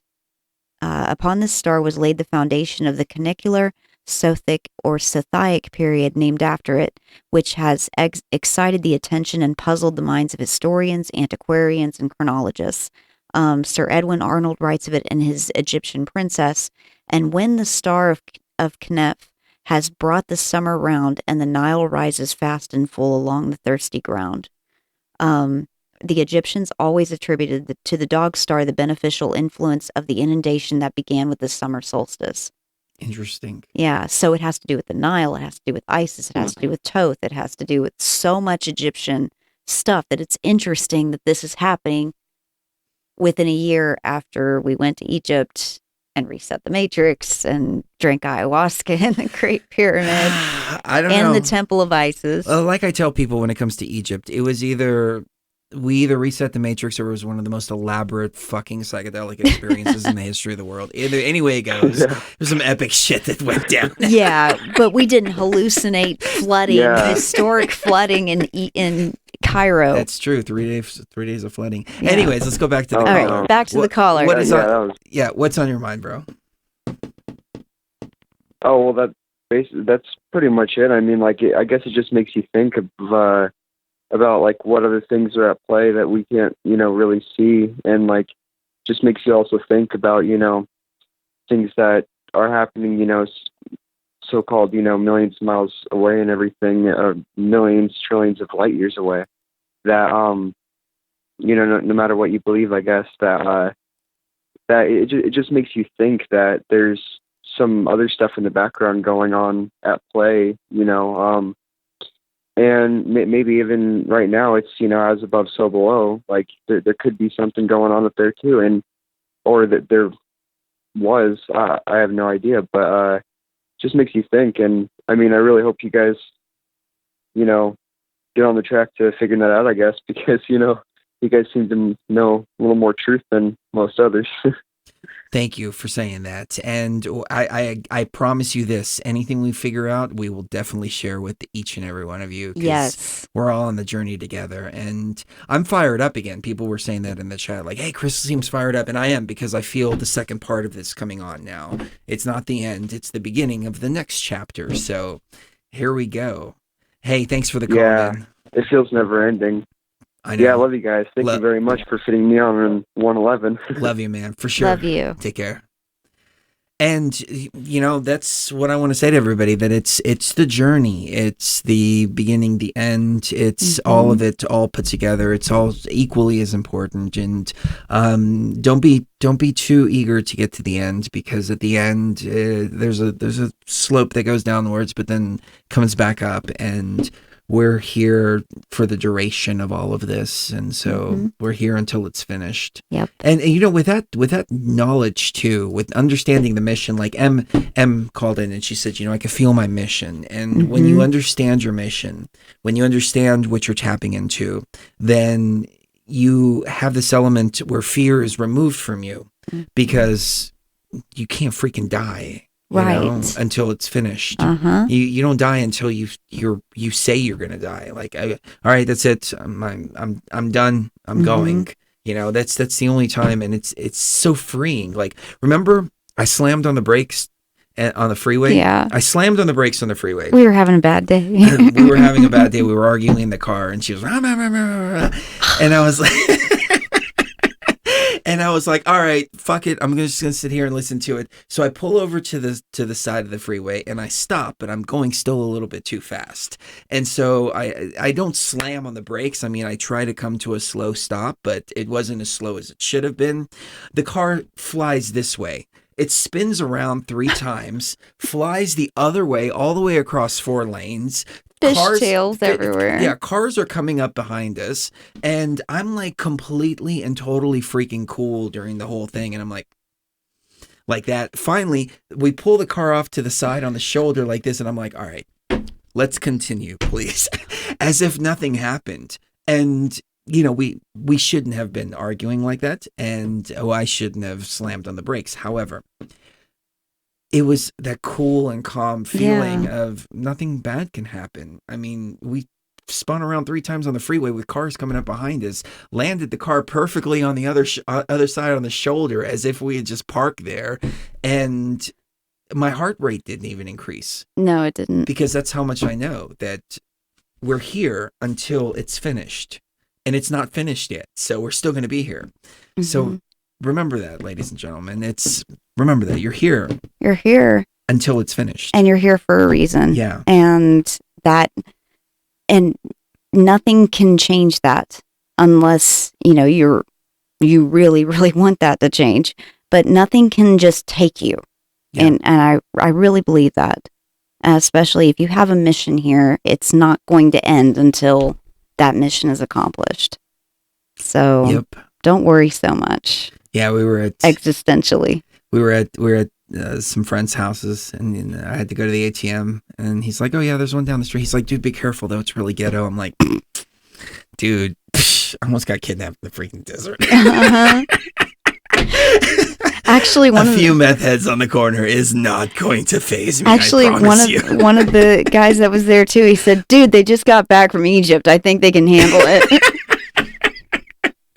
But that's what I'm talking about. Yep. Don't be stupid though. Yeah, don't be dumb. Don't step out in traffic or anything. But it's not like It's not like I intentionally said, "All right, I'm gonna slam the brakes and spin the car out." It was right. It was. It's like, oh well, that sucks. I wasn't stopping fast enough. Yeah. But that's why the energies were there, and we're like, all right, look, you made a mistake. Let's spin the car around over here. All right, keep these cars back here, land them over here perfectly. They'll be fine. And they're rolling their eyes at us. No problem. Now, if I go step in front of an 18-wheeler, then yeah, of course. Yeah, they can't stop that. Yeah. But yeah, just be smart, but don't worry so much existentially about your existence, because it's not going to end until it's time. Right. So. And once you break those chains, then the game changes. It really does. And remarkable things happen. So. One more thing. Eminem said, will we be free of the debt matrix from, debt slavery and all of that when this is all said and done? And I said, we're going to be free of whatever binds us to this matrix if we claim it. But you have to claim it. It's right there for you. But you have to tell the universe, this doesn't hold me anymore. This doesn't have any control over me anymore. And then it happens. I've run several businesses in my time. Carpet cleaning, flood restoration. I made a lot of money doing that. I mean, $10,000 in 2 days sometimes, and then all paid from the insurance. But I never really stopped to ask myself, how can I help people? How can I make people's lives better? Mm-hmm. It wasn't until I started asking myself those questions that I really started to feel secure in my financial situation and also in what I was doing. So when we started iLife, when we started TFR, iLife.com, AYALife.com, the CBD oil, TFRlive.com, the radio station. Those were all acts of, okay, I want to help people. I want to do something to help people. At that point, then things started really falling into place. So we have to start thinking in that dynamic too of how can we improve other people's lives? And when we do, our own lives will improve too. Mm-hmm. If you start a business with the mindset of, I want to make $1 million.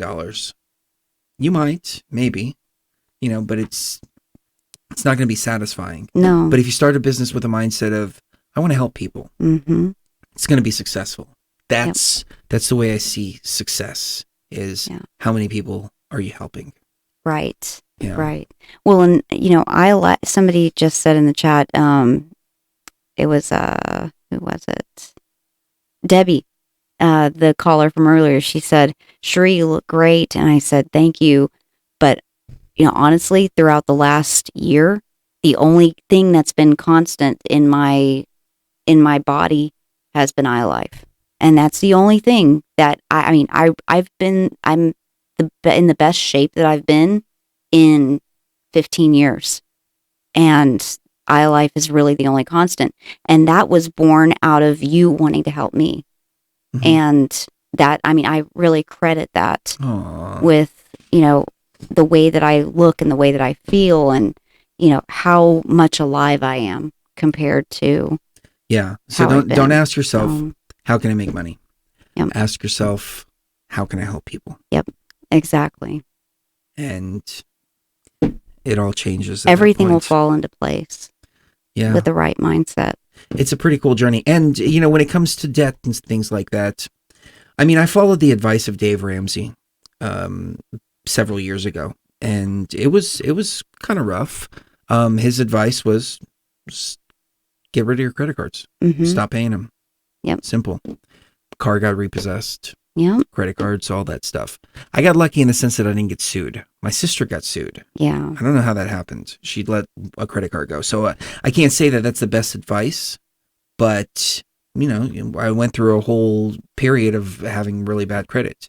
Now my credit score, I checked it the other day, was 9,005. I think it was not either 9,002 or 9,005. It was the code that comes up saying no credit history. Mm-hmm. So I was like, oh, cool. My score is 9,005. And I looked it up. And no credit history. Oh, that means no credit history. Right. Right. There's nothing on there anymore. Mm-hmm. And it's a clean slate. It's a clean slate. Yeah. Right. But it took a little bit of time to remove. And so, you know, we bought that Honda cash 8 years ago. Yep. Drove it for 8 years. Still driving it. Still driving it. Yeah. Yeah. And so, you know, it's just choices like that, decisions like that. It's an older Honda. It's a 2003 Honda Pilot. And we got it in 2010. It was 7 years old. And now it's, 16 years old. But we took care of it, kept it in good condition. There's no payment every month. Nope. There's no credit card payments. No one can take it away from us. Nobody can take it away. Yeah. That makes a huge, huge, huge difference in your does. Life. It really does. Yeah. So, yeah. Sometimes there's things that we want just because we feel like it's what we want. And then it winds up working against us. I had a Dodge Ram Mega Cab. You remember that? I remember the Ram. I was paying $850 a month for it. That's insane. Yeah. $850 a month plus insurance. Insurance was like another $350. I'm like, what the hell? Why? Well, yeah. And if somebody is saying, "Oh, well, I tried to help people, and all that ended up happening was they were, you know, just they just betrayed me," and I just want to say, you want to help people, but you have to weigh that out with how much can you help people right now, and are you expecting something in return? Are you expecting, you know, them to be beholden to you? Are you expecting something other than I just want to help people? Well, not only that, but you have to be careful with who you help. You have to be discerning with who you can help and who just wants to drain you. Right. You know, because we ran into that problem for several years when we first started doing the show. There are some people that don't really want help. They want to drain you of your energy. Yeah, and they don't even know it consciously. Yeah, no, they don't realize they're doing it. That's but what they do. Yeah, and so you have to differentiate between who you can help and who you can't. And there are people out there, there's about equal 50-50 of people that you can help and people who don't really want to be helped. And you also have to pick people who are going to help themselves as well. So discernment, growth, you know, these are all the things that we're trying to help people realize here at Beyond the Veil. And it has been an amazing first show back. And I'm so glad that we did this. And I'm so glad that we're back on the air and talking to all of you out there. We love you guys so much. And you guys have done so much for us tonight on an emotional and spiritual level, that on a raw consciousness level, that we thank you from the bottom of our hearts. Definitely. You know what I just realized? I forgot to program an end screen. Oops. I guess it's just never going to end. We're just going to stay on air. No, I have the end screen here, so I'm going to just play it on the monitor. Okay. So we can at least have an end screen. Yeah. For the YouTube video.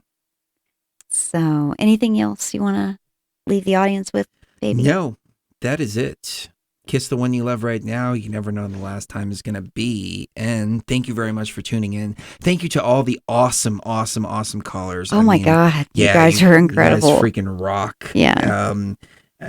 Such good energy. And real flow of energy. So, love you guys, and we'll see you even further. Beyond the veil.